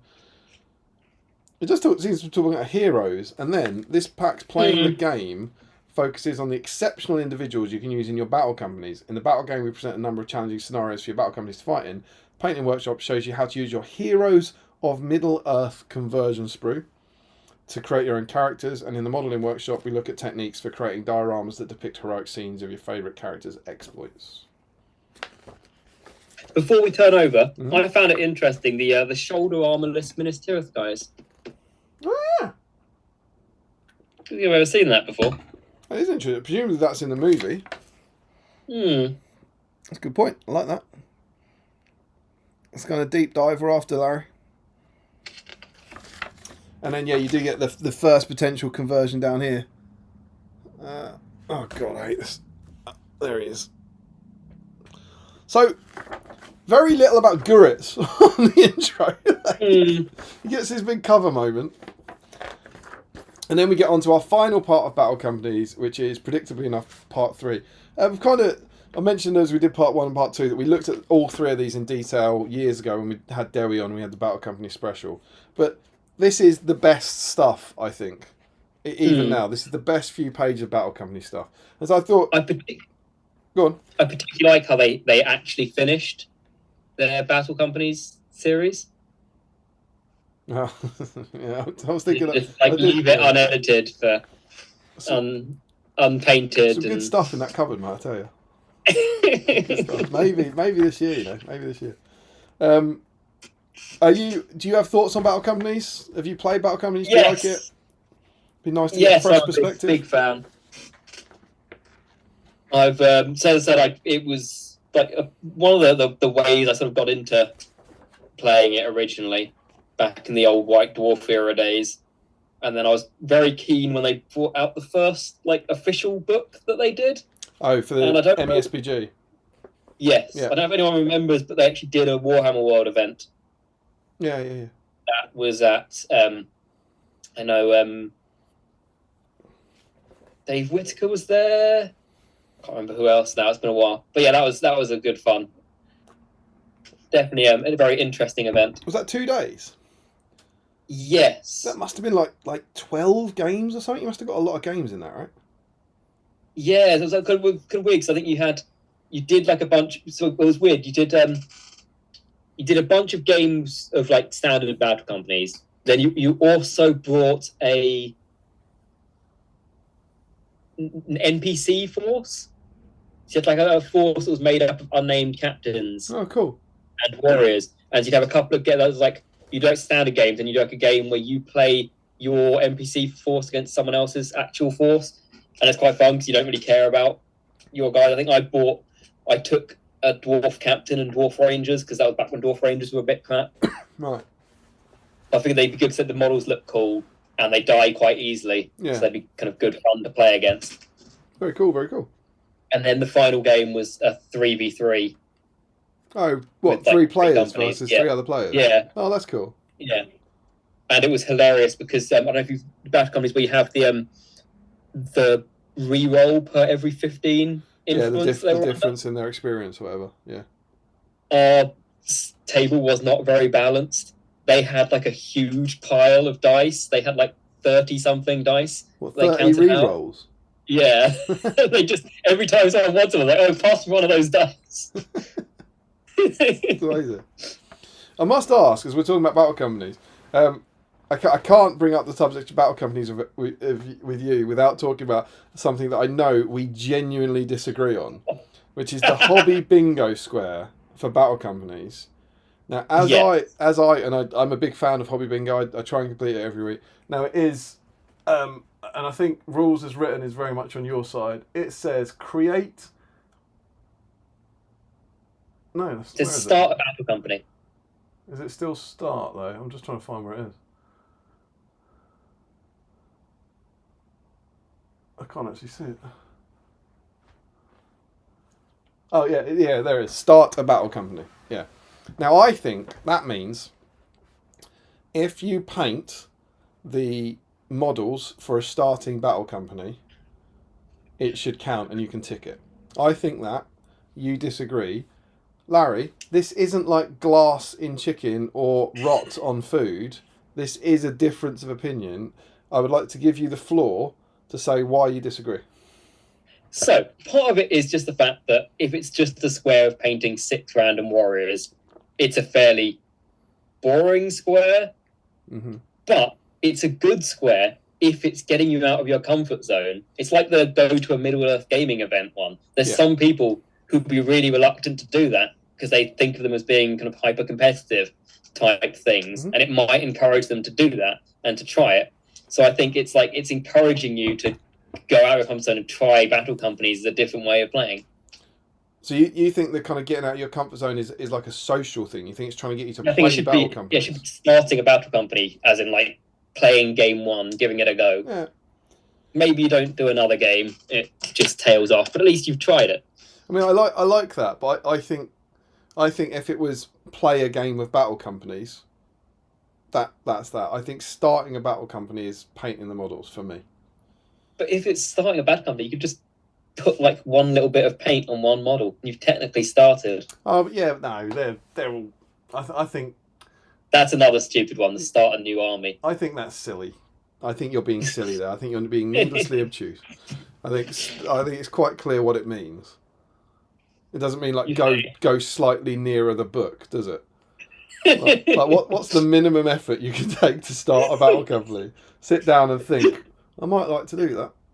If you paint the models, I think. But I grant you, I disagree with you on that. But I can see your point on it. I do think it shouldn't count for anything else, and that's what I always do. So, the models that count as your battle company can't count as part of your 650 army. They have to be different models. And I think you can use it to take yourself out of your comfort zone from a hobby point of view. So you can like go, okay, well, so I'm painting my Gondor this year, and that's going to be my army. But I've also got to paint 5 orcs or 6 orcs or something, and you've got to dig those out and paint them. Yeah, I'd kind of accept your converted battle company that was made just for a battle company and then never used for the finish the series that they were used for. Not to bring that up again, but I've not used that though, it's right? Been intended. I've not used that in 4 years. I haven't used that battle company. It was still made as a battle company rather than being made as. Yeah, but what I mean is I've still got that in the tank. Like I haven't used that as a hobby bingo tick. Really? Yeah, because I haven't finished it. It's not done yet. If anything, that's a counterpoint to your argument because I haven't used it for just having started it. I want the whole battle company to be there, and it said. When it's finished, it could be used. Yeah, on my hobby bingo for like 4 years on the sheet, it said Hunter Orc Battle Company, and I've always just crossed it off because I haven't done it. 4 models, man. 4 models. I've got 4 completed orcs painted, and I've got 6 completed wargs painted. So that's 10 models done. 4 models half done. And that's where it was 3 years ago. So close, dude. So close. But yeah, it's a good topic. It's an interesting one. And I'm sure we'll continue to good-naturedly row about it in the Patreon chat for many years to come. What's fun about this is it specifically makes, why I like this more, is it makes a point of using the sprue. So it says, as your battle company grows, it will change and develop, gaining new recruits and sometimes losing a few along the way. As the fortunes of your warriors rise, it's also possible that you may be fortunate enough to gain the service of exceptional allies, hardened fighters and dangerous monsters willing to aid you against the enemies of your lord. The allies in this pack can either be made using the Heroes of Middle-earth sprue, or will be included as card figures in a future pack of battle games in Middle-earth. So, to answer someone's question from earlier in the chat, I believe the point of the sprue is to make allies for battle companies. And I will happily accept dissenting views, but that seems to be how they're selling it. Or to make unique models, unique heroes for this. By all means, if anyone can find out anything else about this sprue, I'd love to hear it. It also then says, this made me Google because of what we just talked about, creating a battle company can be a great way of starting a new army. Not in the same year, it can't. It offers an ideal way of seeing how enjoyable the figures are to paint, as well as how they perform in battle without having to commit to creating a whole army. And I think that that is both of our arguments. It's an idea. It's an ideal way of seeing how enjoyable the figures are to paint, and that's what I've done. I'll cross it off, as well as seeing how they've done in the performing battle. So yeah, and then we get some fun rules in here. I haven't compared them. I don't really know how this compares to the current version of Battle Companies, but you can now recruit allies before the start of a game. You can purchase the service of them using influence points as shown in the allies profile. You can never employ more than a single ally at once. Good armies can only include good. Evil armies can only include evil. They can get killed at the end of the game like normal. And then, if they survive the battle, you can retain a service. You have to take a courage test for your leader to see if you can convince the ally to stay. If it's failed, he departs. If it's passed, you can purchase the services again for 1 IP less than normal. So you get cheaper after every game. Down to a minimum cost of 1 IP. I've never used these rules. You know, I looked into Battle Companies a lot. I was going to take it to one of Will's Battle Company hybrid events. I looked into those. My memory in the current rules is that allies are almost never worth taking. I don't know if that's your... It was all theory, Hammer. No. So the only sort of times in like community versions, I've done a few community version Battle Companies, and they often do a better version of the allies thing, where instead of doing the reroll when you're down in points, you basically get like mercenaries. Right.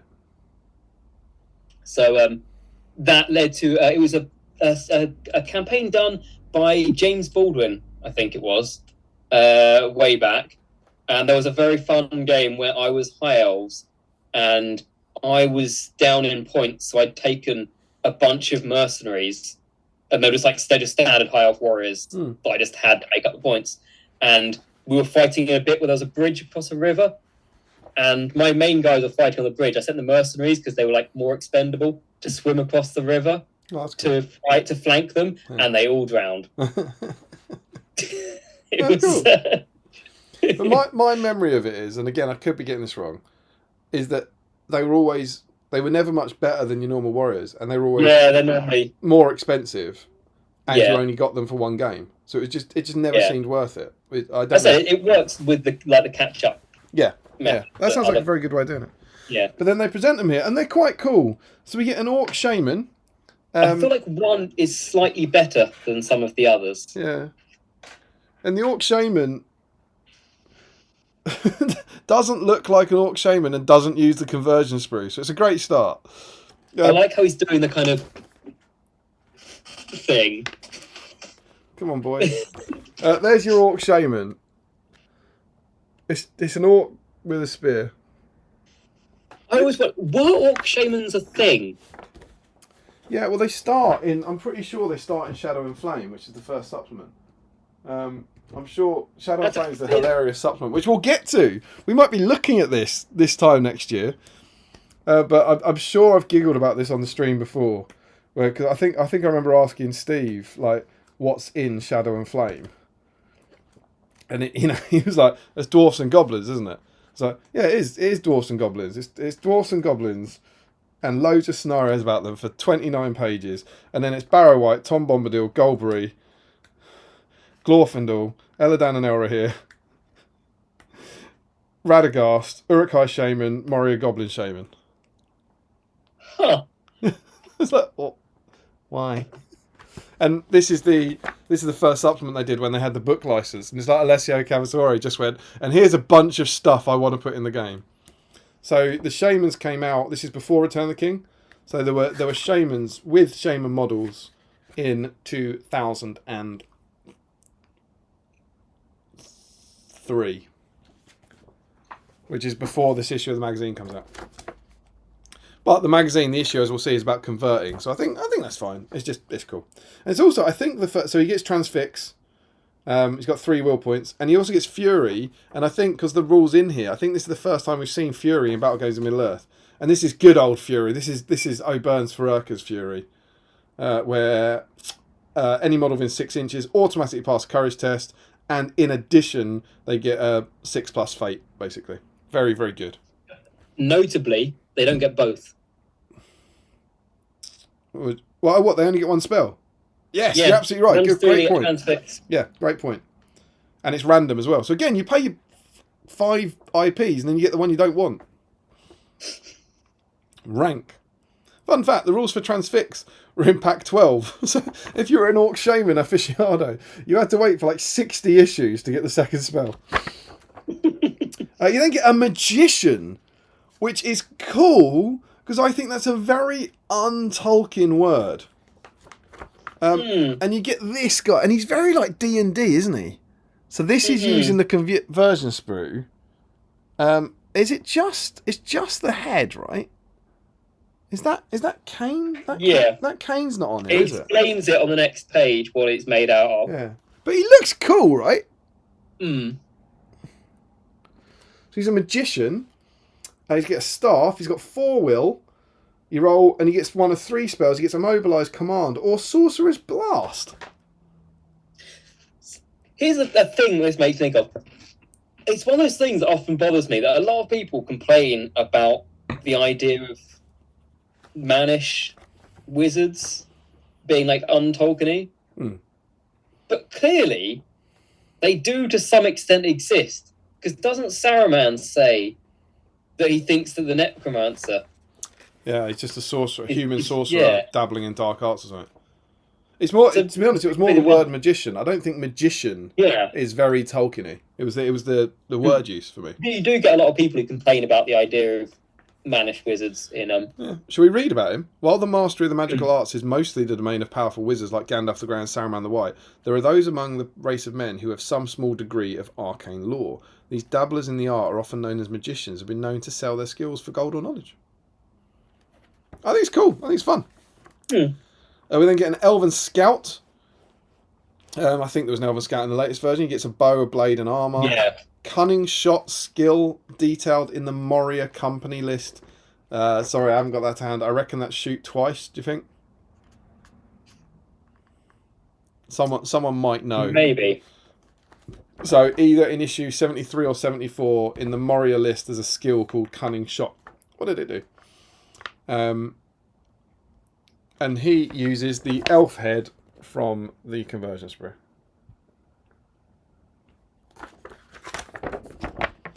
Next up, we have a cave troll, which is just the full cave troll thing. Sharing their home with large proportion of cave trolls, Moria battle companies pay 1 influence point less than normal.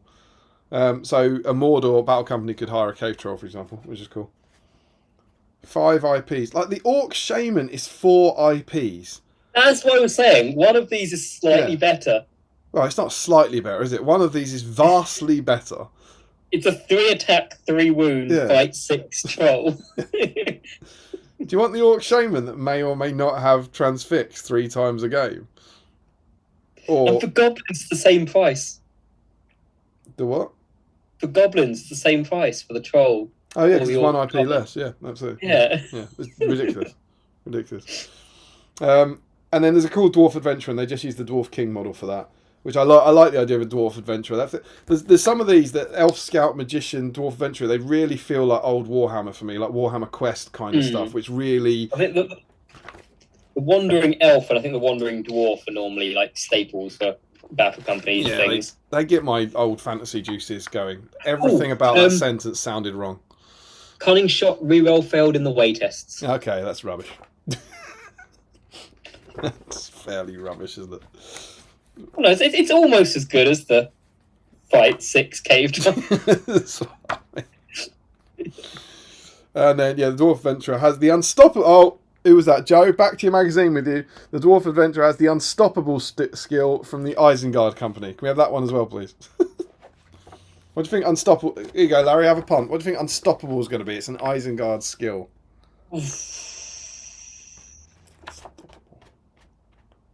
I'm just going to be like, it can't be slowed, or maybe like I was thinking like can't be trapped, but it's not very unstoppable, is it? Maybe move through rocky terrain without penalty? Maybe. Or maybe like a 6-up save. Mm-hmm. There you go, there's a bunch of potentials. But they're cool. They're cool ideas. Mm. And then we have a double page spread about larger battles, which is something that's in the current rule. Saves wounds on the roll of a 6. Larry Miller, you have won it. Thanks, Joe. This is the sort of thing that would wind you right up, I reckon.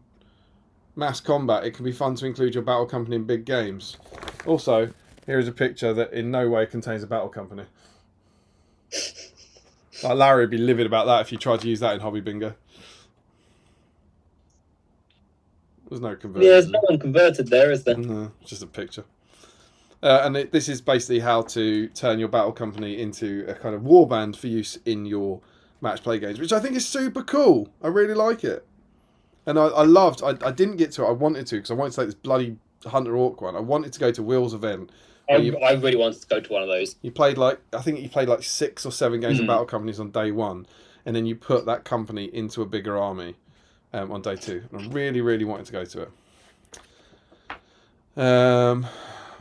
So yeah, it's about how to cost them up and everything. Very, very cool. And then I like that what you do have down the bottom is here you do have a picture of an army, and then front and centre is like a battle company. And I know it's all fictional. I know they haven't done it, but at least they're using the right models. And then you have the rule for every full 15 points of difference between 2 battle companies, the lower valued company can re-roll 1 of their dice. Additionally, after the game, the smaller company receives an extra 1 IP for every 15 points different. I think it's really cool. It's I don't know why this stuff, our whole thing when are you enjoying the issue on its own has always been like not good if you've got part of an article, but this just feels to me like the most interesting parts about Battle. It's not just double page spreads of the row. I remember thinking in the last one, like the Rohan spread could have been almost half a page, and it was just 2 pages spread out with massive photos of plastic Rohan warriors. Whereas this actually feels like adding quite a lot of rules to your game, I think. Which is nice. And then we get the scenarios. So we then get, I think is it 5 scenarios? Yeah. Yep. You get a choice of 5. And I had a quick look through them. The first, because you could obviously you could play any of these scenarios with like for normal games as well. They're just kind of creative ideas. This one I remember thinking was a bit rubbish, and by all means tell me if I'm wrong. But you have, for the starting positions, it's meant to be your leader has stumbled into a group of enemy warriors and been surrounded. Surrounded is key. He must try and hold back his attackers until the rest of the companies come to rescue. The defender places his leader and 2 of his soldiers within 3 inches of the centre of the board. This is a 4-foot board, by the way. The opposing player places his entire company within 18 inches of one board edge. So that means you can be 9 inches away from them, right? Yeah.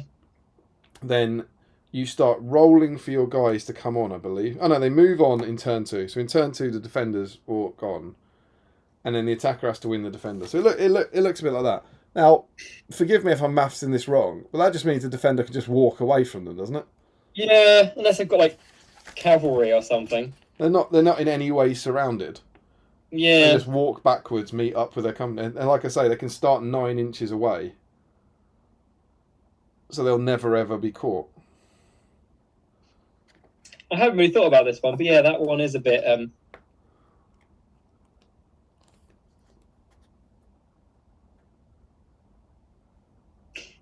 Yeah, it's a bit crap, that one. Maybe they can ping them down. Maybe they can ping down a few with archers or something. And I don't know.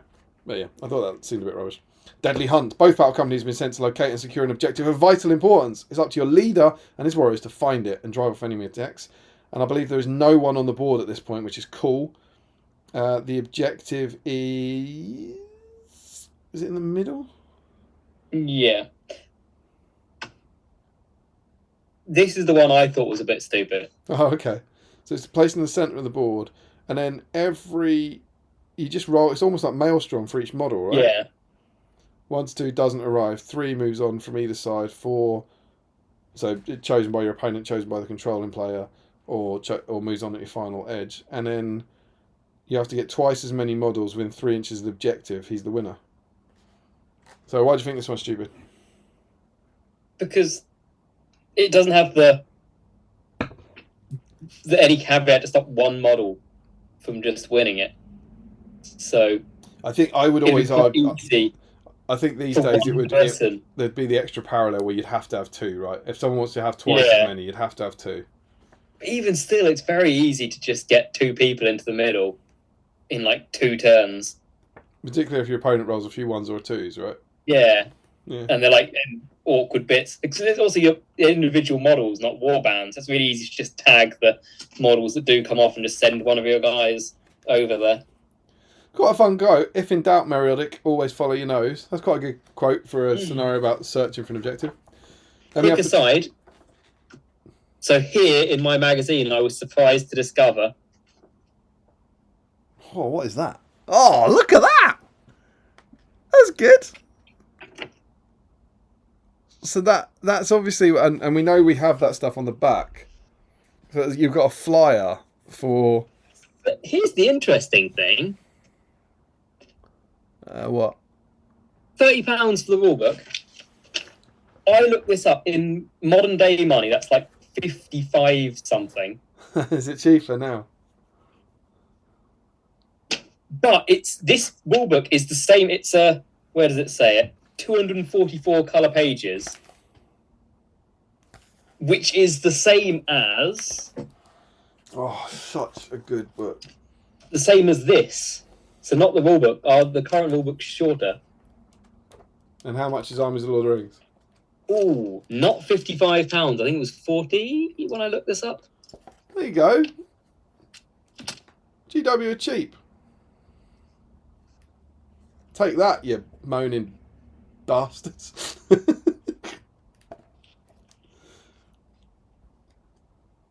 27. Oh no, that's the EPUB. Where's the book? I think one of my most repeated sentences on... Well, actually now one of my most repeated sentences will be Helm. But before that, one of my most repeated sentences on Battle Streams is probably, I love this book so much. Blue rulebook, man. Beautiful. Oh, you can still buy War in Rohan. That's weird. I love when you flick through it, the smell wafts out at you. Beautiful stuff. Well, that is interesting. So the rule books haven't really gone up in price, we're saying? Yeah, not too much. As I said, if you compare because that one, it's not entirely fair because that's got the profiles and stuff in. But again, it's the same number of pages. It's the size of the book, isn't it? Yeah, it's the size of the book.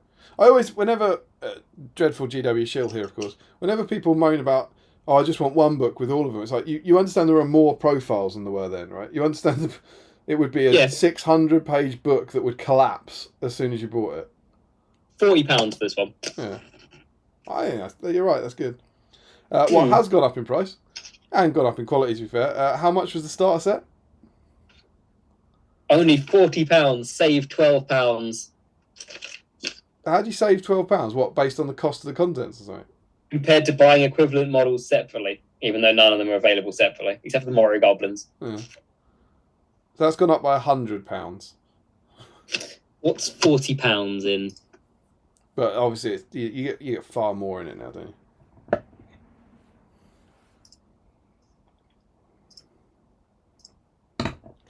Remember how cool that box was when it came out, though. Larry does maths. Great segment.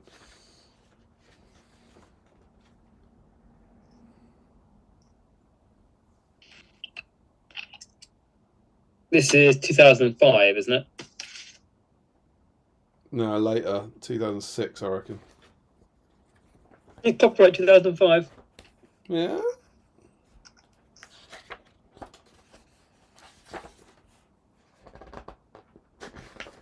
The £40 was £69.41 in today money. I think you get a lot About more. half. You're physically getting a lot more models as well. Yeah, so you're getting 24 goblins, is it? Yeah, 24 goblins, the Fellowship and the Cave Troll. Yeah. And then kind of rubbishy scenery. Great scenery for starter box, but kind of rubbishy. I still think the starter box now is great value. The next scenario is Patrol. That's a cool flyer, though, man. Cool flyer. Patrol the Wilds. I think it's just a battle, right? Yes. Yeah, it's just that's a straight up fight, I think. They're all on 4 foot by 4 foot boards as well, which I find is interesting. The next one is Claim the Battlefield. 5 markers. This is a bit like Domination. I think it is Domination, effectively. One thing that's worth noting with this one, this is the first scenario that doesn't say, as with the Daring Rescue scenario, more terrain can make for a more exciting game. So presumably more terrain wouldn't make this one more exciting.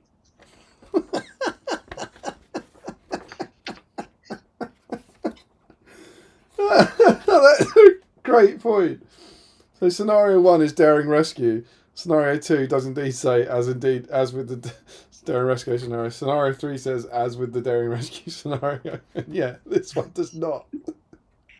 You can cover it in terrain, it would not make a difference. That is wonderful. And yeah, then and the game is this might be the first example of this. Once one side has been reduced to half their number of models, roll a dice. On a 1 or a 2, the game ends. Otherwise, continue playing normally. And I think that's the breaking terms. I don't think we had in Legions.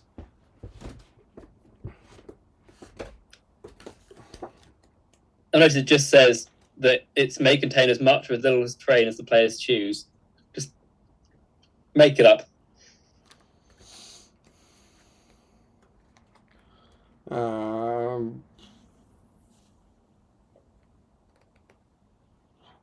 I'm pretty sure that 1 or 2 for match play came in during the Warbands era.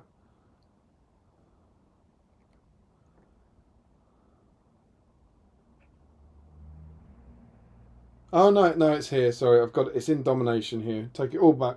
Legions of Middle Earth. Once one force has been broken, the battle might suddenly end. 1 or 2. Yeah, take it all back. Oh, well, you've got that. Domination. How's it scored? It's on the floor. Oh. How's it scored? Yeah. Because this one specifies they have to be entirely within the 3-inch. I thought was interesting. It's about capturing it.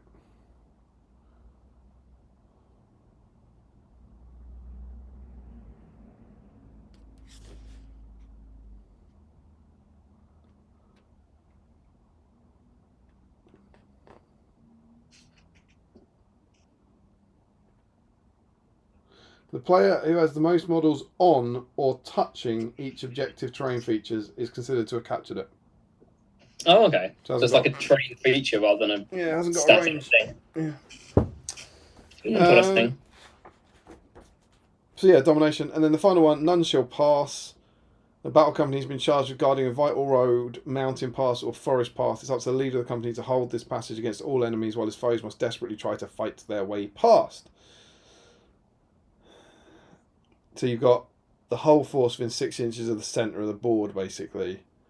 And then the attacker moves on. Move as many models as possible off. Oh, okay. So it's almost like recon. One player recon. This is quite a staple. I think every battle company supplement normally has some variation upon this. Yeah. Yeah, if you have to, the attacker has to move a third of his starting number of models off the table edge. That's going to be tough, isn't it? Mm. A third of your models off over a 4-foot board with the other army just sitting in the middle waiting for you. And those are the 5 scenarios. You know what's weird? What's in there? That's 1, 2, 3, 4, 5, 6, 7, 8, 9, 10. We've got 12 pages of Battle Company's rules there, which is the 3rd part, and I found that all really interesting. Really enjoyed that in a way that I didn't. I was like, even though we've got some of these rules now, I still found there was something to enjoy in there. Whereas it almost felt like they had, the rules in the first 2 parts were kind of like, yeah, obviously we know exactly what's this saying. Where I think we get used to that. I also thought this is the kind of stuff we do for SBG that I really enjoyed. If you look at the scenarios, scenario 1, Osgiliath. Scenario 2, Mines of Moria. Scenario 3, Woods with a River. Scenario 4, Mordor. Scenario 5, kind of Path. And these aren't fighters they've used before because they're set up for battle companies. So they've taken the time to get 5 completely different boards from previous issues of the magazine and set them up. I think that's quite cool. Yeah. It's also quite a kind of, if you're doing the Stephen Ryan approach and you're building all the scenery as you go, it's a kind of greatest hits of everything they've made, over the last 70 issues, which is quite good fun. So I enjoyed. I also love the fact that they obviously picked the most appropriate artwork to use for Battle Company scenarios. So Patrol the Wilds has a mummock. Just in case you've managed to roll enough IP to get a mummock in your Battle Company. Costs 6. You get 3 elf scouts for that. Not worth it. Not worth it. And then we get to, I say the juice, but I think that was quite juicy. A very exciting article, Converting Heroes. In previous packs, you've experimented with converting your models. With the inclusion of the Heroes of Middle-earth conversion sprue in this pack, you have an excellent opportunity to use these skills to create your own individualised models. And there he is. Front and centre. The Heroes of Middle-earth conversion sprue provides a variety of different heads and weapons that are ideal for use when making Battle Company characters or unique figures of your own design. These pieces can be used individually or in combinations to provide you with miniatures that are otherwise unavailable or are not covered by the regular game rules. Examples include Battle Company magicians or the distinctive lieutenant that Gothmog orders to meet the Corsair fleet at the Battle of the Pelennor Fields. This painting workshop focuses on the techniques used to create models, including ways to get the most out of Heroes of Middle-earth conversion kit. It can also be used to create Battle Company characters such as the Elven Scout Magician introduced in this pack's play in the game. Finally, we'll show you how to make and paint Gothmog's Lieutenant. And then there's just some really good stuff, right? So the orc he's an orc shaman. Normal plastic orc warrior, subtly changing the position of the weapon in the right hand. But that hand also had something cut away from it, right? Yes, it's got the spear half cut off. Yeah. I think they mentioned it. I'm sure they mentioned that they cut the hand off of it. I'm not sure what they do. They just seem to say just reposition it. There you go. They also don't mention the fact that he seems to have a Harad spear. Yeah. There's your orc shaman. And then underneath it we have some weapon swaps for some Uruk-hai. Heroes of Middle-earth conversion sprue provides maces can be used to create distinct heroes and commanders. Uruk-hai crossbow fits directly onto the body of one of your Uruk-hai pike wielders. Combined with the Uruk-hai commander head, you can make a variety of new captain models. So for Uruks, yeah, we've got an Uruk-hai helm. Helm's Uruk, helm. We've got a crossbow and then we've got the mace. I used that. I've got, back in the day, this is my second sprue. I had one at some point. I think I had a crossbowman who'd lost his crossbow. And so I've used this to make an extra crossbowman. Just that bit, I think. On the side, how big does that head look on the Uruk? It's the scaled down plastic, isn't it? Yeah, there you go. So you got a couple of Uruk-hai conversions that you could do. It's very fun. Recap on pinning. Then we get the head swaps. I do like this guy. He's kind of cool. You got a Ministerial warrior without a helmet.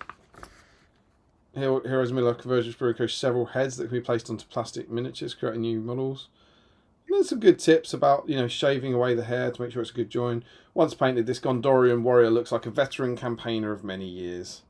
They've got some really nice kind of close-ups about the pinning of it. And is he there?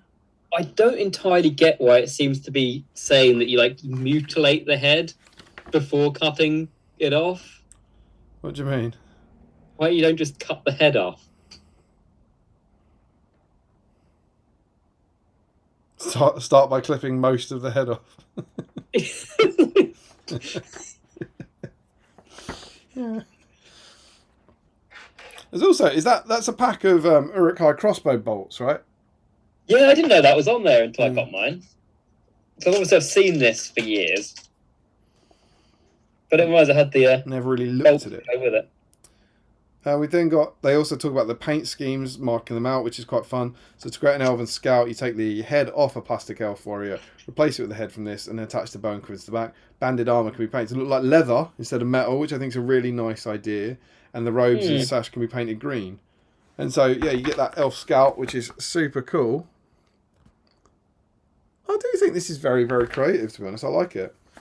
I was looking at this going, where's my bow and quiver? And here is a hell of a test for you. I'm going to put you under pressure. Do you know where my bow and quiver is from the sprue? Ontario? No. Bear in mind, Michael Haskell gave me this sprue last year. Do you know what I'm going to say? We're going to play a game. We've still got 27 viewers watching. Let me know in the chat. Where is my elf bow and quiver? That's not on this sprue. I have told you all where it is. Ooh. Yeah, there you go. And then finally we get to shaving armour. The look of certain models can be significantly changed by carefully altering the clothing and armour sculpted on the model. This is how the magician was created. The scale armour was shaved away using a craft knife. Next, the knife blade was drawn sideways across the area to create a smooth surface. I hadn't even realised that. So that magician body is a plastic Rohan warrior. Mm. And do you hate yourself? Would you like an awful magician? Why not carve all the scale mail off this plastic Rohan man? I think this late in the stream, anyone who takes one of the new Battle of Edoras Warriors of Rohan, carves its armour off, sticks a Minister spear, and that head on it should also get 2 entries. Yes, 100% yes. I agree instantly. I absolutely yes. Larry, that is a beautiful idea. That alone has been worth having you come on. If you destroy one of the new Rohan models utterly and carve it away and turn it into a magician for battle companies. There's a lot of people out there, man, with this box and with this sprue. We know that. Who will be the hero we deserve? Who will be the B-side hero we deserve? Make us a magician by ruining one of those beautiful new models. And you can have 2 entries into this. And to be absolutely clear, if you've done Guritz and you do this, you can have 4. That's absolutely right. Joe Holzman is literally, the rules law is coming out. Is that 2 entries in addition to the 2 for Guritz? Yes. Tonight, yes. Because that will still be the 75th most insane thing we've done on the stream tonight. So yeah, quick, drop Guritz. Make us a magician. It has to be a new Rohan warrior though. You have to butcher one of those beautiful new models. See it done, boys. And girls, of course. And then finally, we get a full page ad for Gothmog's Lieutenant. Gothmog's Lieutenant is a unique character with his battle-scarred face and distinctive scythe weapon. He clearly stands out on the battlefield. Here we show you how to use the Heroes of Middle-earth conversion kit to create this orc warrior. So you swap his head. I did this. I did it pre-Christmas. I was doing it on a stream. You swap his head with one of the plastic orcs. I don't think you have to chop an arm or a hand off, do you? It's designed, and it's designed to fit on, which is cool. It's even got the hole in it, isn't it? I was surprised at that. Yeah, it's very cool. And then it's got the clothes and the armour can be painted exactly the same way in the Auction Pack 72. And I went to, when I've been doing him, he's not quite finished because we've been having too much fun. I went back to my old Morannon painting guys that I've used to paint up my Morannon army. So he's going to match my Morannons, which is kind of cool. And yeah, and there he is. And look at the detail on that, on the face. It's great. It is a really good face. I was really, really pleased when I painted mine. The sculpt is great.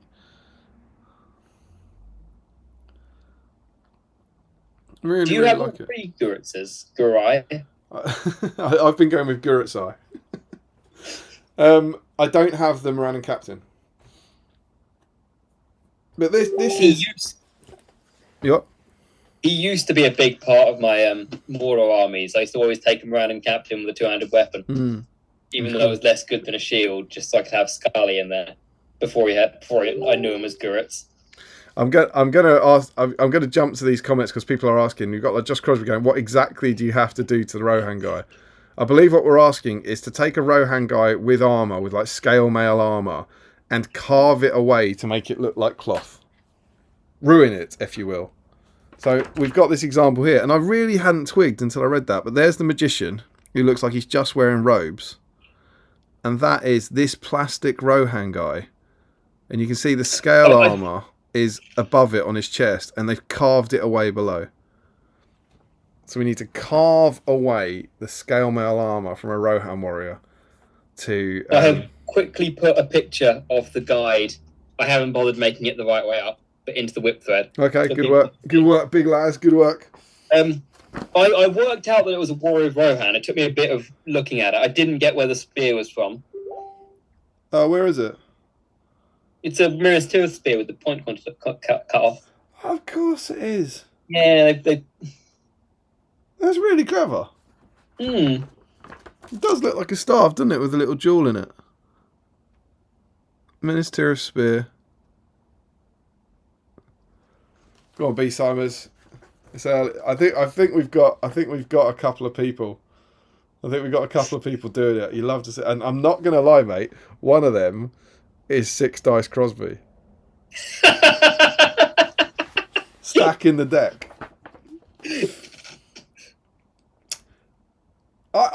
I think this is unreservedly wonderful. I'm always a person who obsessively, anytime I do a Battle Companies campaign, I will convert up at least the 3 heroes for it normally, or at least one. Well, that's why I'm so genuinely still excited and buzzing about that Hunter. I want to show people them because I was so happy with them. There are 4 heroes and they have foot and mounted versions. So I've created new Hunter Orcs, and I've used the same, I've found the same Hunter Orc body, the same head or whatever, and duplicated it across the foot and mounted. Oh my God, he's in the background. He looks like a hobbit. How far back does that room go? All the way. They've only been used for 1 game. Oh, I've just realised it's Holzman as well. It's 5 Dice Holzman doing it. They've only been used for 1 game, but these were made for Battle Companies thing with Tom Macklin, Kieran Street, Mark Boyland, Sam Page, Josh Triffitt. So we've got a leader. Is that a Dunlending, looks like? Huskar with Frida's shield. Very cool, very cool. And that's one of Goroff's axes. We then had Goroff, who was converted with the Huskar's weapons. He's like a 2-handed weapon. Oh, that's cool. This guy was a Dunlending warrior, so for the strength 4. I then dropped his armor because he's not wearing armor. Yeah, very cool. So deliberately being 1 defense down. And then as a sort of sorceress was going to be. Oh, that's cool. You should put a Ministry Spear tip on the end of that. I have filed off the armor off of her, so it's halfway. They're really cool, man. And I also like the commitment to making Battle Companies models out of very expensive Forge Shell models. I'm just kind of following this now. I just want to answer a few FAQs. Crosby has said, "Can I make it a Haradrim sorcerer?" Absolutely. And who was it? Frederick said, "Is it new Rohan warriors only, or do old Rohan warriors count?" It's got to be the new one. It's got to be one of the new. Ruining a nice expensive model. It's got to be. You got nice. Yeah. You got to ruin a model you don't want to ruin. But yeah, I got 3 packs of those characters. 1 to do as normal. 1 to do they'll make those heroes out of, and then a second one to convert mounted versions of some of them. It's cool, man. Oh, this is important. 4 Dice Fisher has choked. I've already started painting my Rohan boys. Can't bring myself to butcher one. Not enough dedication. I think Holzman and Crosby are going for it. Oh, you love to see it, man. The desperate race for dice. Yeah, I think this. I think this is fascinating and wonderful. as a piece of SBG history. Like, genuinely. Like, what on earth were they thinking? Like, who sculpted this? What was the... You know, they've had 75 issues. Like, should we just chuck a model in it? Yeah. And this used to go, can someone just sculpt us a whole bunch of bits? And at what point did they say that? Particularly this guy, I get the elf head and the man head and the weapons. At what point did they pick? Was it the editors who went, "You haven't made that orc"? He goes, "Catapults. Can we have some bits rather than making him, rather than sculpting him? Can we have some bits for him?" Did they say, "No, we've got no plans to sculpt him, but we'll sculpt you his head and his arms"? Like, I just find it utterly mad. I would love to know the history behind Guritz, because he goes from this to then being an unnamed captain. He does. Model. And shall we jump to that? I think we've got a few pages, but we did talk about it. We had a brief chat, but we went digging, and we found that the Mordor orc captain profile. Moran and orcs appear in Siege of Gondor, but they don't get the captain. And the captain, the Moran and orc captain, appears in this book. So Siege of Gondor came out for the Return of the King era of the rules. Then we get the blue rulebook. And then they started releasing these army books, basically. And I think they did 4, right? They did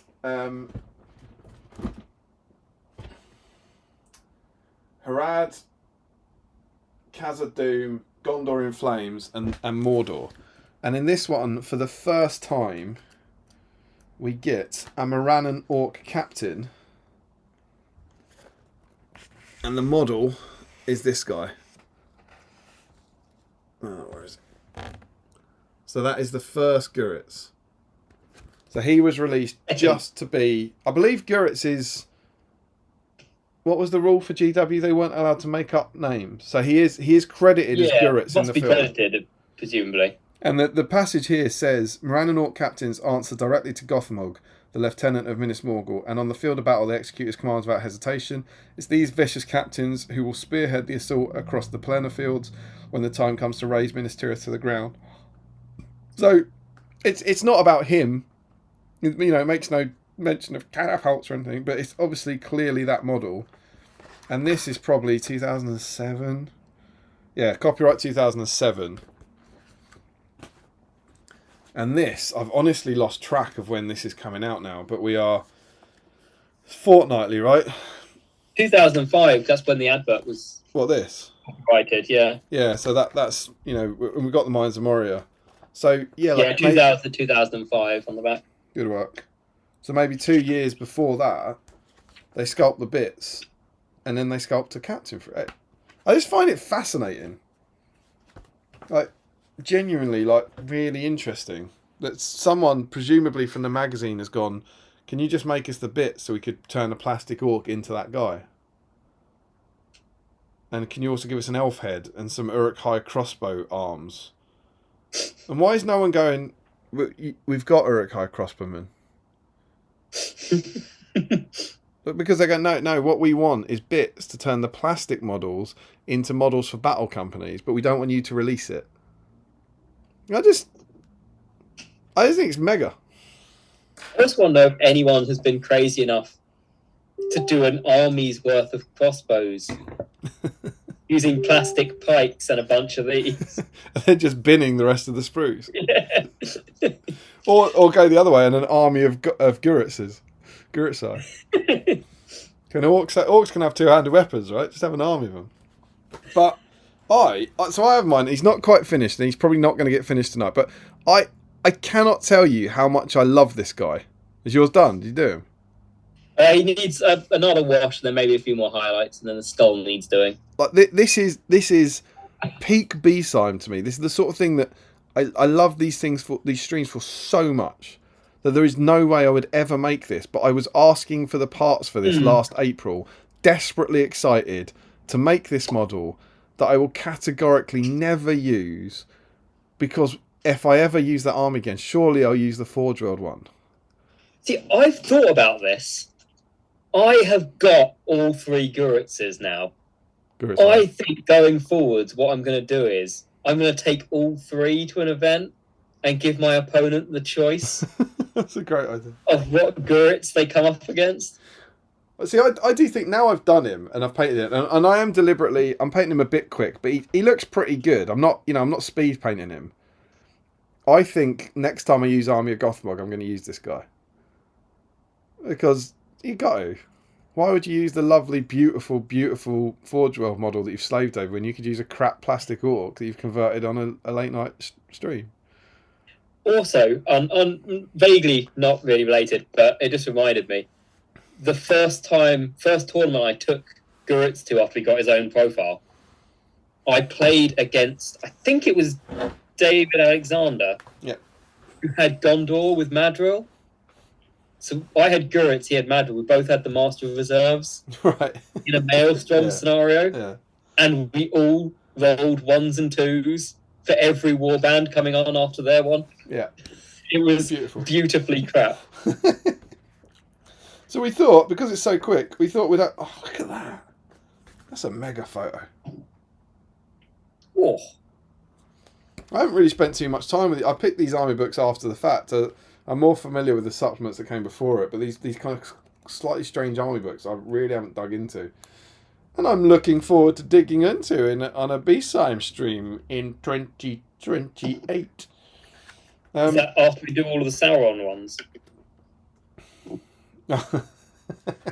Yeah, absolutely. So we thought we'd do the briefest profile review. I think I've done a lot of reading, but I don't think I can do this. But can you take over for Gondor at War and Armies of Middle Earth?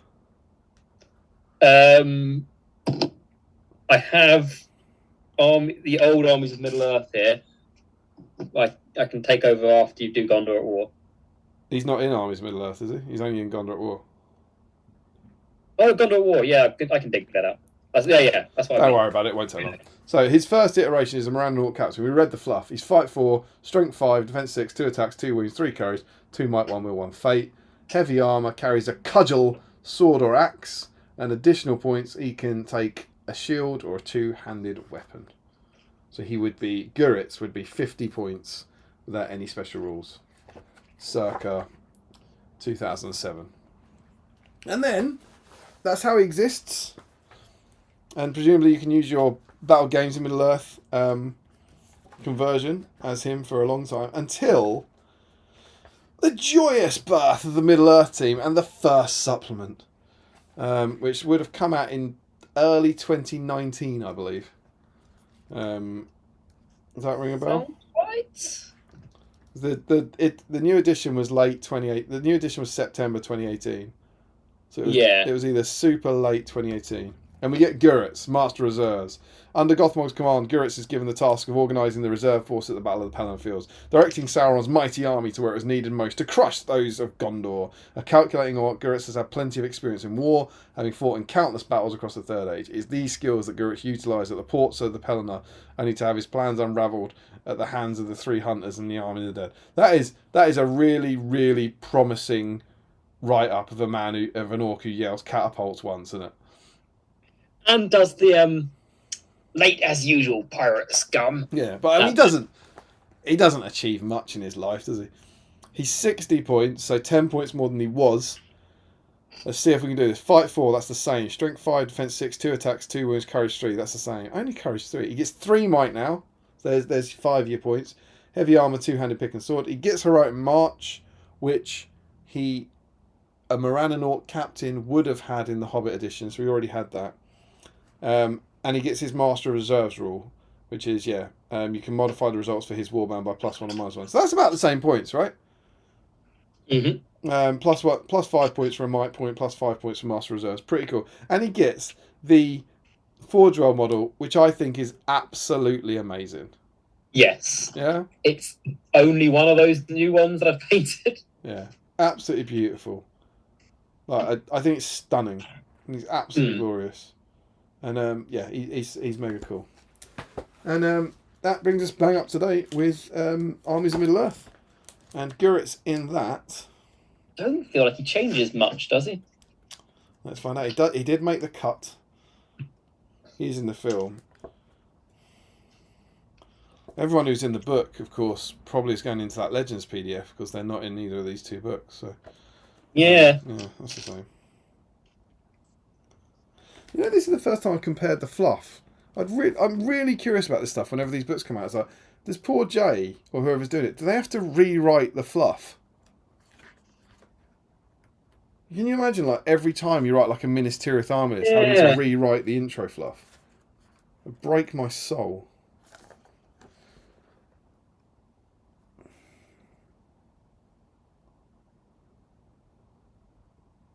It sounds very similar. Yeah, but it's different.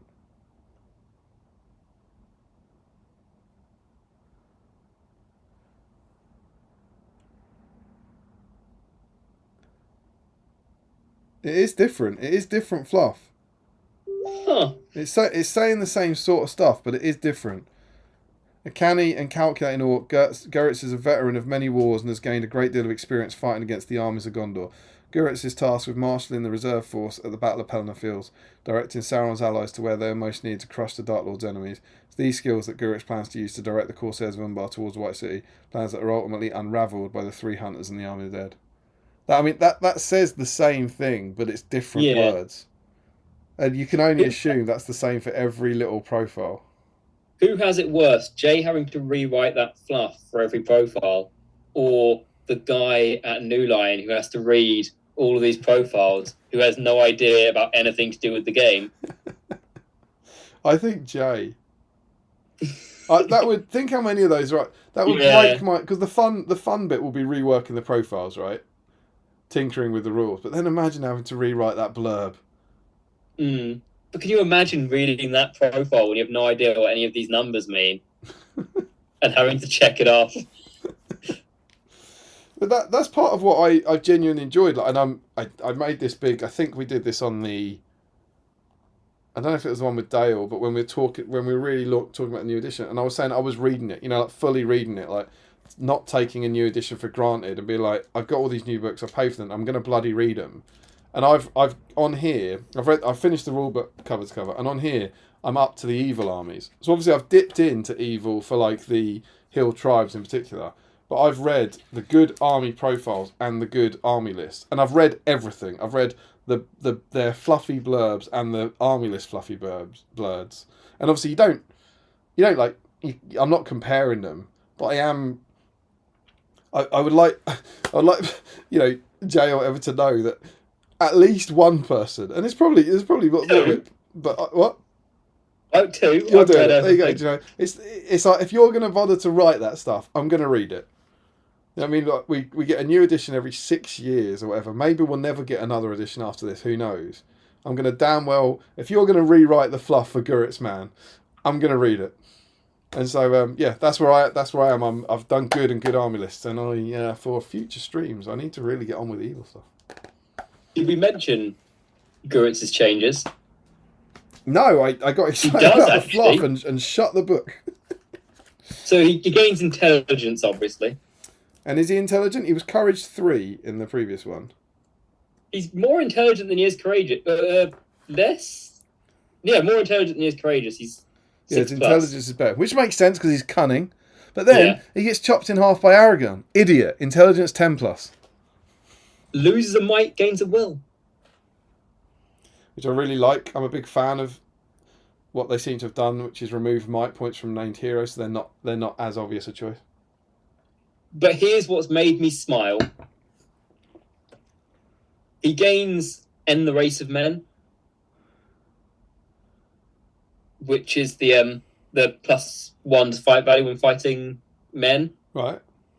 Which all the Morannon orcs and Morannon captains have. Sure.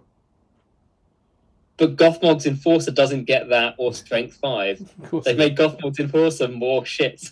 Of course they have. Yeah. This was his chance.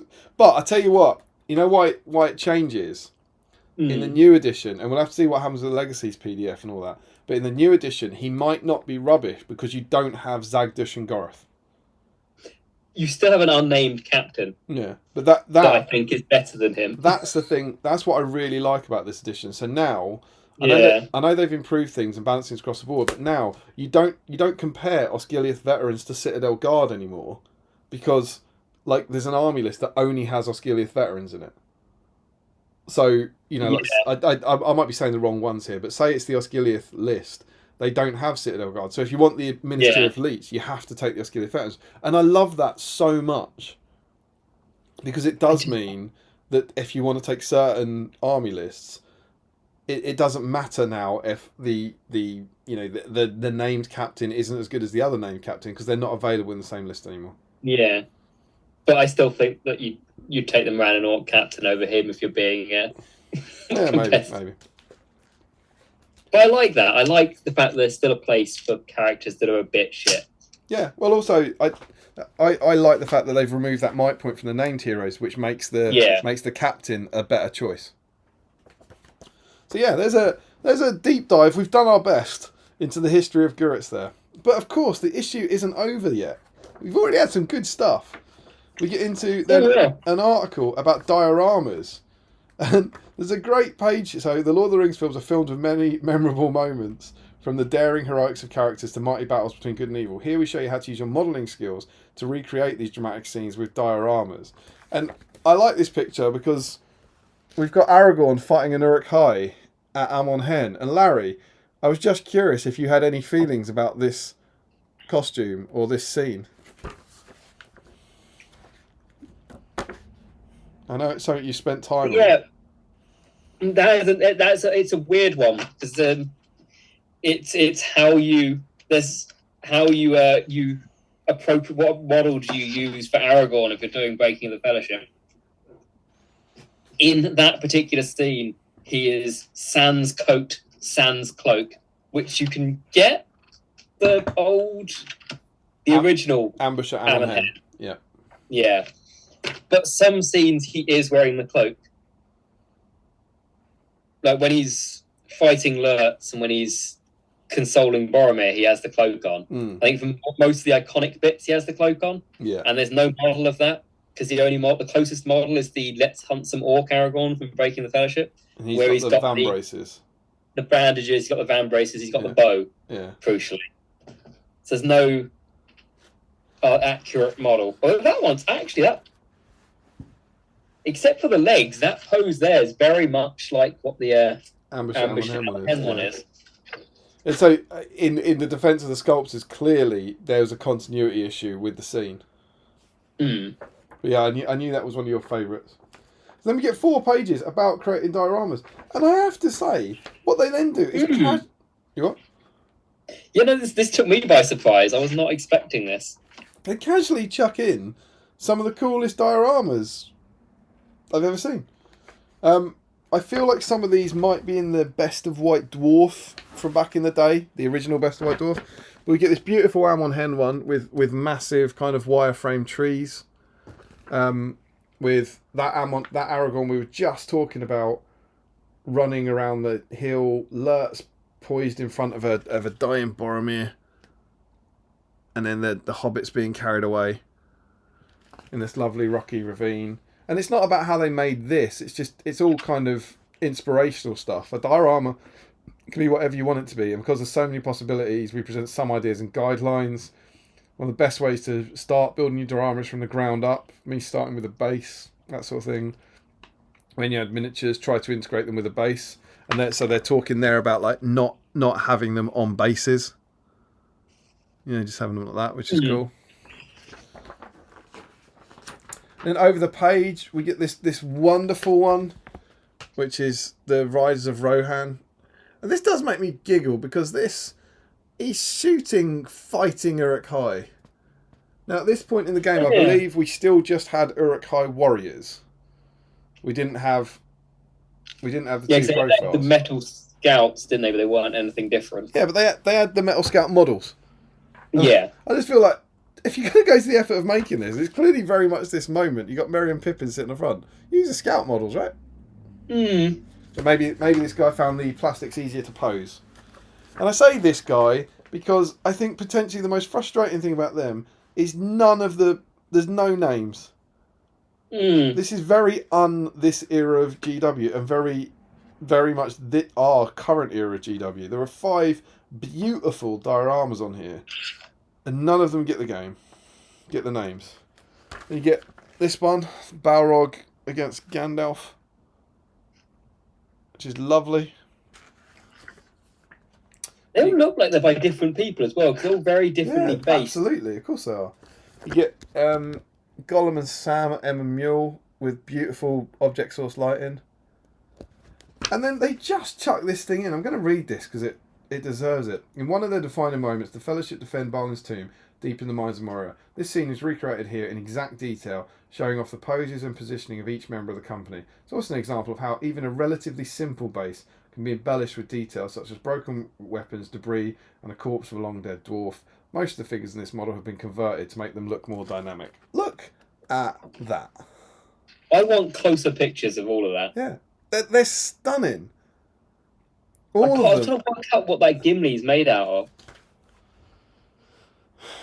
I mean, he looks to me like the Metal Fellowship Gimli pose with like changed arms. That means they actually isn't the axe like in front of his chest? Yeah, maybe. And then where do they don't have the elven cloaks, so it has to be a Gimli without an elven cloak. And do you know what? I actually think that Fellowship Gimli is the only Gimli without an elven cloak, apart from the plastic one. But like Aragorn, Boromir, and Legolas are all stunning, and even Gandalf's kind of pointing his. I think that's the Orthanc Gandalf, but converted. They're absolutely stunning. And like in all the years since, I've never seen anyone do that. Do you know what I mean? I can't remember seeing this scene. I know Kieran was planning it a long time ago. He's actually work out the different poses. I'm sure. Yeah, I think they're amazing. Steve's done Aragorn like that, hasn't he? Yeah, but he didn't do the whole bunch of them. Yeah. And then finally, we've got another stunning one, which is Helm's Deep. The height of the wall allows the addition of features such as ladders, some of which have been positioned to give the impression of falling. Simulated action helps to bring the story of the model alive and includes a bowstring on Legolas. Look at that. So kind of simple, so small. My favourite thing is the fine details picture, where it looks like Legolas is loading a giant arrow into his bow. Yeah, that's good. And how, I mean, you've got a 4-page article about converting, and then you see these 4 pages. How awesomely inspirational is that? And also, yeah, I'd also like to point out the quote for the Helm's Deep one. It looks like it has gone beyond beginning. Yeah, it's So It Begins, isn't it, by Theoden? And he's not even in it. Is Aragorn on it? I couldn't see Aragorn. No, but it's like it's so far from the beginning. Why is that quote used? But look at him as well. They're converted. Look at the Uruk on the ladder. He's climbing it. Yeah. That is awesome. I wonder, is that one of the casualties? I think it's a casualty above it for sure. But maybe. It's cool.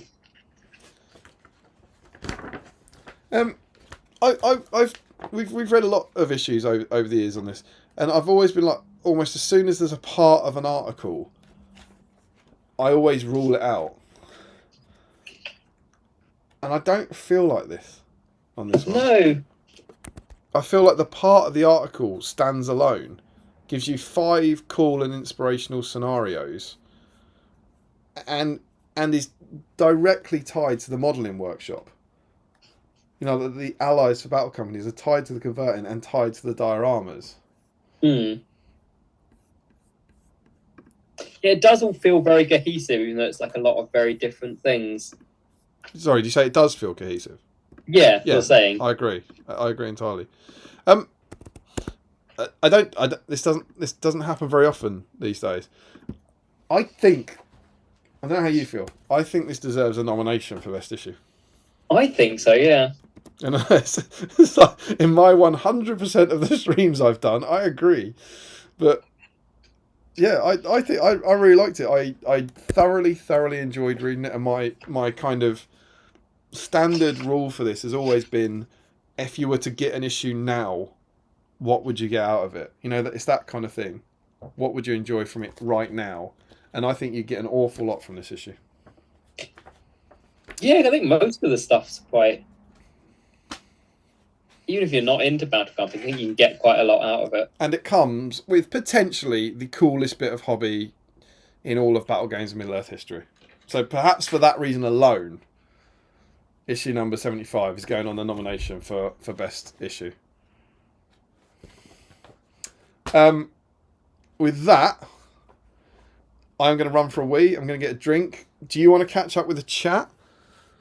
Yeah. See, I'm learning from my last mistake, and I'm not leaving you with nothing. I'm leaving you with everything. Where are we up to? Well, we've got Joe Holzman saying I was already on board, lads, which I think is when I was out of the room. So I don't know where you got to. I kind of just vaguely hinted at questions and didn't actually read anything. So it's me who... Matt Husband, lol. Matt Hudson, Freudian slip. Matt Hudson, shopping trips together won't be long. See you in a sec. T. Matt Tiberius, evening all, just got home and so happy to finally see Larry. Hello. Where are we? Frederick Schultz, great how this was indeed a stream to remember. Sam. Oh, yeehaw, we're doing a mag. Joe Holzman, somehow. Ryan Cuthbert, talk about Helm again. Don't tempt me. Stephen Ryan, I love the tradition of Damien catching up in the chat, then leaving to go to the loo, so the host has to try and fill the time alone. It's even more fun when you have it thrust upon you. Joe Holzman, I was already on board, Laz. Joshua Crosby, with Damien gone, we can talk about some more highbrow stuff. I'm sure we did, and I didn't just stumble around aimlessly whilst painting Guritz hair. Joshua Crosby with I've done that one. Tiberius, wow, Larry buying time. This is new, and a stellar job he did. Sam, Larry's going to speak normally now, then swap back to typical Larry as Damien returns. Sure, why not? James Wilson, right, I think I've almost got it. So Helm's Tell.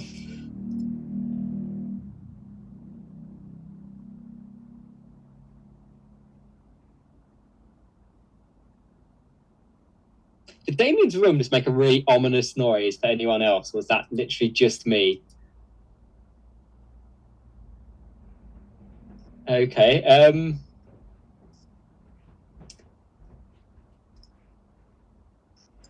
right.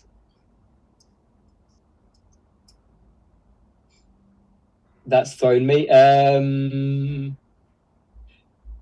Felix Schultz, I feel like Helm's helmless helm warrants either a literary Nobel Prize or a lifetime of Guantanamo Bay, or maybe both. Did you just say helm? What? Did you just say yes. helm? Oh no. Felix Schultz said, I feel like Helm's helmless helm warrants either a literary Nobel Prize or a lifetime of Guantanamo Bay, or maybe both. I'm not sure. They're not mutually exclusive, right? No. Although, fun fact that a friend once pointed out to me is that if you have no context about any of these things, waterboarding at Guantanamo Bay sounds like a fun holiday activity. Waterboarding, Larry? No. That's a deep dive I don't think we're ready for. Deep dive is a terrible choice of words. Where were we? Sean Clark. So when you're starting this podcast, Larry, that's a reference to the long requested me and Jamie podcast. Have you met Jamie? Yes, at some of the BSIME meetups. Do you think you could do a podcast together? Fun fact, it came up in the chat. We almost did. Because he asked me if I wanted to film one over Christmas, and I think on Christmas Eve. I either thought I'd replied or I'd said something that I thought was like a proper response, and then assumed that he'd never got back to me. So, and in fact, it was the other way around. Yes. Sam, Guritz face when your opponent says they're going to use their special rule and you have no idea what that rule is. Joe Holzman, war can make heroes of anyone. Battle Companies is making your own characters. There's the link. But still doesn't really link it to Guritz.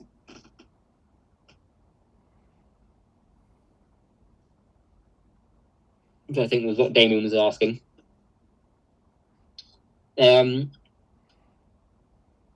Sam, that's a point. Have we got this year's Hobby Bingo? No. We haven't, no. We are now past the week where they released it last year. Which makes me a little bit worried. But I'll tell you this, world exclusive, if it doesn't, I don't know how long we'll wait, but if it doesn't come, I'm going to make one for Battle Streams.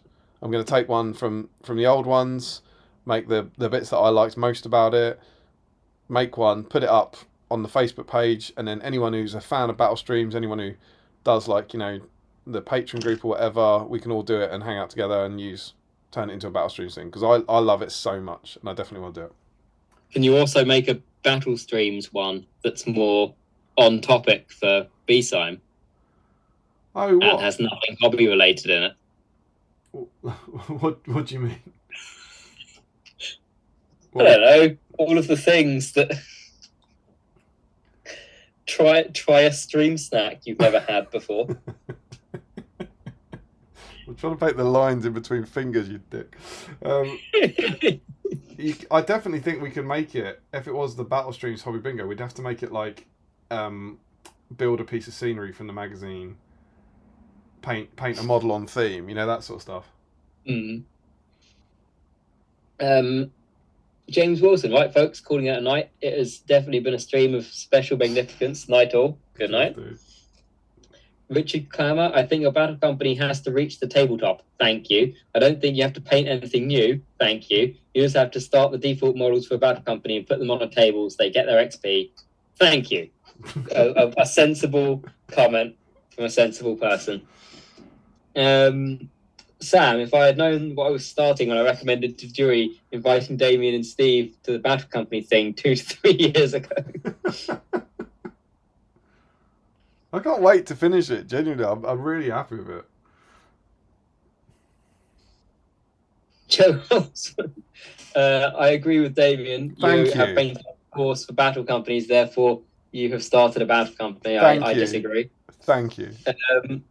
Sam, some poor magician having no idea how he got here is left fighting orcs with his collapsing wand.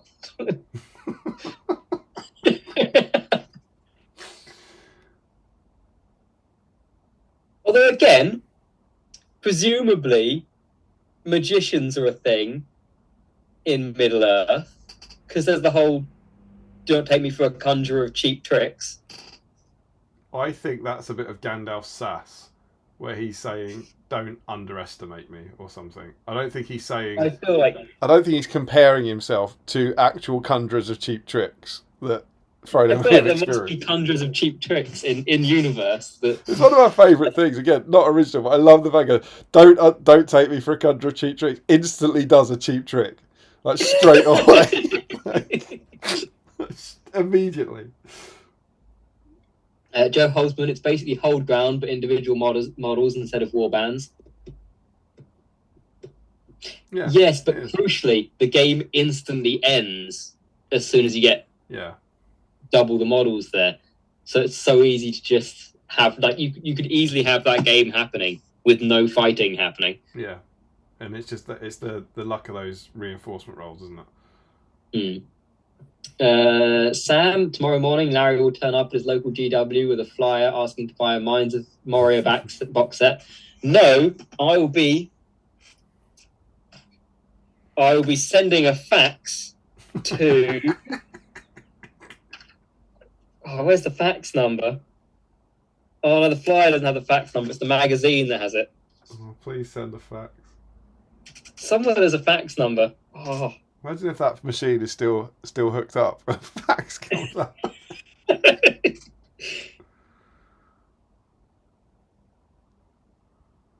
Where is it? I swear there was a fax number. I haven't imagined this. I can do my fax machine impression if you want.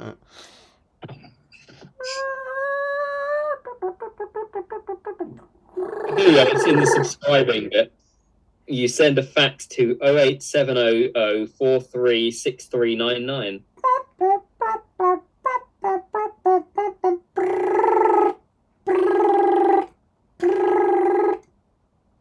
That's Cruces Dioxtini's fax address, not Games Workshop's. Oh, they're bound to still have it. Remember that story? Did you see the thing of the guy who got his free Bilbo? Like about 2 years ago. No. The Fellowship starter set came with a form to get a free metal Bilbo Baggins model. And this guy opened it up like 2 years ago or something. He sent it into Games Workshop and they sent him one. He made a video about it, and it was like, I mean, the thing is for GW, it's like, of course you do it. It's bound to go viral, and they did super well out of it. But yeah, they honoured this 20-year-old form to get a free Bilbo Baggins. It was mega.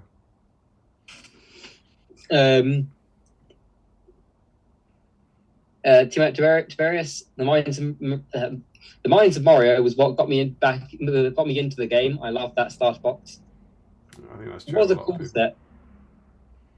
People look down on that Fellowship now, but I think for what it did for the game, that having the first time we had a starter set that actually felt like a scene from the film with heroes, I think was absolutely mega. I also missed the little portable rule books that you got. Yeah, I think a lot of people think that.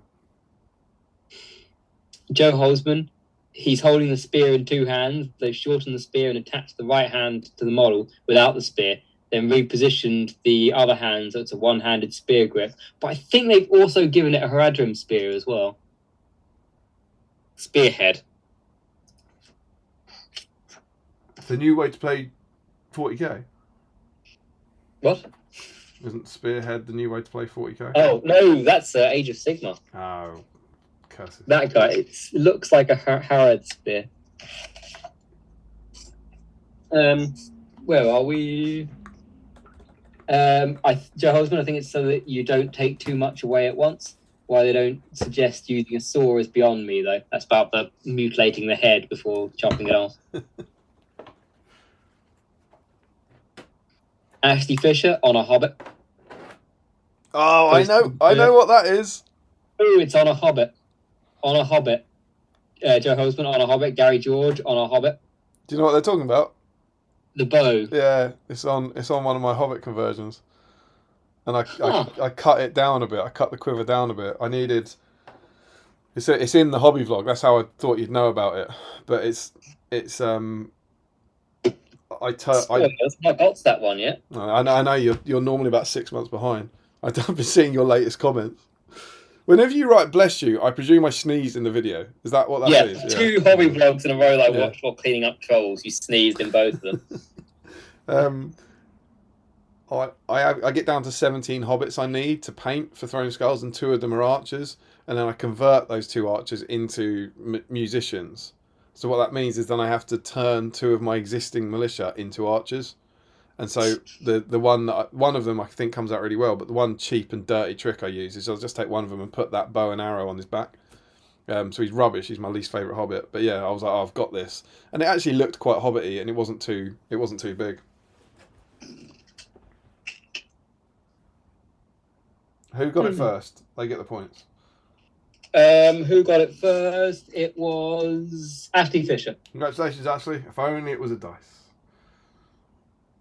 Does he get a chance to buy himself a Freddo? Yes. Brilliant idea. Felix Schultz, carving all the Rohan scale mail off is how I started turning some old Rohan into Wild Men of Dunland. And now you need to do it on new Rohan. Joe Holzman, is that 2 entries in addition to the 2 for Guritz? Yes. I'm very tempted. It's the spirit. Tiberius, Joe is going to do it. Josh Crosby, what exactly don't have to do to the Rohan guy? Shave all the armor off, give him a Ministerial Spear, and a head from the conversion sprue. I don't think they have to give him the Ministerial Spear, right? No, but you'll get bonus Larry points. I keep doing this stupid thing where I click on the chat and I can't scroll on it. Matt Hudson's 75th is generous. That's something about being the 75th stupidest thing to happen on the stream. Joe Holzman, the new boxes at the bottom of a pile of boxes. That's the sticking point for me. Yeah, Crosby's onto it though, Joe. Laziness is a greater deterrent than destroying a lovely model. Joshua Crosby will need a bit of time, but can do it. Are we going to see a magician? We're getting a magician, definitely from Josh. And it'll probably be absolutely amazing as well. No, Josh. Joe Holzman, I've put a pic in the Patreon chat. Josh Crosby, fine, I'll try. Oh, Josh. Schultz. Is it new Rohan Warriors only, or do old Rohan Warriors also count? Got to be the new ones. You got to ruin a model that you don't want to ruin. Absolutely. Gary George, back from shopping. Let's see if I can get some base coats on Guritz. Way! The Saturday morning shopping's been completed. He's in the future, man. How crazy is that? Joe Osmond, the fact that Crosby is doing it has made me get the box out. Oh, we have two magicians. Double magician. I love so much. There's so much about this community I love. But honestly, part of it is the fact that those four aggressively refer to each other by their surnames.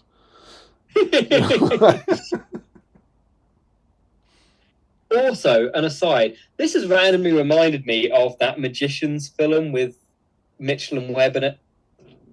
I had forgotten that existed. I don't think I know that existed. Oh, it's like a film about rival magicians. I will find that and I'll put it in the whip thread. I don't feel like you have to. Josh Crosby, can I make it a Haradrim sorcerer? Yeah, we said yes to that. Sean Clark, that room has to be at least 6 Larrys in length. But how many Aomer's heads is it? Probably close to 4 or 5, I think.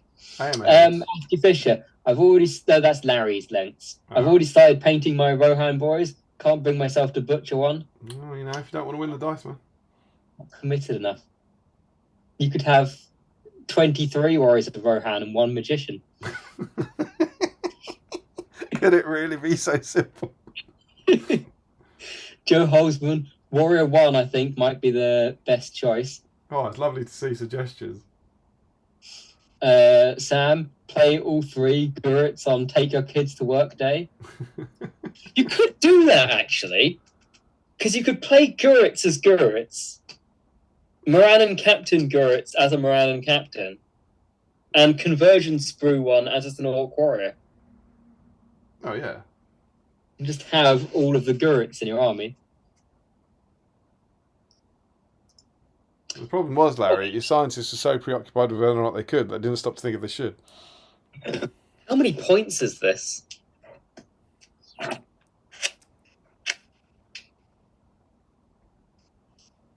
Can you fit it into my theorized 100-point tournament I've wanted to run? Well, surely you could just take the captain model as a normal orc if you can't. So Guritz is 65. Captain is 55. That's 120.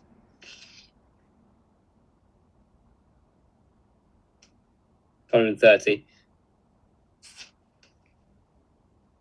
We need a 136-point event. Make it happen. Felix Schultz. Actually, Guritz and the Enforcer were first sold at Articon 2018 before the new edition launched with a rules PDF. Ooh. Were they an early release, were they? I did not know that. I mean, I'm guessing Frederick knows that because he probably picked them up. Joe Holzman, he doesn't achieve much in his life. Who's that, Guritz? I believe so. Oh, you don't know what he achieved before he went to the Pelennor? Oh, is this because that's what we said about it? Sorry. What you said. You were the one questioning Guritz's There must be a reason he's the lieutenant, right? impulse.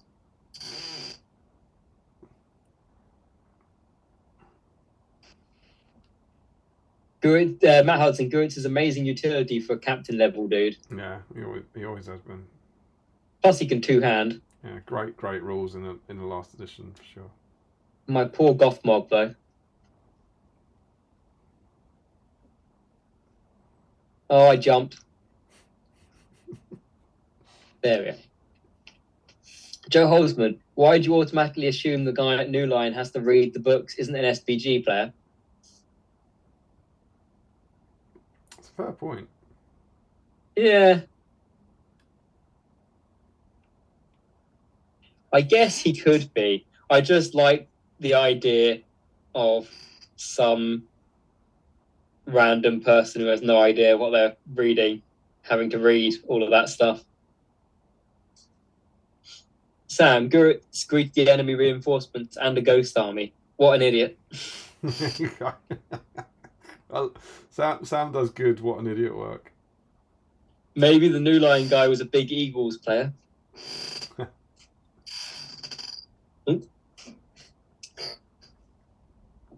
Joe Holzman, Larry, the more you say that, the more I want to take him instead of an unnamed captain. Teammate Tiberius, I think Damien means you can't compare Ozvets and Guards of the Fountain Court. There are two lists that can take Ozvets and Citadel Guard, Garrisons of Osgiliath and Reclamation of Osgiliath. Yeah, I didn't. They weren't. It wasn't meant to be those two in particular. It was more the general idea of it.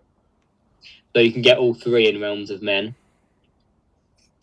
Larry Miller, I want to take him instead of an unnamed captain because he's shit. Larry Miller. Yeah, don't know who that is. Right. Sam, deleted scene. Legolas fires one of the ballista bolts back. Here's a thing I wanted to touch on. So, in preparation for the Guritz stream, I watched his docs scene, and it's never occurred to me. Is that before. where he puts his address on the internet? Yes, it's never occurred to me before, but at least 2 Corsair ships sail up. So did they tie the 2 ships together, which presumably would slow them down a whole load, just to make the orcs think that there was a fleet of ships still coming? Or did the ghosts crew the other ship? I haven't noticed that. I've never thought about it before. It's a good one. It's a good one. Felix Schultz, Uruk casualties, wasn't there just one? And one of the casualties reached sometime around 2010. Actually, yeah, and I think he's lying down as well. Yeah, the casualty pack came out early 2012 with the Warbands books. Yeah, so that's too late for the year. Interesting. Might be that there was some other casualties here and there throughout the range, but. Felix Schultz, I think this deserves a nomination for best stream. 10 out of 10 would be Sime again. Best stream? That is high praise. That's good to know. Like the fact that 5 years in, we're still at least having the chance for best stream. That's pretty cool. Sam, I think it was a box set of multiple different ones, including Dwarfs, Uruks, Eastlings. Yeah, I've been thinking about it. That one it can't be because the Uruk-hai was lying down on his back as well, so it wouldn't look right on a ladder. Felix Schultz, don't think Larry wants to catch up with the chat. Too much tomato in that. Wait.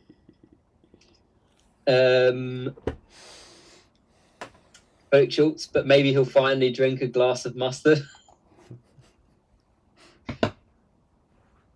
I do not relish the opportunity to drink any condiment. Was that a deliberate relish pun? Yes. No. Talking about being a fan of Condiment King in Batman means I'm very well versed in a lot of condiment puns that you need to use when talking about him. Matt Hudson, French or English? That's mustard, isn't it? Yes. English mustard for me. Matt Hudson, I heard ominous noise. Yeah, while you were gone, there was a random ominous noise. What, on my end? Yeah. What kind of ominous noise? I can't remember exactly what it was. Like kind of like a sort of like dull gongish noise or something. I think I can't remember exactly. Gong? It was very weird. It didn't sound like anything I recognised. From nature. But apparently Matt Hudson did hear it, so I wasn't going mad. Frank Schultz, there was a noise. Thought it came from outside. Apparently it was Damien's room. Sam, hope that ominous noise wasn't Damien's bathroom. Team at Tiberius, not just you. Joe Kitty, can't believe you're still going. I left for dinner about 2 hours ago and returned home to continue BSIME stream. So excited to settle in for the next few hours and see if you'll break the record. I don't think we'll be breaking the record tonight, Joe, but glad to have you with us, man. Not with that attitude. Gotta believe. Matt Hudson, Joe, we've only just finished talking about Helm. Still lots of mileage left. Frederick Schultz, please call it Hobby Bongo then, Dave. What was that from? The Hobby Bingo that you're going to make. Yeah, but that's an old B-song gag, isn't it? Oh, yes. I can't remember what that was now. Yeah, that's definitely stirred something. Yeah. Do believe you're right. Sam, would Larry like all the bingo squares to be related to battle companies? Could we have a square on the BSIME one for finish editing a Fantasy Fellowship video? That wouldn't be fair on you. None of you could do it. Well, neither could you. Oh, you might have better chance than I have, to be honest. Probably I've gone this long. I've not mentioned Fantasy Fellowship. I've done well. Joe Holzman, eat a white gummy bear. I mean, it writes itself, right? You know, to various doing a B-side bingo board would be excellent. Joe Holzman, put them on a table doesn't imply any gaming at all. That just sounds like list writing. That's good. Matt Hudson, if anyone asked me who do you think still has a fax machine, Larry Miller would be number one. Fun fact, don't think they still have it now. My dad did still have a fax machine way past fax machines being a thing. And it would occasionally just make like really weird random noises. I now have students, so we do a few lectures on like kind of futurism stuff and tech. And I have students who don't know like what a fax machine is. They've heard of it, but they don't know how it works. You know, they get it as a piece of technology. I think that's fascinating because I just don't feel like that old. My favourite fax machine thing. I'm not sure I have. Is Back to the Future Part 2. Yeah. Where they like massively overestimate a lot of the technology that we have by 2015. Yeah.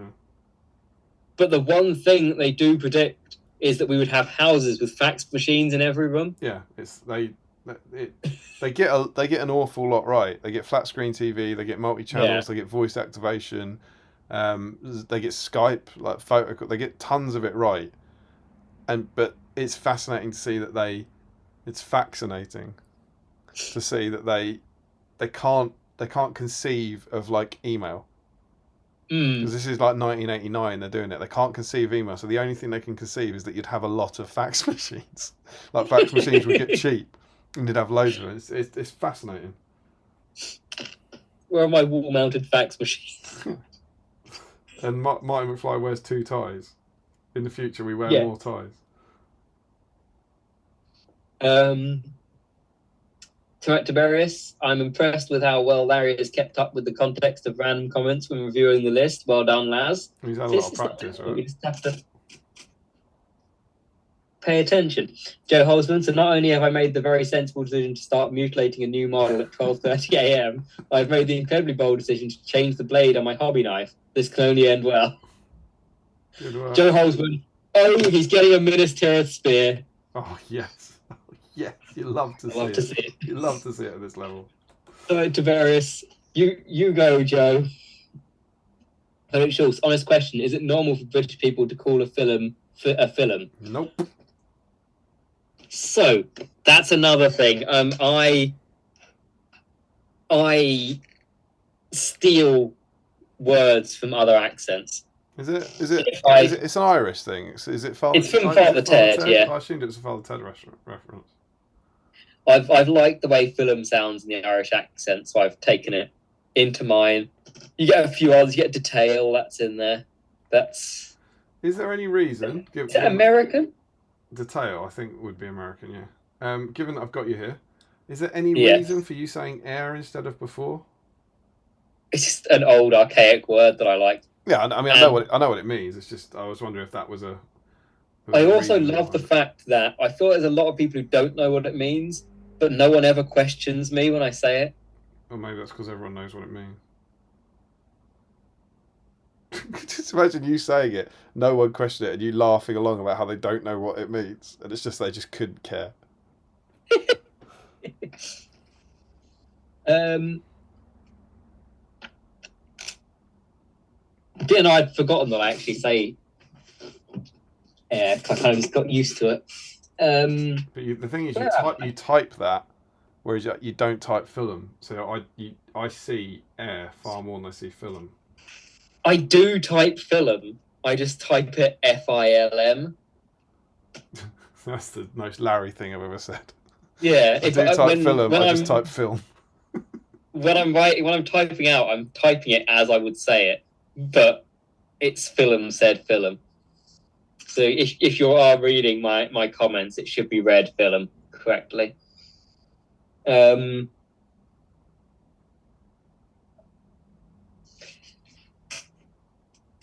Sam, if he gives him an MT spear staff, he gets a 5th entry.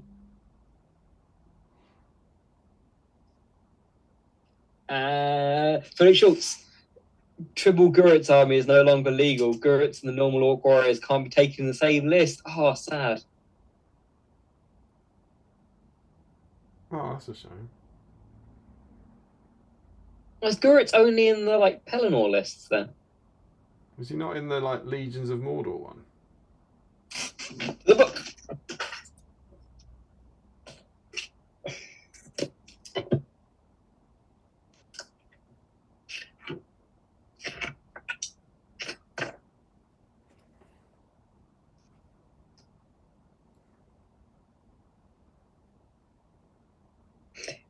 He is, but Legions of Mordor can't take Mordor orcs. What? It's just Pelennor stuff. Legions of Mordor can't take Mordor orcs. Yes. But they can't take legions either, can they? You just laughed. You have to like this video.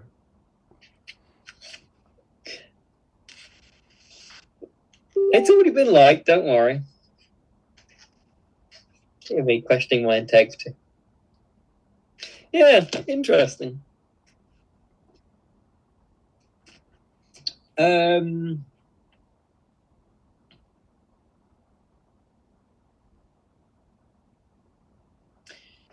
Matt Hudson, is Larry confusing Peep Show for the Prestige?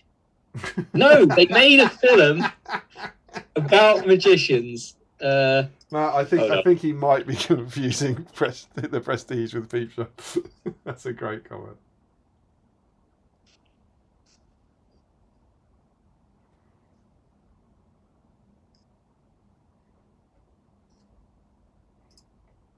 It's been a long time since I've seen it, but I remember quite enjoying it. Where are we? Whipford. Yeah, well, Hugh Jackman's always good value. That is, the Prestige is also a good film, but The Magicians is a different film. It is similar in that it is a feud between two magicians, but it's somewhat less taking itself seriously. Where are we? Matt Hudson, Fredericks. It's a Northern Irish accent, I think. Is it just Northern Irish? Fulham. I don't think Fulham's just Northern Irish. Where's Craggy Island? I always pictured it as being southwest. It's not for some northern, reason. is it? I don't know where it is set, but I don't think you're meant to think that's in the north.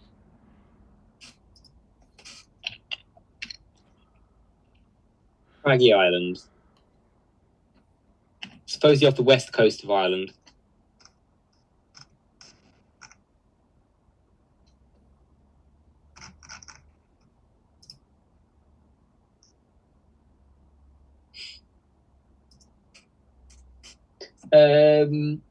Territorius, yeah, that's what I thought, but I don't have the book with me. Matt Hudson, so I have zero idea why Larry says it, but that's par for the course. That's par, he's correcting himself. Calamar, the Grey Company is in the other ship hiding. Frederick Schultz, you accidentally said hobby bongo in a vlog some time ago. Yeah, I knew it was from the past. Frederick Schultz, and then I insisted that if there's ever a BSIME bingo, it should be called bongo. Yeah, I knew it rang a bell. Oh, I think that might actually be one of the ones I've seen. That sounds vaguely familiar.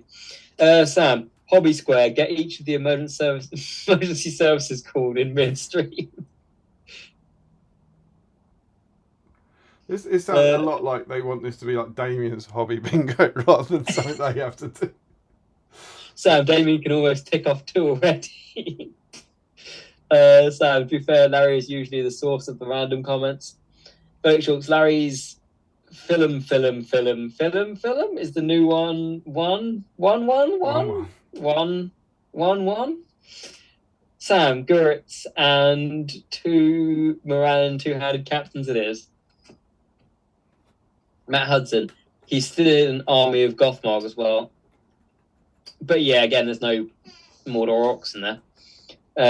Too much race, yeah, but the army of Gothmog lost their cheaper orcs. Sam was going to ask if Larry makes himself laugh on the stream. Would that mean he has to like it, or is that some sort of exemption? There was that bit where Damien kept laughing, and I kept laughing at Damien laughing, and I think the stream devolved into Laugh section. A mass of quality content. Felix Schultz, most third age Mordor lists are Morannon only now, which feels really wrong to me. Joe Holmesman, they did do a Magician's film. I've never seen it, but I know it exists. Thank you. Matt Hudson, see, I'm not crazy. Matt Hudson. Whoa. That's a gross, optimistic reading of that sentence. Matt Hudson, it's northeast as well as Ireland. Oh, really? Durham, Newcastle, etc. Did not know that. Joe Holzman, Larry, I don't want to alarm you, but Craggy Island doesn't exist. It does in here. And that is caught up. Let me put a caught up in the chat. Good lad. I think you might have read this while I was out, but because I feel like I saw it flash past while we were chatting about the mag. Did Josh Crosby say something about the letters about magicians? Yeah. Because I could go and look at that.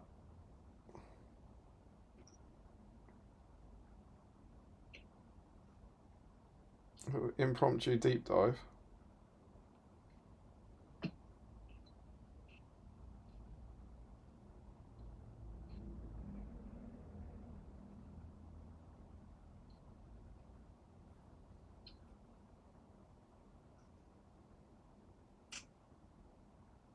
The asterisks on page 159 of Tolkien's letters might interest Damien regarding wizards and magicians.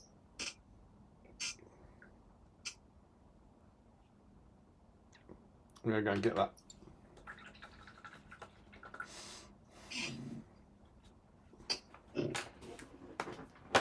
Finish the bread, by the way.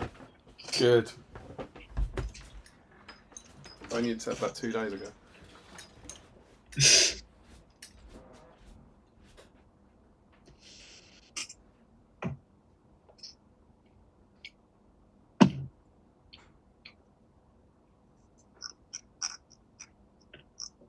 Damien's done, I'm still chewing bread.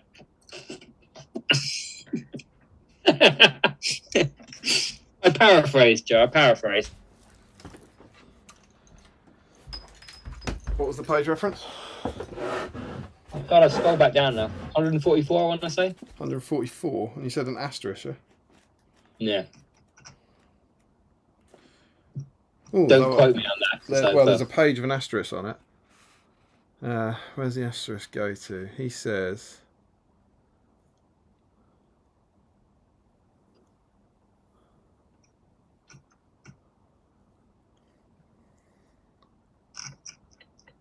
He says, I'm not learned in the matters of myth and fairy story. However, for in such things, as far as I know, I've always been seeking material, things of a certain turn and air. And then the asterisk just says, though I have thought about them a good deal. Is that definitely the page reference? I don't really see how that's about magicians. That was just me remembering a number. I've scrolled away from it. But I mean, if you're right, find it. If you've made it up, you've picked a page with an asterisk on it. Maybe I'm just good at guessing Which asterisks. is absolutely nuts. How many pages have asterisks? Not many.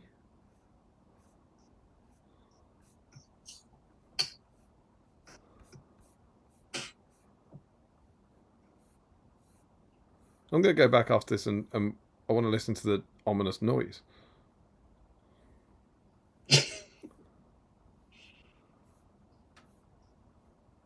It's 159. You've picked you've done it, mate. You've picked a different page in the book and you've picked one with an asterisk. That's absolutely nuts. That is full on crazy. Ah, here we go. So 159. This is about wizards. So the main... Only in one point do these world politics act as part of the mechanism of the story. Gandalf the wizard is called away on high business in an attempt to deal with the menace of the necromancer, and so leaves the hobbit without help or advice in the midst of his adventure. And the asterisk is after the word wizard. And then the asterisk note is, nowhere is the place or nature of the wizards made fully explicit. Their name, as related to wise, is an Englishing of their elvish name, and is used throughout as utterly distinct from sorcerer or magician. So he uses the word distinctly from sorcerer and magician. It appears finally that they were, as one might say, the near equivalent in the mode of these tales of the angels, guardian angels. Their powers are directed primarily to the encouragement of the enemies of evil, to cause them to use their own wits and valour to unite and endure. They appear always as old men and sages, and though sent by the powers of the true West, in the world they suffer themselves. Their age and grey hairs increase only slowly. Gandalf, whose function is especially to watch human affairs, men and hobbits, goes on to all the tables. So yeah, it's awesome because Josh has found the reference to the magician, but it's used throughout as utterly distinct from sorcerer or magician. So he doesn't use sorcerer and he doesn't use magician. He uses wizard, and he uses wizard to mean wise. And that that's the kind of thing I meant. It just didn't seem like a very Tolkien word. But well done. If you nabbed, I reckon, is that a little indexing? Let's have a look. No, it's not. It's not in the is it in the? Oh, it could be. Yeah. Magic and the desire for power. No, it's not in there. I wonder if that's Josh. He's got a PDF of it maybe, and he's like searched for magician or something. But yeah, cheers, Josh. Good find, man. Right, did I hear that you'd caught up? Indeed. Good work. Well, I haven't now, but I did. Good work, my friend. So I think with that, what we now do is go and see what people have been up to. I say and close out the stream, but knowing that this takes about an hour. Is it that one? Nope. Stephen Ryan and 24 others commented on my post. That sounds about right. Oh, crap. I need to take an update picture, don't I? And do you know what? For the first time in a long time, I'm going to put what I've been working on in the chat. Because I've made some progress that I'm very happy with.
And he even looks pretty good in the photo. That's the double bonus.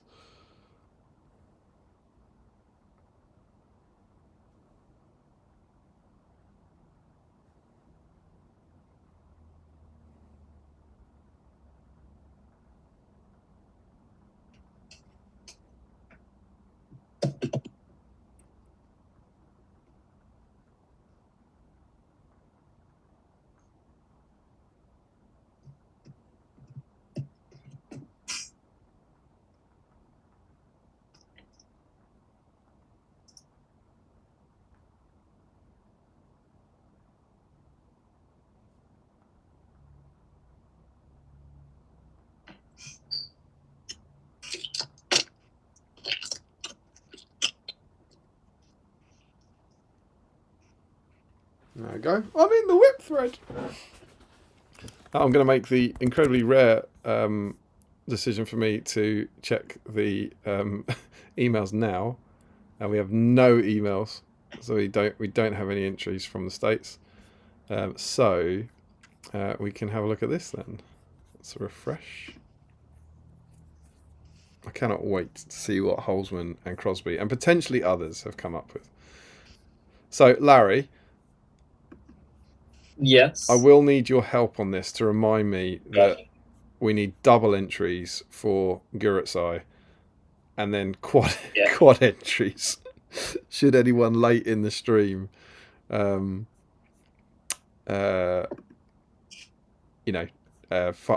a magician by butchering a model. Right. So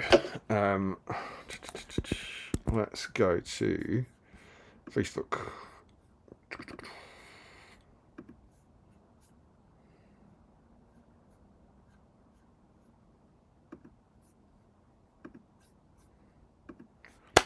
All right, so I hope we're there.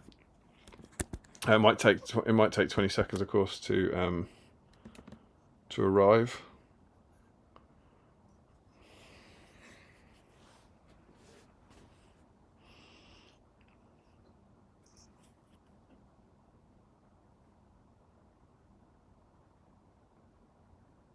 Yep, it's there. Beautiful, beautiful, sweet. So, shall we see what everyone's been up to? Indeed. I'm going to call it Guritz week. I'm not calling it conversion week because it feels like conversions jumping on the back of Guritz week rather than the other way around. Right, Guritz and Magician week. Magician week would be great. Just Magician week next time. Break the record. Right, let's see what we got. Joe Holzman first. Is that right for you?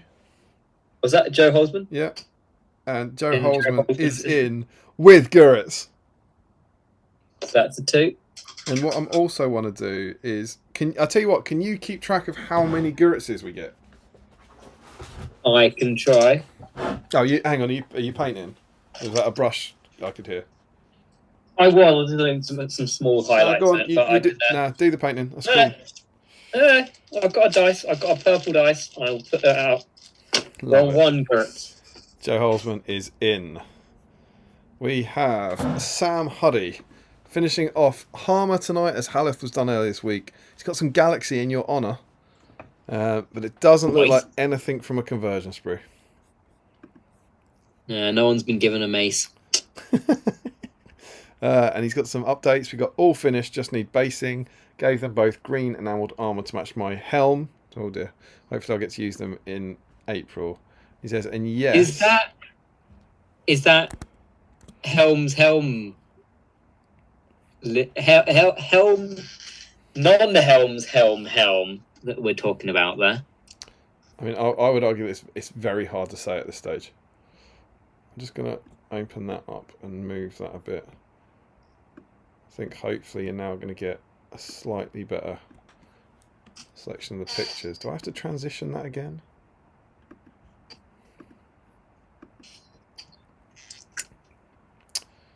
Right, I've made the picture look better, but I also think I might have deleted the entire Facebook window. So before I go any further, I'm just going to wait for this to catch up and check what I've done. Yep, you deleted the window. Yeah, that's good, but why? The question is why? I've learned to just not question here.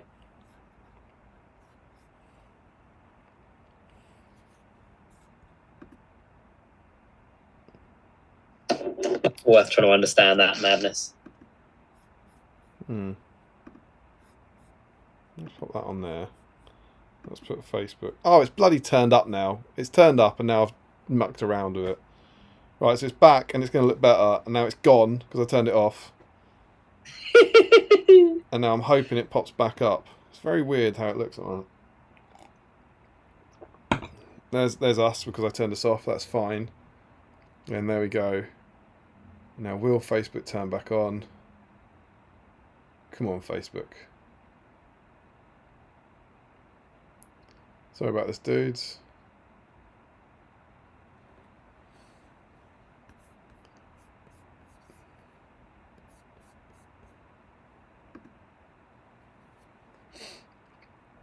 I don't know why it's doing this. This is weird.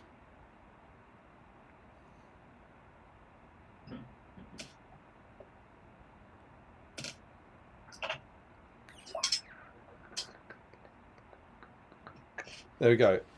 Is it back on for you? It looks good to me. Yep, it's come back. Wicked.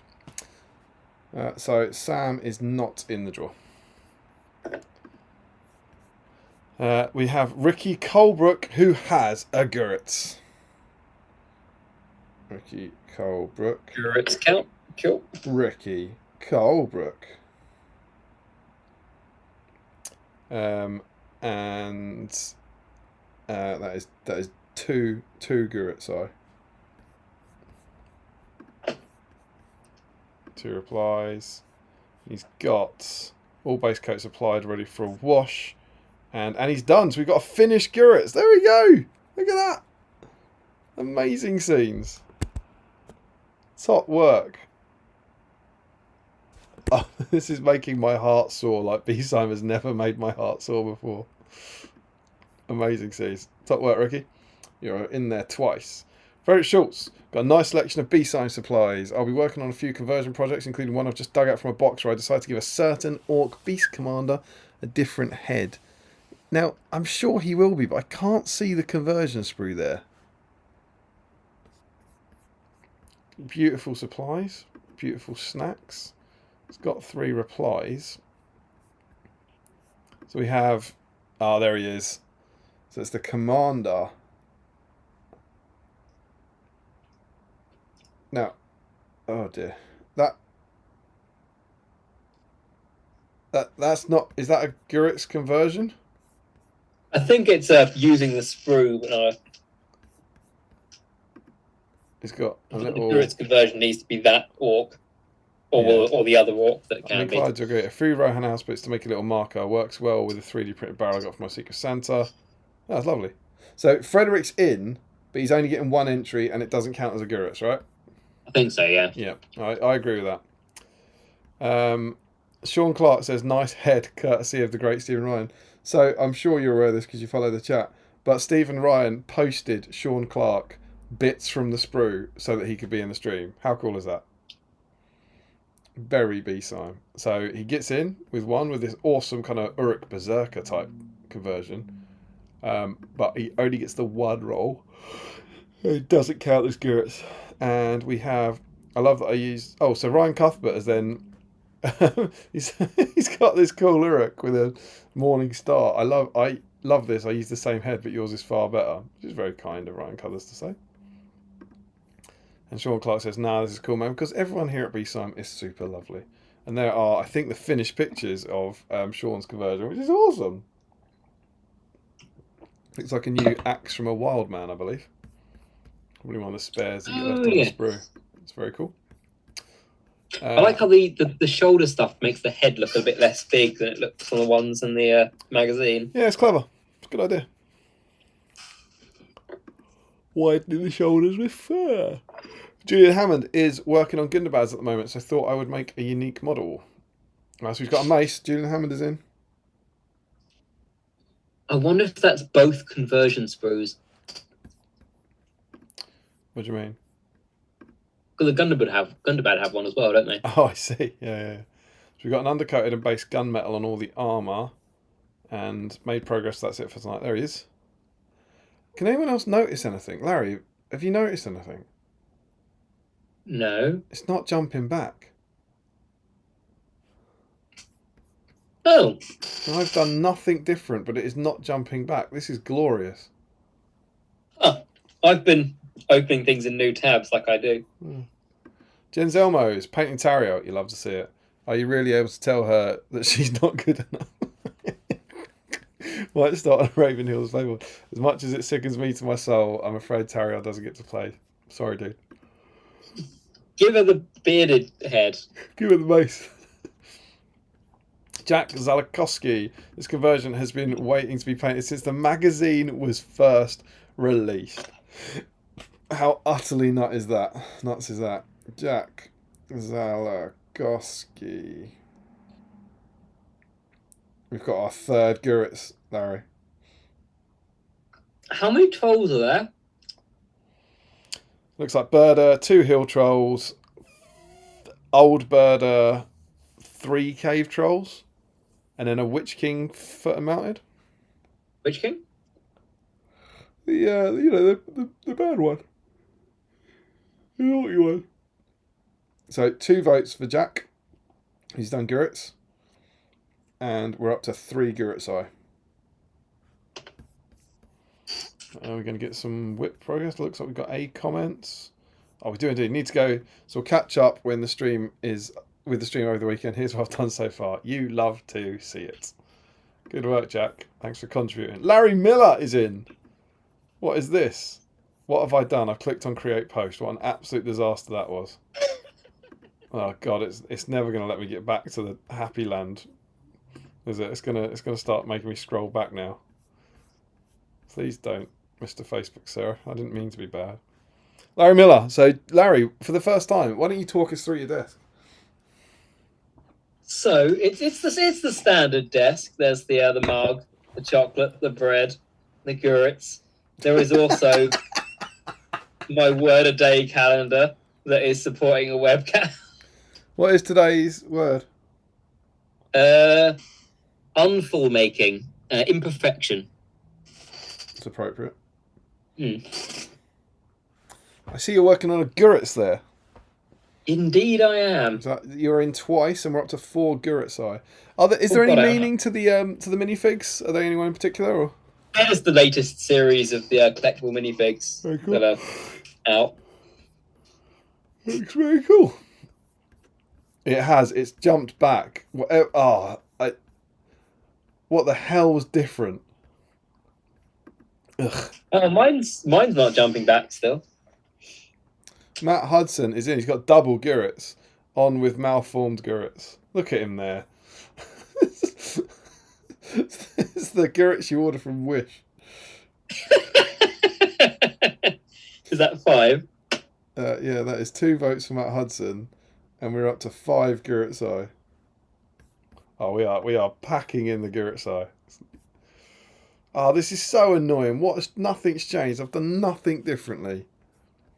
And he says, we've got a lovely update here. Not my best work, but finished. There we go. He looks awesome. Love that you've matched the colour scheme. As I say, I like he's gone with a non-red colour scheme, but with the same on both. Yeah, it's awesome. Good work, Matt. Thanks for getting involved. And then we've got some comments, I believe. Ash Fisher, love it. Glad you put it to good use. Would have sat in that bits box for years otherwise. Love the colour scheme too. As your home run and all that scheme. Matt Hudson said, yeah, he just fits my Mordor. I'll use him at some point now. Thanks again. And Ashley says, stunning work. And here is Matt Hudson's Mordor. That is cool, yeah. Lots of blue. Very unusual. With some lovely ice bases. It's very cool. Love it. I was just looking for Guritz there, but he's not in there, is he? Because I think that's an old photo. He's painted Guritz tonight. Rory Campbell is in. You wouldn't believe it. He's got Guritz. He's got a blurry Guritz and a great photo of your stream snacks. Rory Campbell. And we get twice.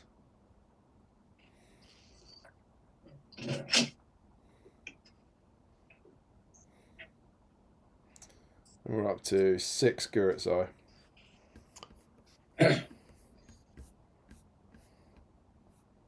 And there is his update. Looking very, very cool.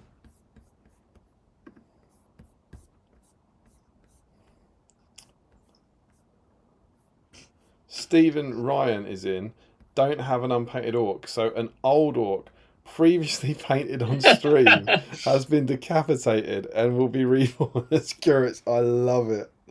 Is there anything more BSIME than destroying an old BSIME model to make a new BSIME model? That is 7 Guritz Eye. That is amazing.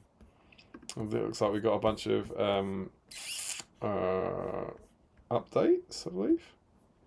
So let's see what we're going to have. We've got a sprayed white, part painted, and then also started Arwen. So let's have a look at the last one of those. He's looking good, man. I love those Arwen models. Beautiful stuff. Lovely Guritz coming along nicely. It's up to 7 Guritz Eye already, Larry. Boris Herzog, a trip to a suitably cold shed for BSIME. That's a nice touch. Managed to dig out an old ancient box, both the conversion keg and a very wobbly looking Guritz assembled, probably by teenage me. How cool is that? And Larry Miller has just vomited in that screenshot, it seems. Boris Herzog twice. Let's see this screenshot. Oh. 8 Guritz Eye.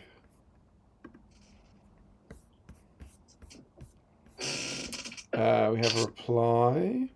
Oh, yeah, we do. All done and never wanted to hear the word helm again. We'll get around to basing him tomorrow, hopefully. Cheers for the stream. Amazing work.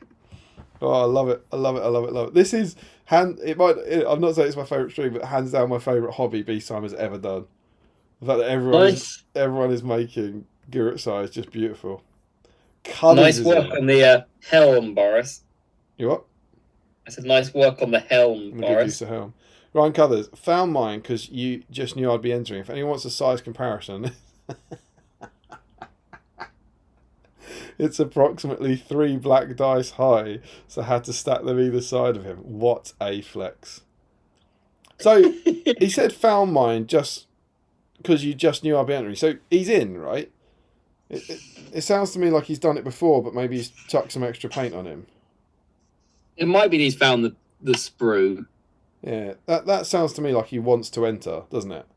Found mine because you just knew I'd be entering. I think he's entering. I'm gonna put him in good faith. We're up to 9 because if he's found that Guritz model, you're gonna just chuck some paint on it, aren't you? That's a sickening number. Oh yeah, yes. Look, made a start but got distracted by helmless helm. He's now stacked up on 6 dice. So yeah, he's definitely touching up. Good work. Colours is in. I think we're going to have 3 of the big 4 in. Look at that stack of black dice. What an absolute flex. Michael Dublé is in. Michael, do you know what, Larry? You were asked more questions than anyone has ever been asked. But Michael Dublé did not ask you what your favourite Bublé song is. No, I assumed he wasn't in today. And I believe you've done some having research. a game tonight. So I feel I should offer you in his honour. Like, what? Do you have? Oh God, I did my research. I yesterday listened to 38 Michael Bublé songs. I was aware of this, so I wanted to make sure you got your moment. In the end, as I said, there were a lot of songs that I did not realise were Michael Bublé songs. Well, as I said to you yesterday, that's probably because they're covers and they weren't Michael Bublé songs. I quite liked "Feeling Good," even though I didn't know that was one of his. But I think I settled on, out of all the 38 that I heard, my favourite was "Peroxide Swing." There you go. I believe you are the first person to name a Bublé song that is not "Feeling Good." Richard Clammer is in. He said to miss the beginning of the stream, so no Nacho Snipe. Prep this guy ready to paint when I get in late. You love to see it.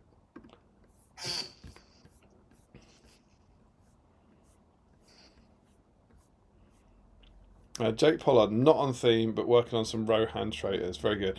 They are beautiful new models. You know what you should do? Carve off the scale mail and turn them into magicians.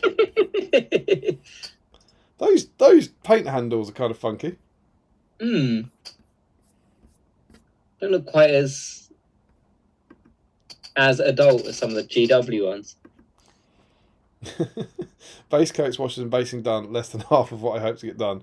Given the stopping to laugh and enjoy the stream, I'm pleased with the progress. I'm glad we could share a little joy, Jake. That is great to hear. Warwick Davis says this is hell. So Warwick won one of our Christmas presents. So we took him shopping and got him a trebuchet, and I warned him that it's a beautiful model, but it's absolutely hideous to put together. And you can see it there. I mean, I'm having flashbacks to doing mine. It's a horrific kit. Hasn't glued a head on it though. No, he hasn't. Done. I'm tapping out. It does look amazing. And he's got clamps on there to keep it going. It does look amazing once it's done. But there's definitely bits where you have to. Have you made one of these? No. You know the two big side panels, right? Yeah. You have to glue that together with two. I think it's two cross beams in place at the same time. Does that make sense? So you've got the base bit, which is like four. You know the two big beams at the bottom, and then they've got some cross beams, and then you put these two side pieces on, and have to get two beams into holes in the middle. You know, like when you know how you have to glue two-handed arms onto people. Yeah. You have to glue the shoulders and that. You're effectively doing that with two separate bits. So you need like 6 fingers. Hideous process. But you're welcome, Warwick. It's all worth it. It's a beautiful kit when it's done. Kind of tempted. I've still not used mine in a game, so kind of tempted to give that a go in the new edition. See what those are up to. Gary George is in. Oh, that's a lovely looking table. Let the Guritz conversion begin. Look at that sprue in its little plastic. Look at the plastic orc ready to go. Look at the magazine.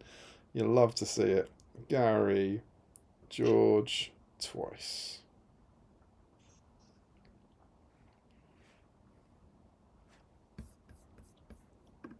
I believe there are 3 comments on this. We got some updates. Let's see what we got. The orc himself built and primed.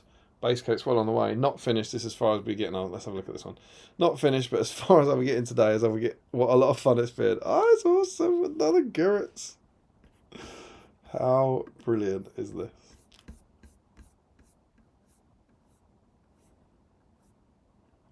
Hawk Jacobson says, no entry for me tonight, but at least a conversion. Managed to finish the sculpting work on the troll for Grank and Brod, my Dunlending Shank and Rot proxies. Here's the trio. It's all its unpainted glory, so we can have a look at the trio. They do look good. So it's obviously to use for that profile, but to have them as human. It's a nice. We haven't mentioned Rot, have we? We haven't mentioned him. What do you mean? Do you not know Rot I'm talking about? I mean, that's very funny. Do you actually have anything to talk about, or was it just a rot pun? The Rot that you were working on. Oh yeah, I finished rot. I have no idea. Is he up here? Where did he go? There he is. Painted him in a single evening. Awesome little model. That is my first finished Hill Tribes model. Need to pick them up at some point. Yeah, they're really, really cool. But yeah, I enjoyed that. But these, if I jump back to the web browser, they're just amazing conversions. They're absolutely brilliant. I love them. Such a cool idea to use that, have a different take on those characters. But whilst it is awesome and it is a conversion, it's not a conversion using the sprue.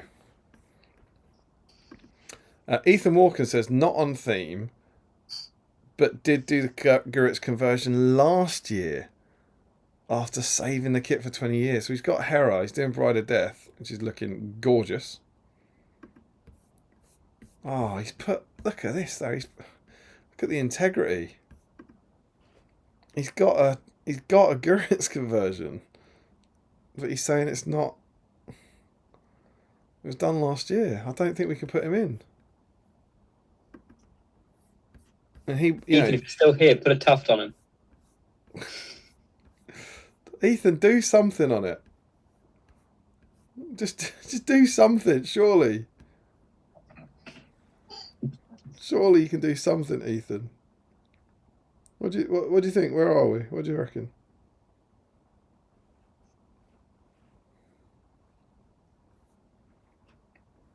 No? Yeah, it sounds like he's not done it today. Oh, you hate to see it. Chris Cooper, finally time to break this guy out. Delightful. Let's see, I think there was an update. There he is, ready to spray.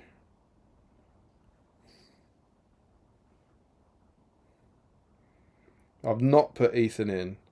If we get an updated pic or an updated message saying he's done something to him, I'll put him in. It seems just such a waste of a Guritz.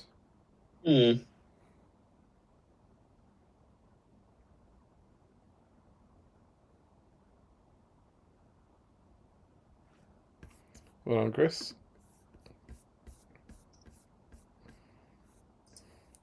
Richard Clammer, who I think we already have in, don't we? Well, maybe not. Oh, no, we do. We do have him in double. So we have all three Guritz sprayed and ready for their first bits of paint.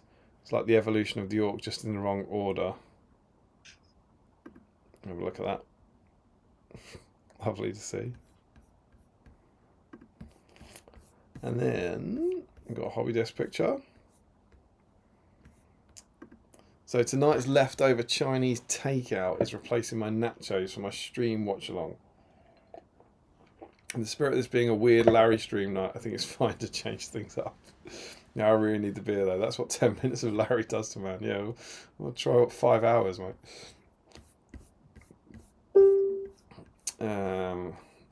James Wilson, no conversion sprue for me tonight. Working on Minas Tirith for the GT. Very nice, but no dice for you, my friend. Jack Brown, going to have a go at converting a Goblin Captain based on the Battle Games of Middle-earth 22 and carrying on painting some goblins. Is that with a sprue? Oh no, Jack, he's doing Battle Streams of Middle-earth conversions, but not with a Middle-earth sprue.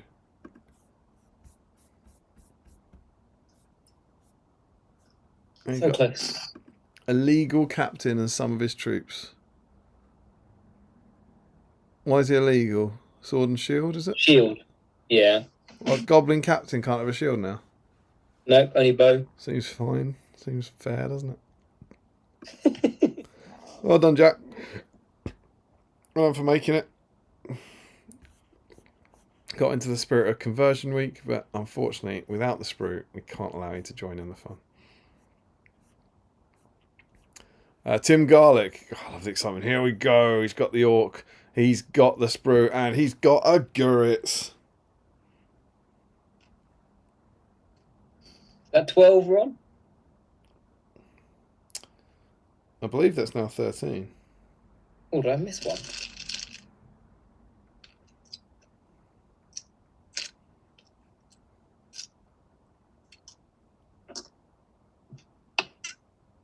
Yeah, it's 13. I mean, I said I was hoping for 10. This is beautiful. We then have Ruth Cooper. Ruth had a go at converting, so Ruth gets in. That's a mace. Ruth Cooper goes in, but only the one entry because it's not Guritz. Oh, Chris Cooper has nicked the Guritz bits from the sprue. he's doubled up.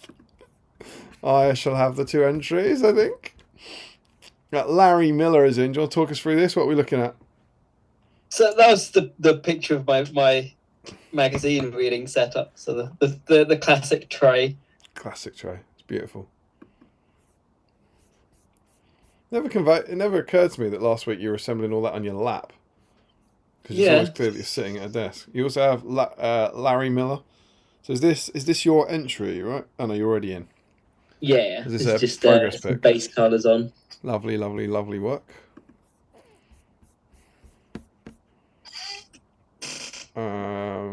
Ashley Fisher, Guritz, and a few kit bashed orcs for. Is Ashley?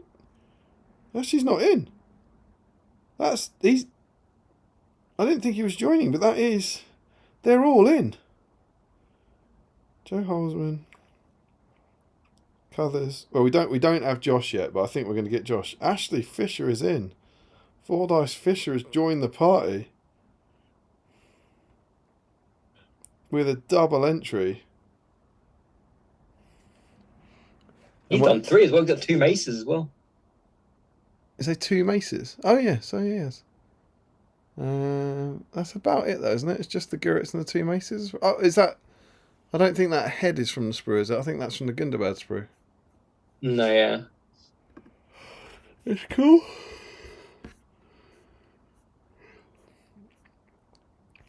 We've got Larry Miller. You got your close up of the. I think that was for reference picture, wasn't it? Yeah. Oh, and now look at this. Joe Holzman. Guritz has been shelved, so I can start shaving down Rohan armor. And here we go. Oh, Joe Holzman, take a bow. What a night. That is a thing of beauty. So Joe Holzman, in a different part of the draw, he's going to be in 2 groups. He's getting another 2 entries. That's what we said, wasn't it? There's another double. Could we get a JoJo? He could. Head. He could go into the final twice. Why not? Do you know what? It's a pretty cool model, right? Yeah. I wonder if Joe's like just sobbing about what he's done, but I think that looks pretty cool. Lovely use of a Minister of Wizards, Magician staff as well. Oh, Joe. So BSIME, mate. So BSIME. Good work. That is beautiful. Let's see. Right, just Crosby. He's got 13 replies. I think we're going to see some Crosby magic here. Crosby is going to buy this section of the draw, I reckon. I've been looking forward to this stream for a long time. Oh, let me pop this open. Only more excited for Suladan and the final greatest edition with the Ruffian Mill. I got a new conversion sprue in the summer to get ready. Then with the run up to the Rise of Magma, I used a few bits to make these along with some other conversions. I painted all the others, but saved the 2 using the conversion sprue for this stream. So is that going to be the 2 without ticks? Yeah. So he's got the scythe, the Guritz scythe is down the bottom. And then what is it? What is that? That looks like he's got an eye patch head. Oh, was that from the sprue, is it? I thought that was a vet. Yeah. Right, okay. Yeah. So that is 1 entry at the moment, because it's not Guritz.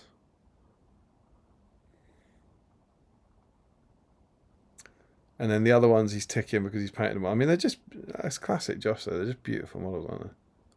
I love that guy at the top left with his little beast helmet carrying some heads. Looks awesome. And then, yeah, Josh has then got a lot of replies. I then decided to use the whole sprue as follows. So, does that look alright on the... Is that reading alright? I think what I'm going to do is zoom in another couple. Oh, no. Oh, why you do this?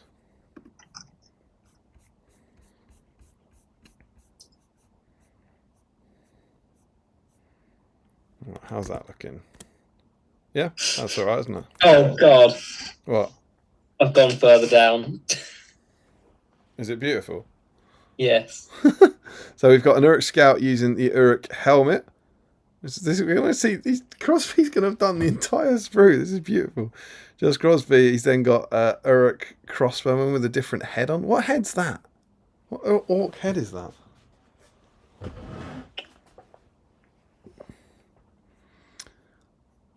We've got the elf on the elf head on a Mirkwood Ranger.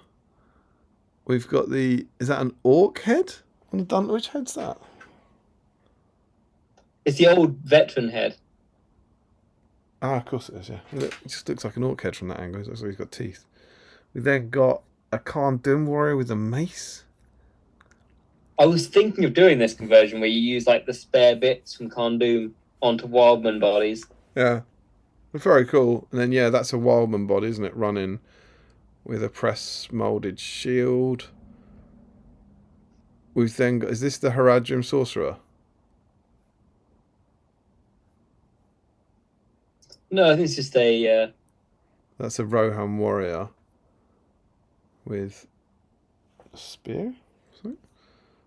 Oh, he's got the bow and arrow on it. That's what this guy is. I also decided to use this old model with a piece missing to make this. His work's just incredible, isn't it? That's absolutely amazing. And then I received the shocking news last week that led to purchasing a whole new sprue since my size was used already. Thus. So he gets 2 votes. He gets 2 entries. Because he has converted a Guritz. Then this shenanigans happens, and then this is going to be the whip. So we've got... Oh, it's so good. So let's have a look at one of these whips. So is that... Can you confirm? Is that a scale mail guy whose scale mail has been shaved away? Yeah. I mean, it looks like it, right? Joshua Crosby 4 times. So Holzman has split his bet across 2 different groups. Crosby's got 4 back to back.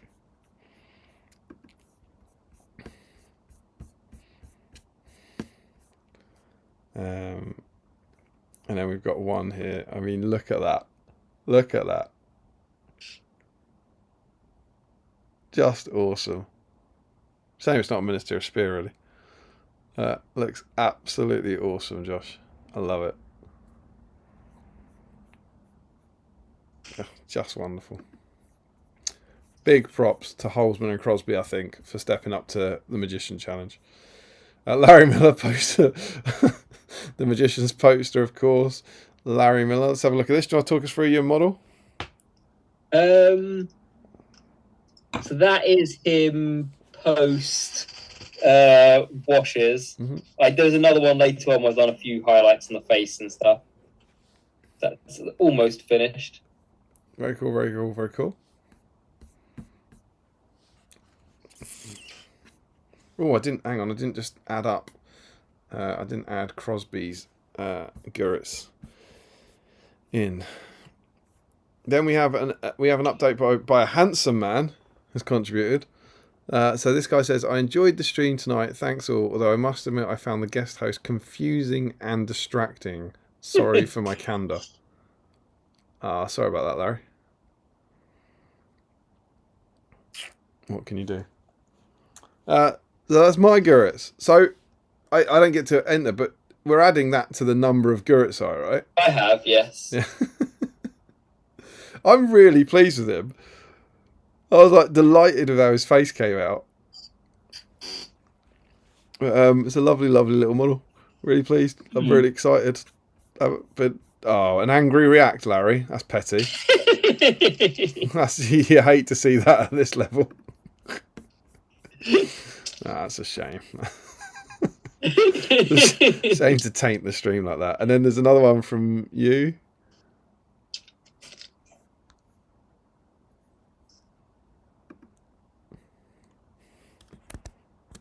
Needs the base doing, but I think I'm pulling it there. Very cool, my friend. Very cool. Looking good. And that is us at the bottom at the moment. So I am going to refresh the page. I was on 89 comments there.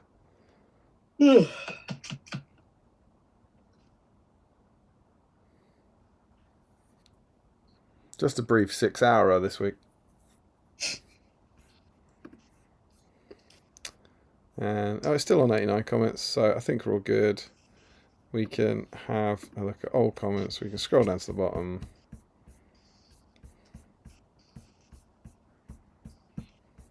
There we go. That is indeed it.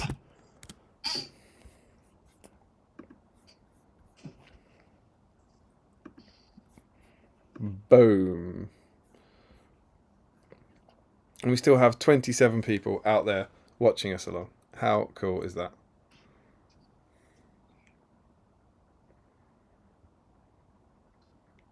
So, what an exciting dice draw we have again ahead of us. Larry, while I sort the groups, do you want to catch up on the stream? An angry react. I don't know. I just thought share and share alike, you know. Where were we? It was. I think it was Larry saying caught up. Yep, Larry Miller caught up. Yeah, sure. Joe Holzman, see, I'm not crazy. Don't put words in my mouth, Laz. I paraphrased. Matt Hudson caught up on bread. Indeed. Joe Holzman, Magician, is as far along as he's going to get tonight. I am looking forward to seeing Painted Magician when we get to that. Jakey, I think it was 159. Yeah, that's the page number. Sam, I think the ominous noise was a car, bike speeding off. It sounded more ominous to spoil the mystery. Joe Holzman, I read that differently, Damien. I read that as the Astaria wizards, and wizards are distinct from other magic wielders, such as conjurers or magicians. Yeah, possibly. Joshua Crosby, I just make notes when I read the letters with points that interest me. This was one of them. It's very cool, man. Joe Hosman, two nerds staring at their phones. Quality content. Baruch Schultz never had a full conversion sprue, just some bits from second-hand lots. But I did have the scythe arms, but used on a converted spear orc after cutting the scythe off the scythe bit. Cut the scythe bit off and then. I see. Oh, like a weapon swap, I guess. Joe Holzman, that's the word from 2 days ago now, Larry. Oh, yeah, I am 2 days behind on my calendar. I haven't finished catching up yet. Is that because you wait for 2 days and then you eat it? No, I've just been a couple of days. I've just fallen behind. Been busy. Matt Hudson, Ashley very kindly sent me the bots for the Guritz conversion. Joe Holzman, Steve would hate it. Oh, that's on Matt Hudson's Blue Mirandans. Scheme, yeah. Matt Hudson, Steve would hate all of my colour schemes. God rest his soul. It's not dead. If only Steve was still with us. Sam, definitely not dead though, maybe. It's definitely not dead. It's not dead. Sam, first painted Hill Tribes model. Just 50 highly detailed guys to go. I've only got to do. I think I've got to do 16 for like 4 weeks' time, or God knows, that's probably 3 weeks' time now. I will also point out that's not including the other 18 painted Hill Tribes models that you have. Sorry, are you talking to me, or is that someone talking to? Yeah. What? Oh, the Cobain. No, that's the whole plan. If I don't get the Hill Tribesman, I just put more Cobain in. But get this. The order, I've got Wolf here, who's making a bit of progress. He has to go into it. He's the most important. I can then add Shank Rotten, because I'm doing the Besieger, so you have to have Wolf. I can do Shank Rotten Troll. That's 280. I can then have, so I'm going to do those first. I can then have up to 15 warriors. So let's just not paint any warriors and put 15 Crabane in. That gets me to 580. And it's a 600-point tournament, so then I'm under, and having Wildmen doesn't help because Wolf's Warband's full. So I've then got to paint Targ, and it's only after that point, once I've painted, as I said, I think is it 3 weeks from now? I mean, you're gonna see all this in a hobby vlog in the future. Well, yeah, I've got 3 full weeks, so I've got to do Wolf, Foot and Mounted, Shank, Rot and the Troll, and then Targ, bare minimum on foot. before there's any point in painting Hill Tribesman. And if I paint Targ, I then have to. I think he's 80 on foot, so then I have to drop 3 Crebain, and at that point, I can then paint 3 Hill Tribesmen, and drop 1 Crebain, and then paint 3 Hill Tribesmen, paint 1 Crebain. But I got 3 weeks. I'll be amazed if I do any of it. To be honest, it's not looking good, man. Sam actually just said he wasn't going to be able to make a magician. Probably going for the win with just 2 entries, all stylish like. Joe Holtzman, why would I be sobbing? This sort of nonsense is why I'm here. Ricky Drinks Paints, I hope that Joe wins the dice for hobby crime against the new Rohan Warrior sculpt. John Clark, the Big 4 dominating the whip third. Frederick Schultz, kind of crazy to think there was a time when these things weren't 6 hours long.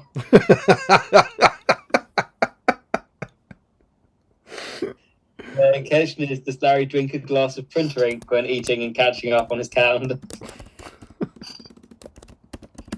And we have caught up.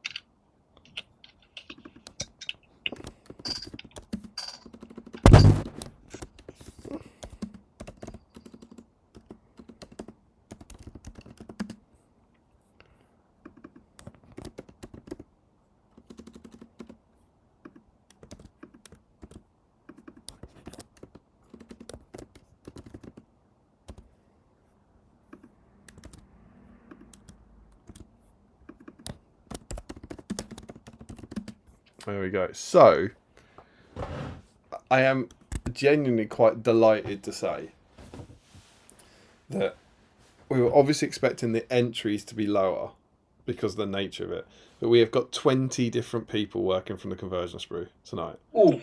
And I think that's kind of amazing that 20 of these have been sliced up. You're going to have to say some 19. words after that. 19. Why? Who didn't? Because...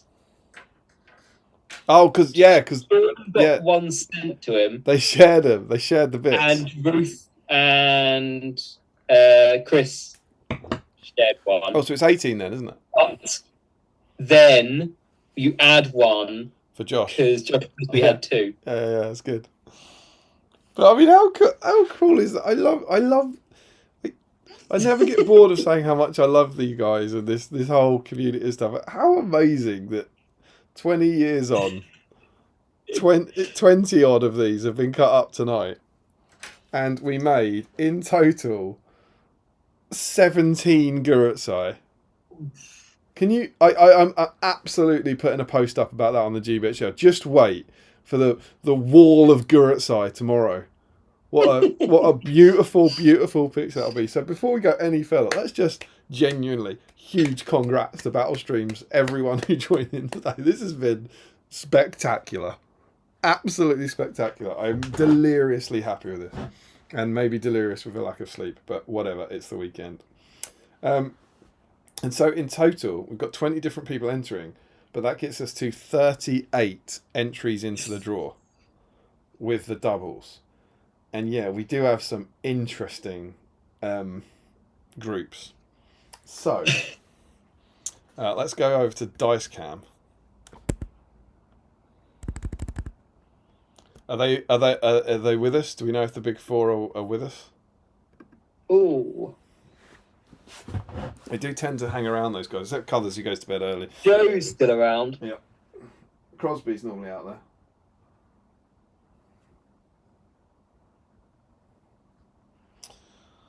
Just as a reminder, this is the bad boy you're playing for. This black Battle Streams middle dice that only rolls 3s. Perfect when you're a good model and you want to win that Elven Blade roll off. So that is tonight's glorious prize. Oh, Cuthers, Ashley and Joe are all in. Oh, then Crosby's got to be in. The big 4 are all in watching. What a time to be alive. I need a D14. There it is. So, yeah, 38 entries, right? Mm-hmm. The first group, we have got the first entry and that's important, and it's the only time this has ever happened for 5 dice Holzman. So in this group of 13, we've got Joe Holzman, Ricky Colebrook, Frederick Schultz, Sean Clark, Julian Hammond, Jack Zolokowski, Larry Miller, Matt Hudson.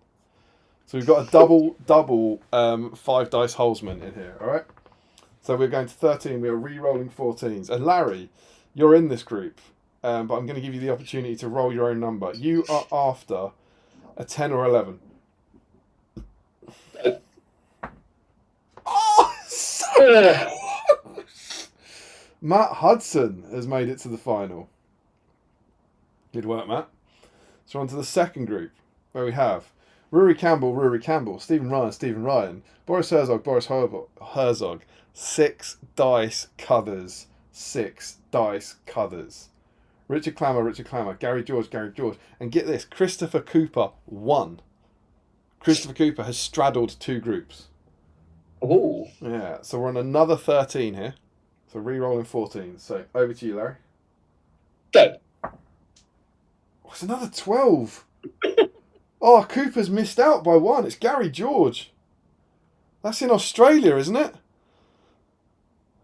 Oh, no. Australia. People's champion. And then, are you ready for this? This is a group of 12. I think I might actually swap dice because I think we've got a D12. Steward's inquiries, the dice are changed mid-game. We have never heard names like this, Larry. So it's Christopher Cooper again. Tim Garlick, Ruth Cooper. Ashley Fisher, Joe Holzman, Josh Crosby.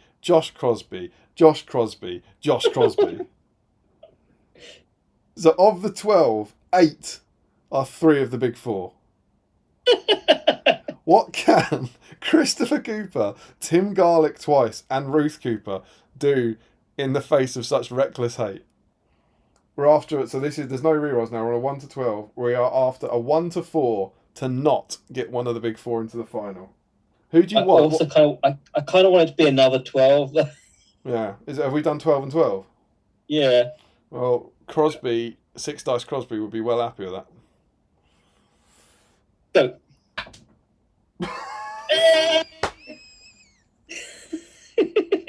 Call the stats, guys.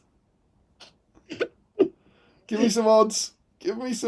Crosby, 4. He's done it. He's done it with his double sprue. He's done it with his magician. You can hear him kicking over his green stuff as we speak. Crosby has made it to the final with Matt Hudson and Gary George and given himself the chance of becoming the first person in the world to have 7 black dice. Unbelievable scenes. I think you'd have it's sad for Holzman, but I'm delighted to see one of the magician creators going in. Don't you think? Yeah. What do you think, man? What do you think? And to think all his peers are in. Cuthers is in, Holzman's in, Fisher's in, all livid, all backing Hudson and George. So Matt Hudson's on 1. Let's see what we're playing for as well as ever. I mean, we know what Crosby has.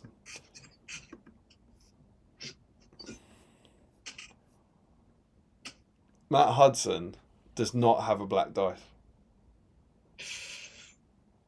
Gary George does not have a black dice, and he lives in Australia. Come on, Australia. So he's not the host's champion. And he's back from shopping, right? He could be in. And Crosby, 6 dice Crosby. So I'm gonna cheer for Matt Hudson because you're gonna cheer for Gary George, all right? He is indeed in. What, Gary George? Mm-hmm. He's been in. He's been out shopping. He's come back. He's in the final. They're all in. They're all in. Yeah. They're all in. Amazing scenes. Right, so Matt Hudson is on a 1. Gary George is on a 2. Josh Crosby is on a 3. Best of 3 as always. I don't know how this is going to go. What are you thinking, Larry? Where's it going? It's got to be Australia. I think Crosby's going to break hearts. I really do. I think Crosby's taking it. That would also annoy Colours, which would be funny. I want Hudson though. I want Hudson. I think I'm happy. I'm happy with any. Yeah, it's a good set of finalists. Good luck to everyone. Go. See, it's the form, man. It's the experience in the big toes. Crosby has leapt into a 1-0 lead. What can Gary George and Hudson do? Go. Oh no. Oh no. Colours is raging right now. Can they fight back? Or is this just Crosby's absolute class coming through in the big moments? That is 2-0. He's got a throw in hand here. He can just sit this one out. Go. George! It's big from Australia. But he's still absolutely advantaged Crosby here. Come on, Hudson. Get your head in the game, man. Go. Oh, Gary George! Australia! Hudson he's sleeping. He's sleeping, but another 2 for George will send it to Australia. Another 3 for Crosby will give us our first 7-dicer. Oh, surely Go. Hudson. Go. It's Crosby. He's done it. Crosby's got it. Unbelievable scenes on the Guritz stream. Crosby has got it. Oh, what can you do? Form is temporary. Class is permanent. There is no stopping that man. He has also won it. I still owe him a dice. He won stream 109. He's won 2 of the last 3. Not only is he like now the all-time leader, he's in frightening form at the moment. Hudson, again, I feel like Matt would remember more than me. I feel like Matt's been a lot of finals. He said it before. I think he was 5, was he saying? 5? No, not 5. Not 5. I'm going to make a spreadsheet of this at some point. What, the finalists? The people who deserve it. How many dice people have won per entry as well? Because you got it, didn't you? You were really owed one for a while. It took a long time. You got yours in stream 77, and I think it's fair to say you were probably in a lot of those from the start. There he is, Josh Crosby, 7. And yeah, he's won. He's won 101, 109, and 111. He's won 3 since we turned 100.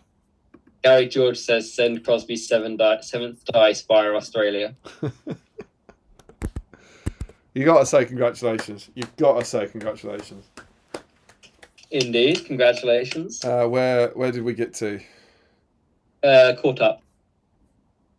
Larry caught up. Larry caught up. So we've got Ryan Cuthbert still here. Ashley Fisher, I'm with us. Holzman, at least one of them is. Sam Cuthers is up. New ground's being broken. Crosby, this is what we come for. It's great to see all the big 4 turning up for the big events, isn't it? Matt Hudson is 5 losses. Oh no, is 5 losses a record? Oh no. Oh Matt. Ashley Fisher, Hudson Wahey, Sean Clark. Yes, Matt, bring it home for the county. Oh, it breaks your heart. It's worse knowing what's to come. Sam says, swapping to commentator voice, Mr. Hudson is becoming a regular in these finals in recent times. Put the frozen pizza down, Hudson, you're up. Gary George, oh man, my second roll-off ever. What a time to be alive. Sam, Josh Crosby has a right to feel cheated if he misses out tonight. Joshua Crosby, well, I'm very entitled. Mr. Matt, eager to finally claim a victory. Gary representing a land down under. And Josh with a cold stare of determination. Joe Holzman, go on, Matt. Crosby will be more insufferable than a Liverpool fan if he gets the 7 dice. Yeah, I have to say as well, this is on the night when Cuthers was balancing his 6 dice around. You know, Hubris perhaps coming in there. Sam, all step up to the field. All step up to the field. Crosby goes in swinging. No punches. Held on tight. He wants it. Matt and Gary are reeling before the onslaught. Oh, and is back in. He's kicking Sand up in the face of the champ. And it's over. It's over. The Sand enrages Crosby. A brutal finish. Matt is unconscious on the floor. Grats to Mr. Seven Dice Crosby. I decided to read all of Sam's commentary in one because I thought it was quite dramatic. Sean Clark, Matt, what are you doing, man? And then Matt puts, I don't know what that face is. Does it look different on yours? I've just got like a underscore and 2 hyphens. Yeah, it's the kind of blank stare type face. The blank stare of a 5-time finalist. Stephen Rod, oh Matt, where are you? Ridiculous from Sean. And Josh Crosby, wow. Well, that was easy. As he fish, I quit. Gary Jaws so close. Hudson, I'm sorry. Matt, don't apologise. You got nothing to apologise for. You gave everything, man. Charles, I genuinely just swore. Oh, is there anything more wonderful, insane than this little dice thing we've got going on here? Crosby says, I had a magician on my side. I think that's congrats Crosby from Holzman said through gritted teeth. Gary George send Crosby's dice via Australia. Colours, god damn it. Congrats Crosby. Josh Crosby, thanks guys, that means a lot. Laugh it up, Crosby. Just wonderful, wonderful scenes. And I can't tell you how delighted I am that rather than sending 1 dice to Australia, I now just get to put Josh's dice in with his other dice and send it to England. I'm sorry though, Gary. Genuinely, I'm obviously only joking about all this, and it would be delightful to get one of those out to Australia. Do we have? I'm not sure we've got any in Australia. I'm not sure. There's definitely a good few international ones. There's a few. Oh, there is. James Payton's got one in Australia. That's cool. So there's one in Australia, but always nice to send them out to other parts of the world. Joshua Crosby's only 2 dice off having more blacks than purples. He's 2 dice off having more black dice than anyone in the world, including me and Steve. 7 dice, man. Do you reckon when he was sitting there on stream 100 on 4 dice, he could have possibly thought he'd be on 7 dice by 111? You just can't plan for that. So we've reached the end of the stream, and one page we didn't look at on the magazine was the back page. As we look ahead to the next gaming pack.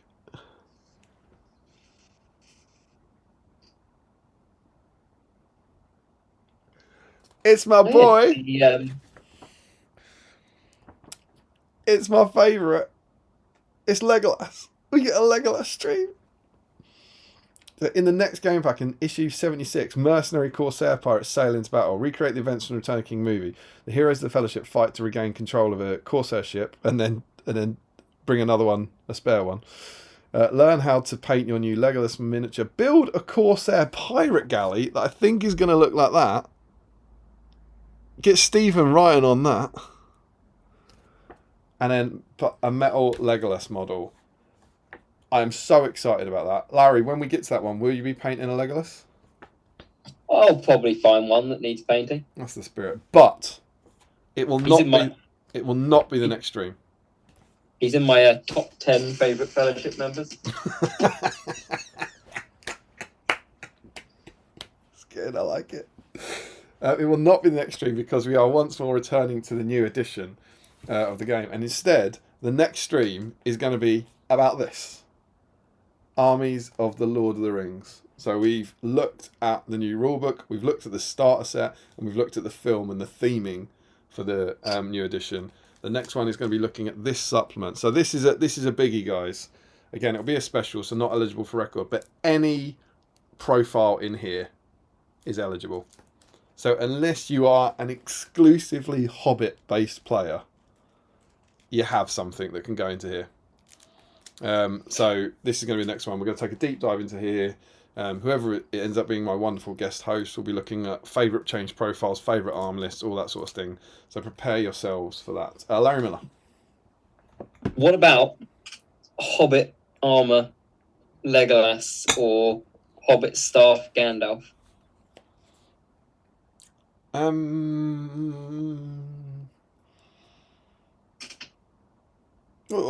What do you think? I don't know. They feel like they should be Hobbit. Yeah, I agree. They've got profiles in there. Yeah, I agree. I think you've got so much choice in here that it has to be a Lord of the Rings era model. I think that's all right. WOTR or WOTR? WOTR and WOTR. But yeah, we'll be doing that. Now, just as a warning, I am genuinely delighted to have these back on Fridays and Saturdays. So unless we're in extreme circumstances, I don't really want to move these to Sundays and Tuesdays. And what that means is that I can't do this for the next 3 weeks. I've got family birthdays next week. I think it's then my wife's away, which means whilst I could do one, as soon as one of the kids wakes up, I'll have to leave the stream, which wouldn't be ideal. And then the week after that is Will's GP. So there's going to be 3 weekends without him, which is why we squeezed this one in here. So there's only been one. We'll try and do 2 or 3 weeks between them. There's only been 1 week between this one and the last one because I knew there was going to be sort of 4 weeks between this one and the next one. So a bit of a wait for the next one, but hopefully you'll see the two being balanced out. And hopefully you'd rather have another Friday, Saturday stream than squeezing one in on Tuesday. So my hope is it'll be kind of 4 weeks time is the plan for it. Joe asks an important question. Sorry? Joe asks an important question. Yep. Would my magician be eligible for it as it started out as a Rohan Warrior? Yeah, that's what we've always said. It's the model. So it's the model it starts out as. So yeah, absolutely. The magician can definitely come to play. Says, no, Joe, you've ruined it now and need to live with the guilt. And Sam says, Connors is furious after tonight's results. He's what? Connors furious after tonight's results. I think there's a few as well. There's some nice comments in here. I'm sure the postage to Australia won't be delightful from Colours. Sean Clark, great stream chaps. Larry, you were a great dude. Love BSIME. That's delightful. Sam says, cheers, Larry and Damien. That was an experience. Matt Hudson, thanks for the stream, guys. Larry, Hart, Ryan Colours, great stream, guys. Well done, Larry. So bloody funny. Sam, I won't ever be accepting food off Larry. Joe, I made a mistake in my attempts to finish Hobby Bingo last year. I painted up both Legolases. Oh, I had prime for the Ringer's box. I'll have to dig out another. And then the Magician ruined it. Cuz is furious. Matt Hudson, he provoked the Black Dice Gods with those whip picks. I think he did. And Joe Hosmer says it's not ruined colours. It's perfect. Larry, from me, such a delight, my friend. Genuinely. Thank you. I can honestly say I came in and really having no clue how this was going to be, and it has been fabulous. There's been good battle games content. There's been good dice. I've painted a Guritz, and I've had the most spectacular hour and a half conversation I've ever had in my life. It has been wonderful. Thank you for joining us. It's just been brilliant. Been a pleasure. And as you can see in the comments, I'm sure everyone will be delighted to see you back again in the future. I thought it would be a relatively short one because it was just a magazine issue, and yet here we are at 6 hours and 15 minutes. Just madness with 17 of you still watching it. So I think we're going to call it here. It's nearly 3 a.m. I'm going to go to bed. But yeah, this is it's been my favourite in a while. For all the Guritz love, thank you all so much for getting on board with this and painting Guritzes. Let this be the hour that we make Guritzes together. It's just been an absolute blast. Larry, any last comments from you for your adoring fans? Thanks for all the kind words, guys. It's been a pleasure. Do you know what as well? I think, and this is a real hot take to end on. The words you say are absolutely insane, but you don't act like a crazy person. You seem like a sane person saying just ludicrous things. So you get the best of both worlds, just like Miley wanted, where you get the text that you put into the chat, which is just utter gibberish, but then you're actually a great person to hang out with for 6 hours and chat to, you know. So just wonderful. So yeah, well done. We've got a few things. How long are we leaving it till we decide to make BSIME Hobby Bingo? Said maybe next week or something. I'll have a think. Good effort though. I'm tempted to go straight into the 3 hours I missed instead of going to bed from Holtzman.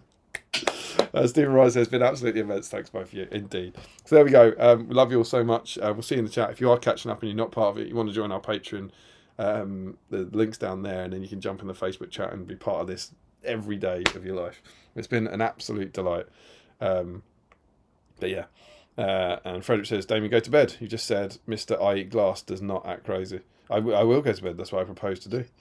But yeah, we love you all so much. Thank you all for joining us again. You are the absolute best, and we will see you very soon on Battle Streams in Middle Earth.